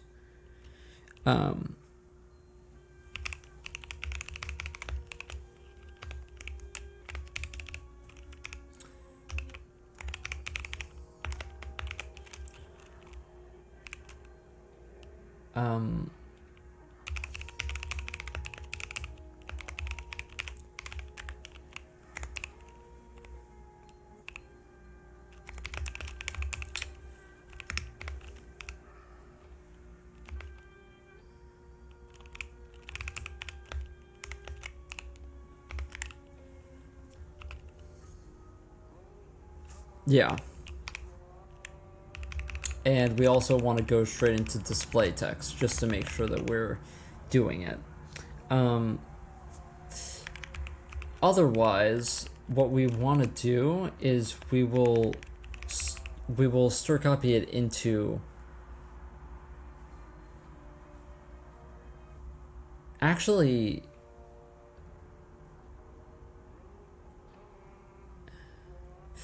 never mind. I'm completely wrong on this.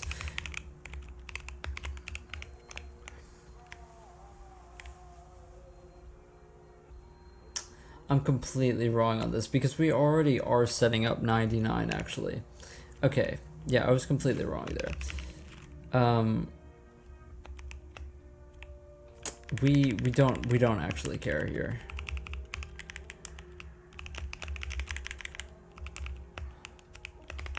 Because we set them up already.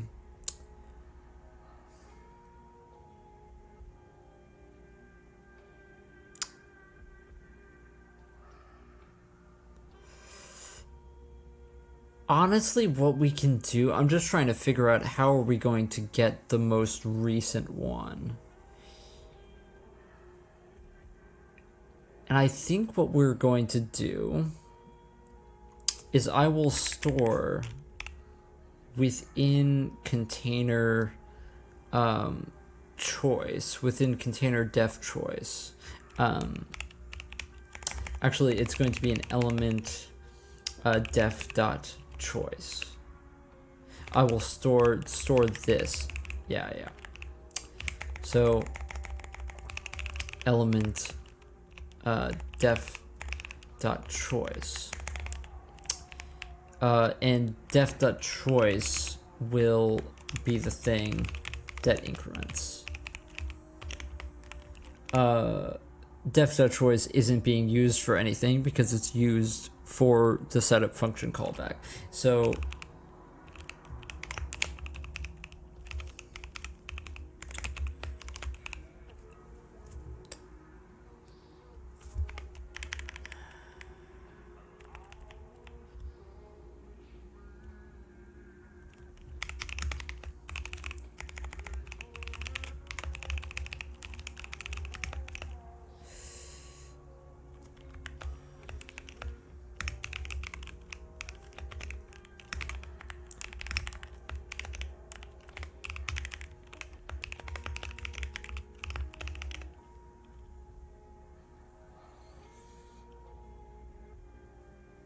and then otherwise we're always going to go into the last box. The issue is that this actually needs to loop.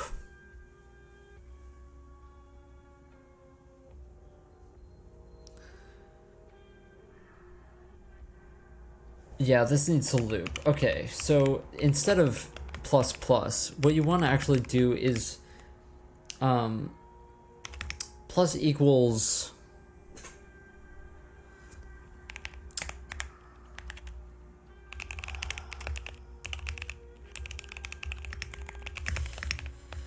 plus one modulus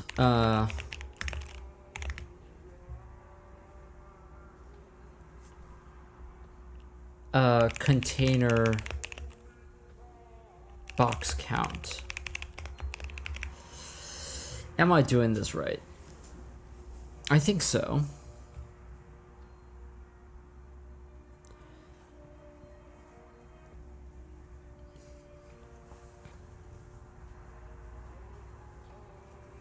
I hope so.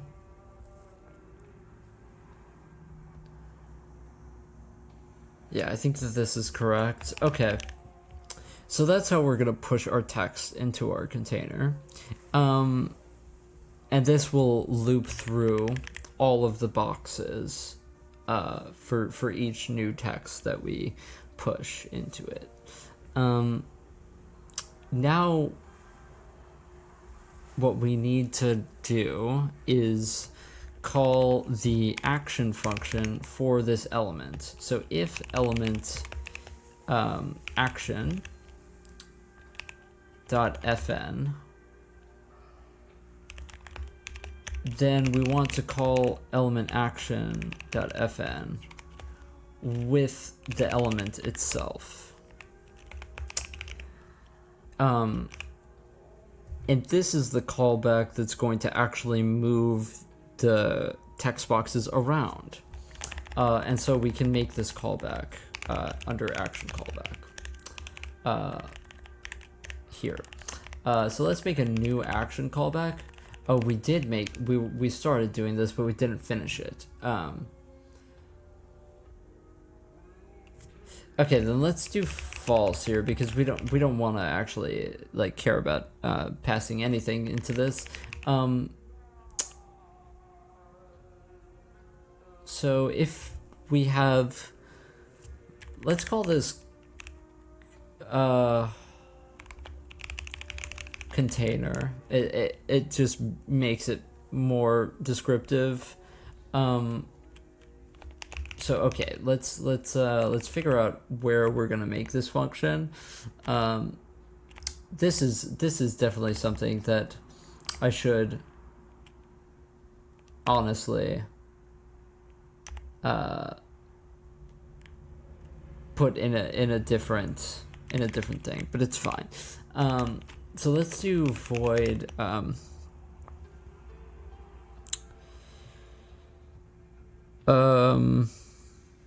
sort battle log. We're going to take in void pointer data as per usual, and we will cast this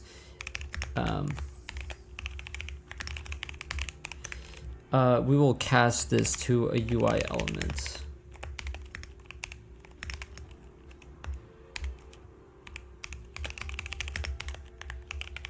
We will cast this. Now now we want to make sure if e container, if we don't have a container, then we need to return. So UI container, get the container. Okay, so we can get, I think what's important for us to get first of all is the most recent text box.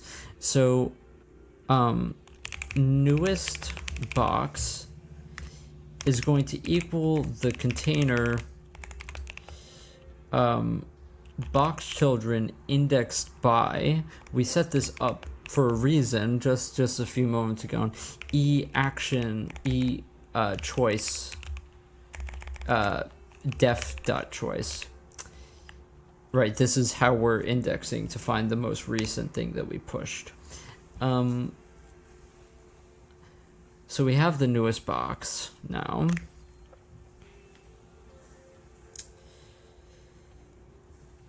And so what we want to do is we want to align this box with the bottom and move every other box up by that amount.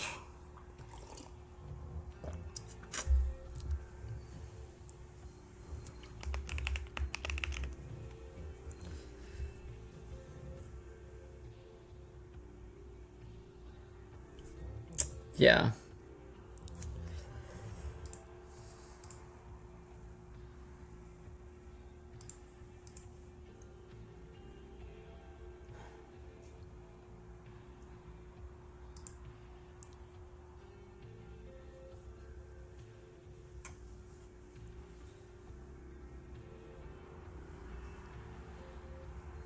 I'm sorry, I'm looking for other music because I'm just not really feeling it right now.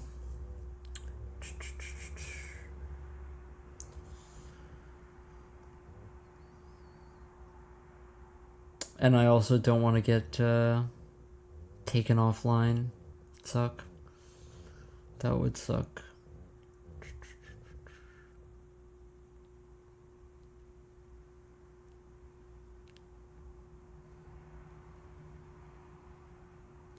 I've been listening to Telepath a lot recently. It's pretty good.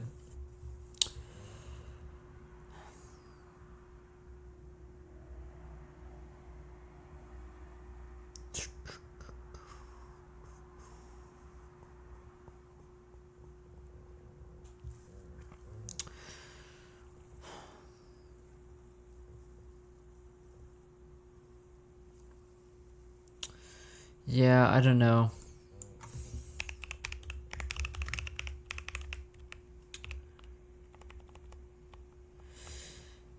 What do I want to listen to?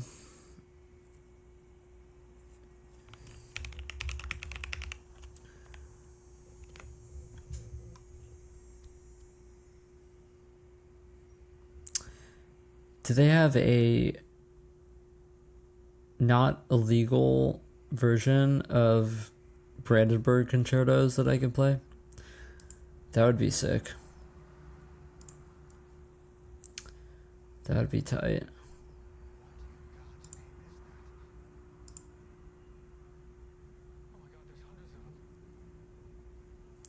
Nope. Not this one.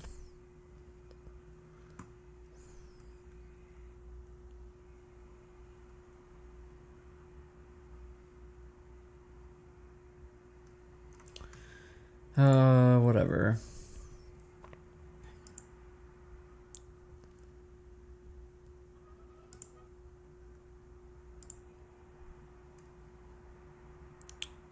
Apparently this isn't. Not really sure if it is or if it isn't, but according to YouTube itself, it isn't. It doesn't come up under the copyright thing, so okay. So we want to find the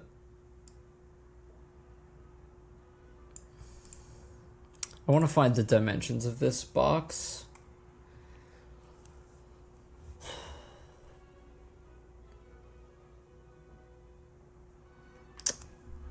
we can do this with float width height and then determine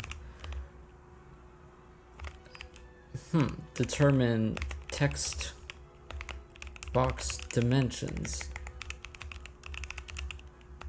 Really?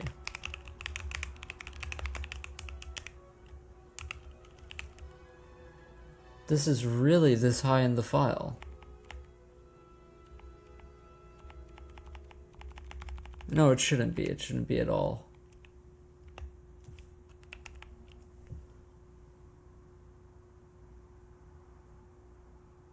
Why is this... Why is this giving me trouble?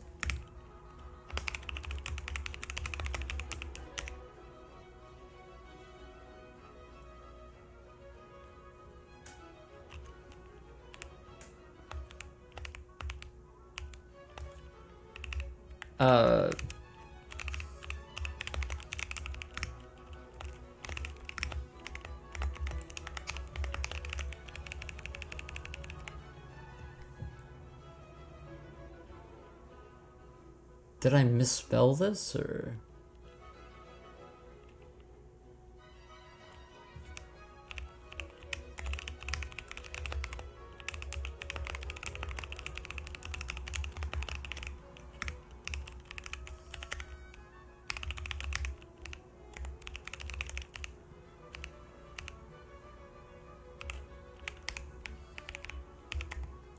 I will put this in the header file. I don't know why this is being weird though.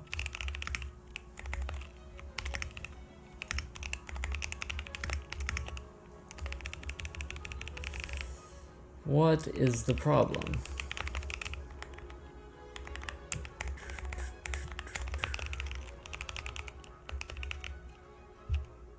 Okay, I'm confused since it's later in the file, but whatever. I hope that it's fine to determine our text box dimensions like this. Actually, maybe we want to change label alignment first inside of E with our newest box. And we want a text align of, what did I call this? We want to align bottom center. And then we determine the dimensions. And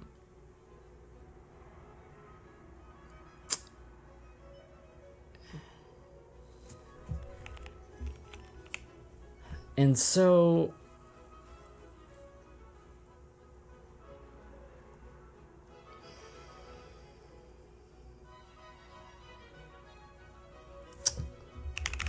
I think that we don't have to have a list of all of the newest things. I think that we can just actually go through container box count and then just shift everything up, because technically this should always work. So we want to transform text box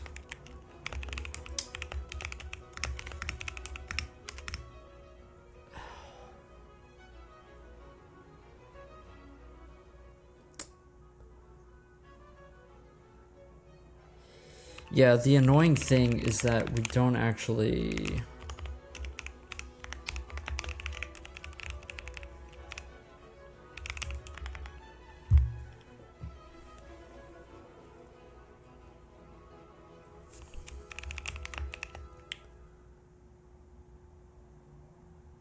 Yeah.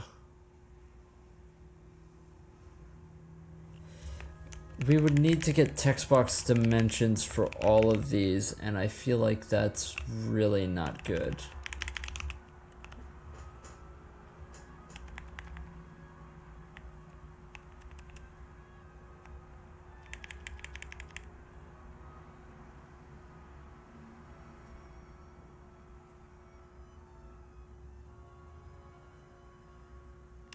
Yeah, I mean, can't we just cache these on here?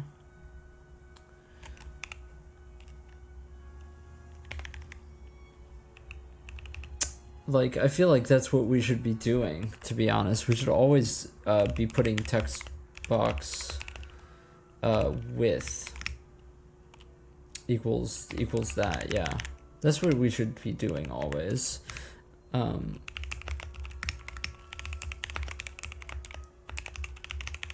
That's what makes sense.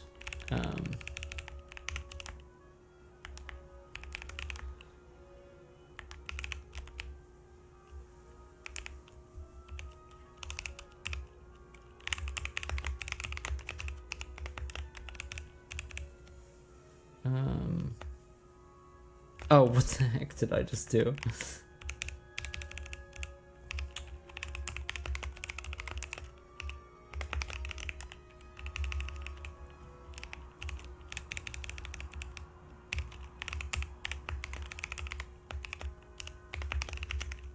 Maybe that guy is correct. Maybe I do this a bit.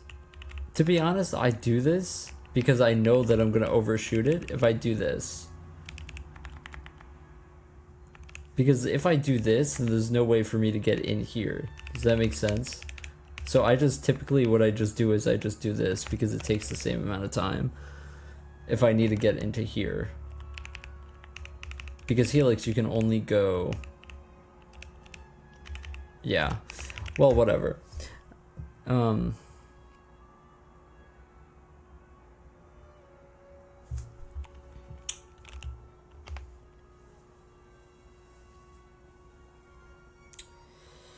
Okay, so now that we're caching it on the struct, now we don't have to determine the dimensions every time.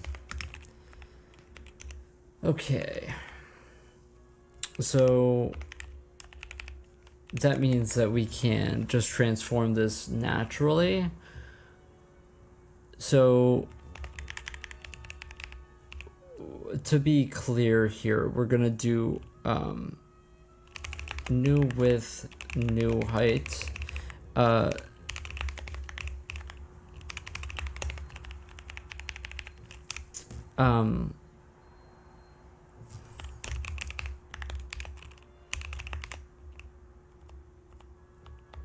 Hey Arya, how are you? How are you doing? Good to see you. I'm pretty sure we're just gonna do this. This is gonna be the height from the bottom. So we need to add box height divided by 2. And then keep a count. Wait, no we don't. No we don't. No, we don't, yeah. This should just work, straight up. Never been this much of a time, I know. Like, I pressed go live and then you immediately showed up. Like, it was... I'm so insanely impressed.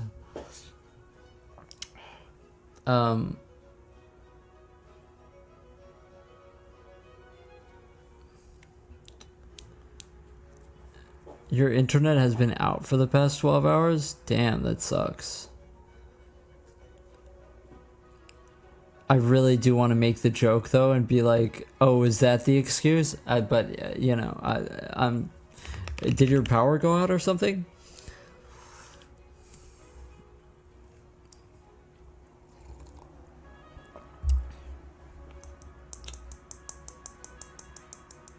We need... Hold on.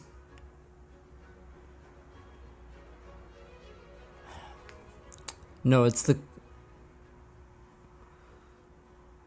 Bro, what? No. You want the current box translation. It's box translation dot y plus new height.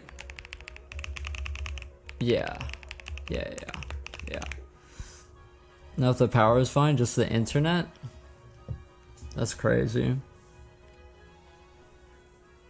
That's crazy.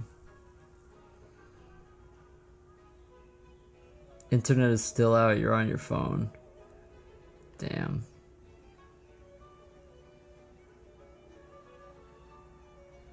That's insane. Why the internet? For me, it's like the power goes out and that's the internet. I rarely have the internet go out here. Well, I'm sorry, I'm making you use up your data.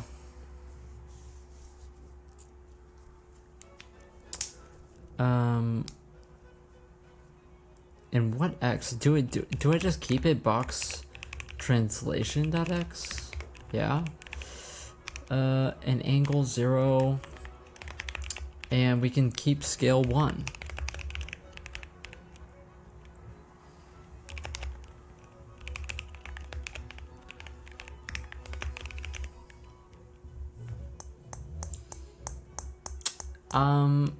The question is, how do I get it centered in the first place? On setup battle log container, do I center these? I don't think I do. I use L translation. Is L translation fine? I think L translation is fine. That should center me. Theoretically. Theoretically.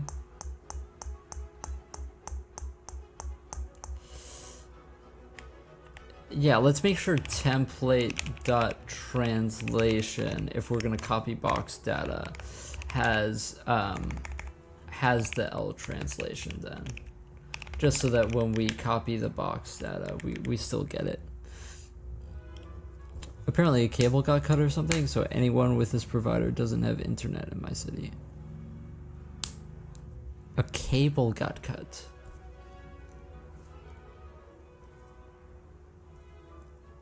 Imagine your company just runs on internet and just cutting a cable. Ah, damn. They cut the cable. I mean, don't you have like a backup cable or what? I don't know. That's just crazy to me. That's crazy. But maybe I'm just stupid and I don't know how the... I don't know. How hard is it to fix a cable? Is it really a 12-hour job? I don't know. I'm just kidding. I come from America though, and the power companies have like monopolies here. So when our power goes out, like when a storm comes and our power goes out, they just can take however long they want, you know? It just like, you know, when you have a monopoly, like the power company is the state, is owned by the state or whatever. It's ridiculous. Okay, so this should be centered. This should be working. Okay, so battle log container, it's going to have, what did I name this function? Sort battle log on action. Okay, so all I have to do now is set up something to test this. Push text to container. Let's put this in the header file. And I don't know where we're gonna call this from, to be honest.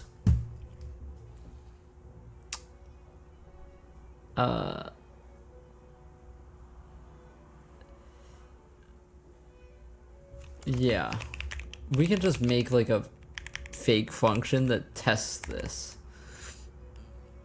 Maybe it's like half underground. I mean, yeah, I guess so. Where I live, it's all above ground, and so when power lines go down, it's like they like have to put the poles back up and shit. I don't know. It just seems like something that should be underground at this point, you know?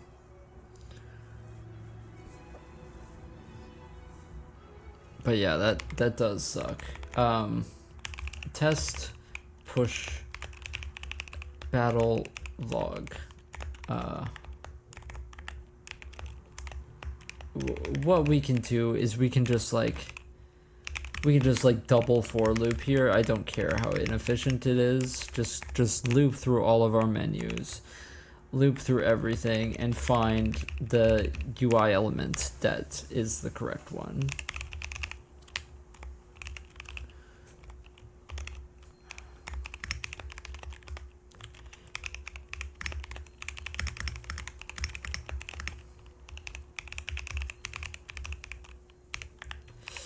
Oh, you know, I was playing Clover Pit. Clover Pit came out. Clover Pit was pretty.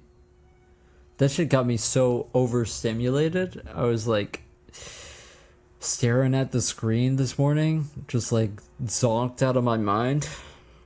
That's why I don't play video games anymore. It just gets me like. It's like my brain rots in real time. I can like feel it.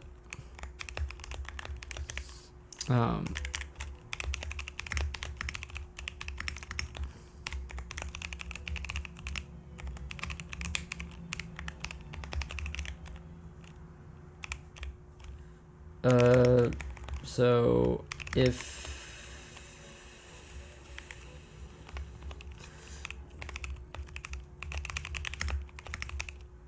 this is a game just gambling simulator, yeah, it is. It is.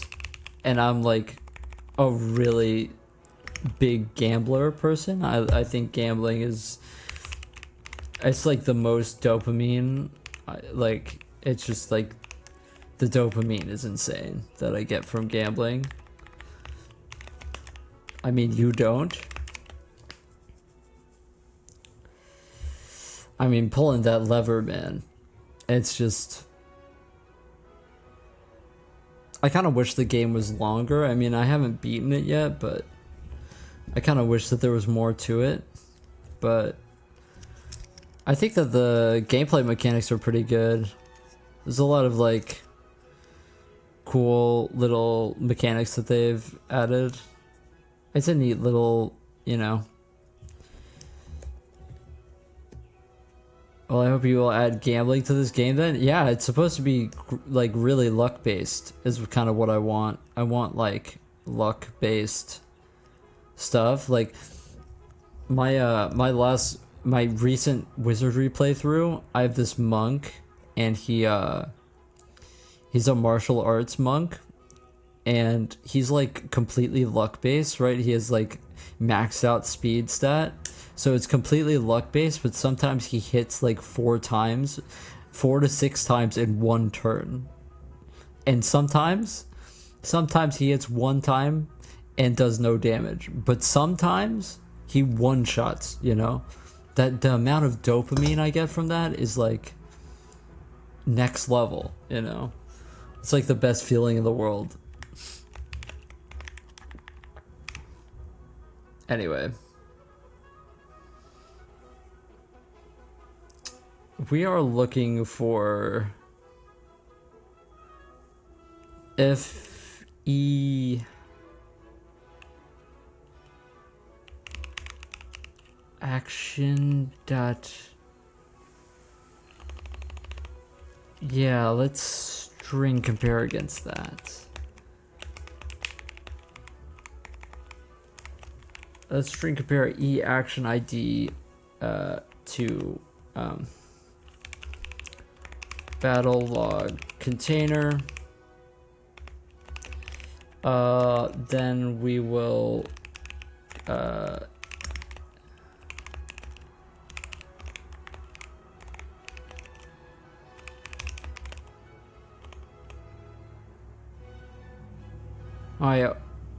I have the container ID on this. Okay, it's fine. We can do that.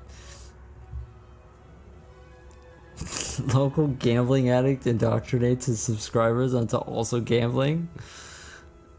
Listen, I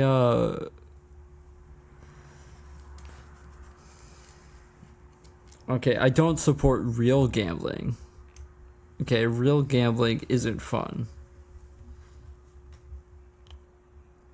But all I'm saying is fake gambling is the shit. You know what this reminds me of? I'm pausing the music to tell this story because this is a very important story for me.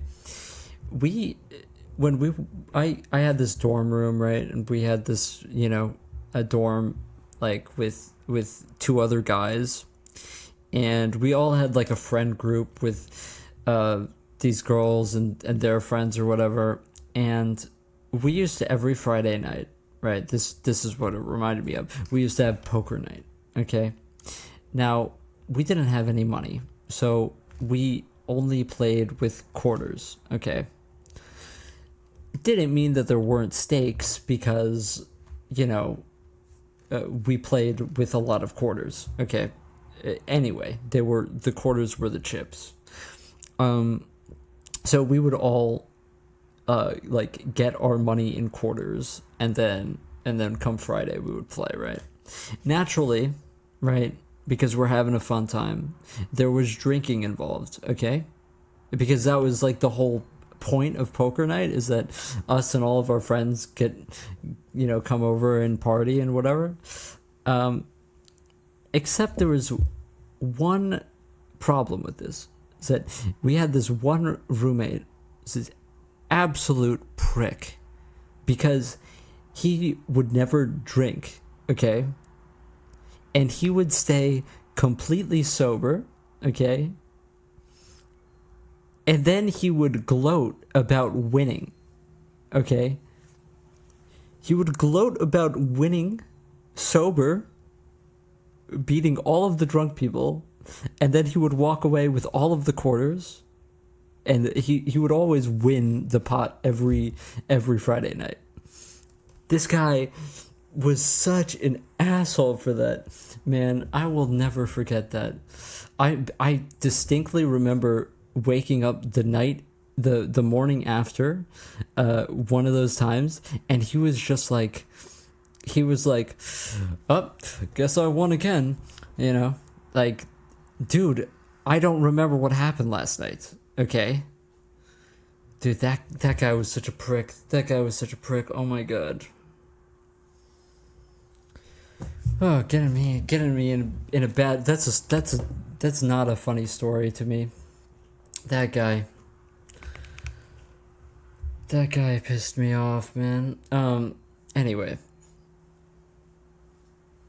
what was I saying? What was I doing? Okay, we're doing this. We need some random text for certain here. We're gonna have a char random 128. Okay, and we will.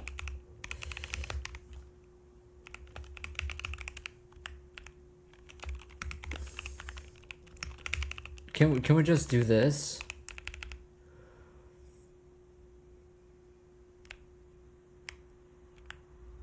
What are we smoking here?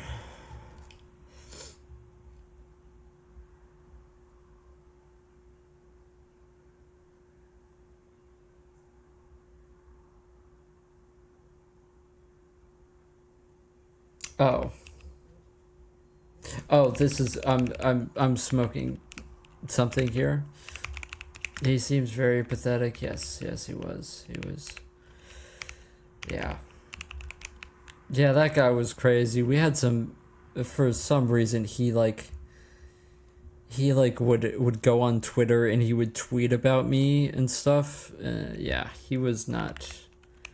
Yeah, he was the reason why I just started living at my girlfriend's place instead of. I just kind of just moved out at the end of the year because I could not deal with his bullshit. But anyway, that reminded me of that because, yeah, dude. Every time we would go to the pub too to watch the game, right? And then he wouldn't drink, right? And then he would joke about all the stuff that we said when we were drunk, and dude. I mean, like it's fine to not drink, right? Like I don't drink anymore. I get it, but it was like this sort of like he like got so much entertainment from other people being drunk, I guess. He tweeted about me, yeah. Yeah. That was the whole deal, is that I was dating this girl and he ended up dating her like best friend from back home or whatever.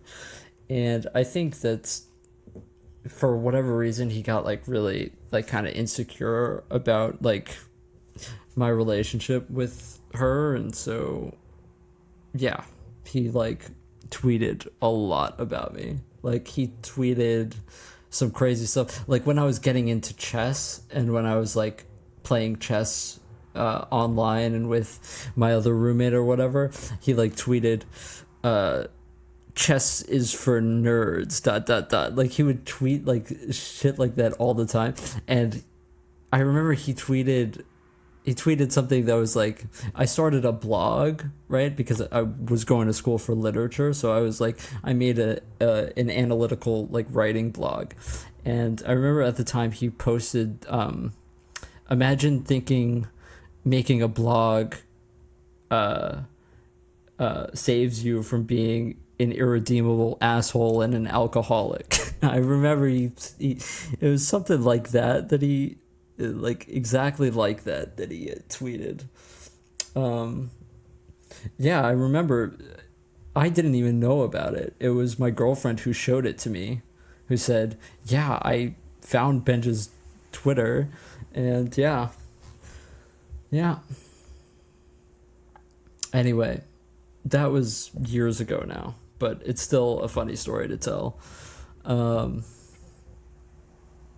yeah.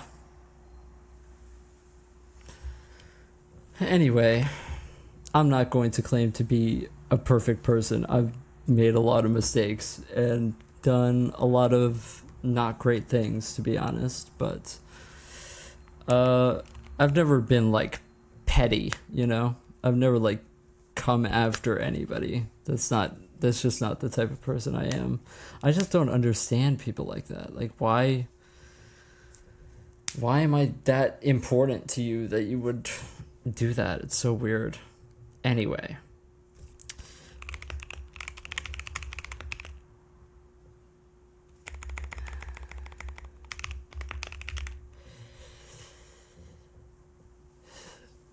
Okay, we have test push battle log as a thing.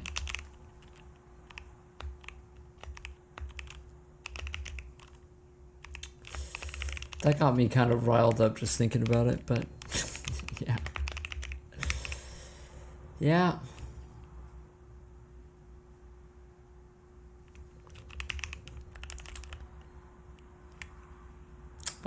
Where do I want to put this in the... I'll just like literally like put this inside of the... Yeah, we can just cheat it and put it inside of rebuild. We'll just put it inside of like check UI state. Just put test push battle log.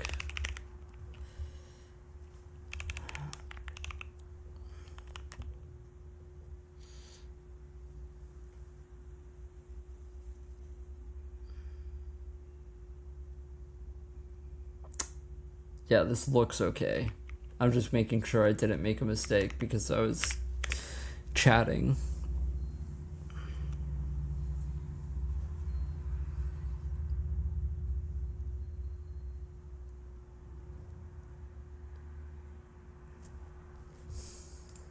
Anyway, I can play my Brandenburg concertos again.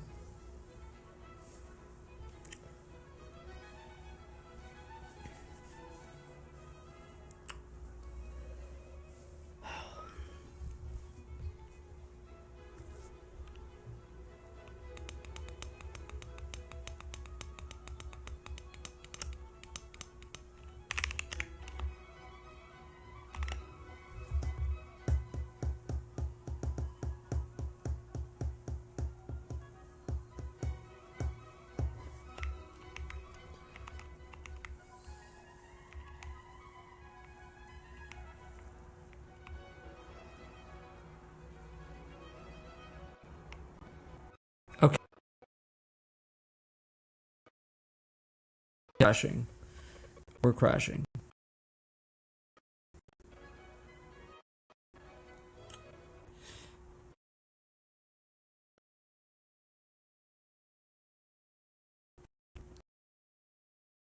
Did?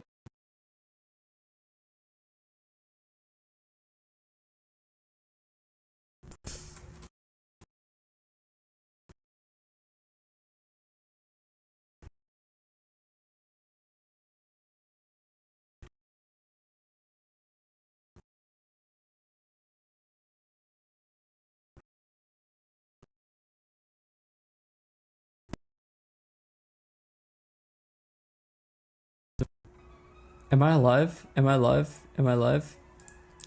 Did my stream go down? Holy smokes. Okay, I think I'm still alive. Okay, so I wrote something wrong. I wrote something wrong. I must have, because I'm gonna assume that it's this. This is what I'm gonna assume.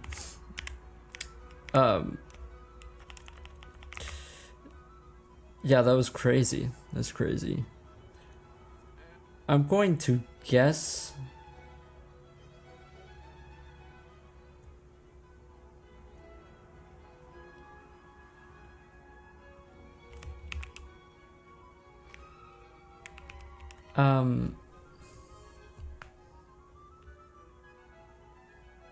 I'm gonna guess that we can't shrink a bear into this. Yeah, let me just try and make sure that you're still alive, but it did freeze. Yes, yes, I did freeze. I did. I know I did, because my entire computer started yelling at me. Oh shit. I'm hoping that it is test push battle log. That's the problem.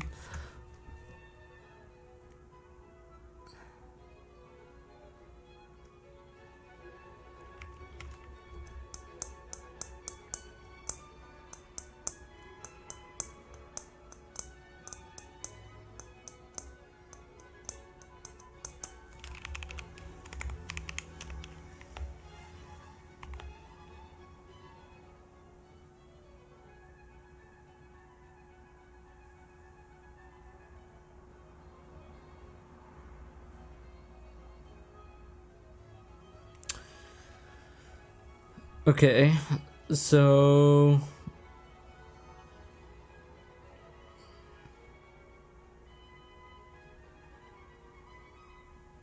it is that. Okay.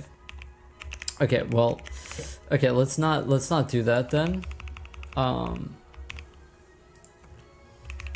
Let's go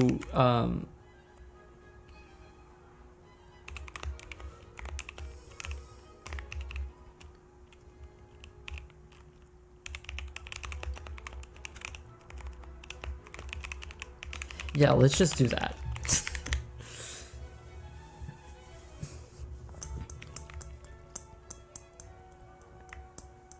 Actually, hold on. If I calic all of these, am I like safe to even do that? I don't think I am, dude.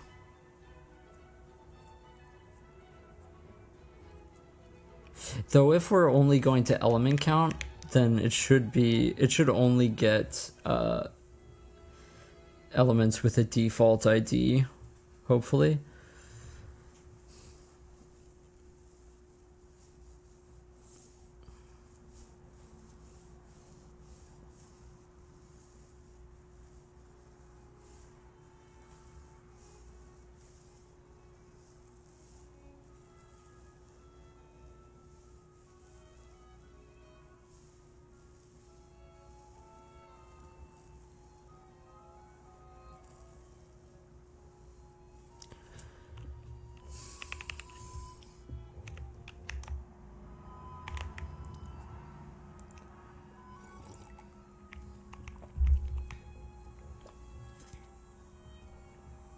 If I crash again, then it's gonna suck. Oh my god, you're so right. You're so right. You're so right. You're so right. Nah, yeah, see, I was yapping, and I didn't, see, this is why I don't yap. All I read was the first 4 words, and then I was like, oh shit, that's totally true. That's totally 100% true.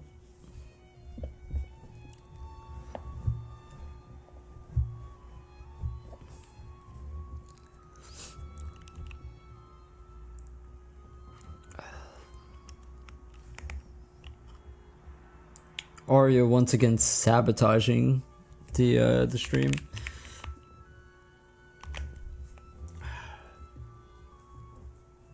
That was good. That was good. Okay.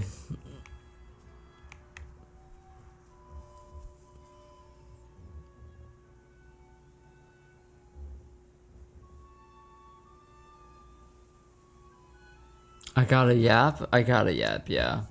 I just can't make mistakes in yap, that's the thing.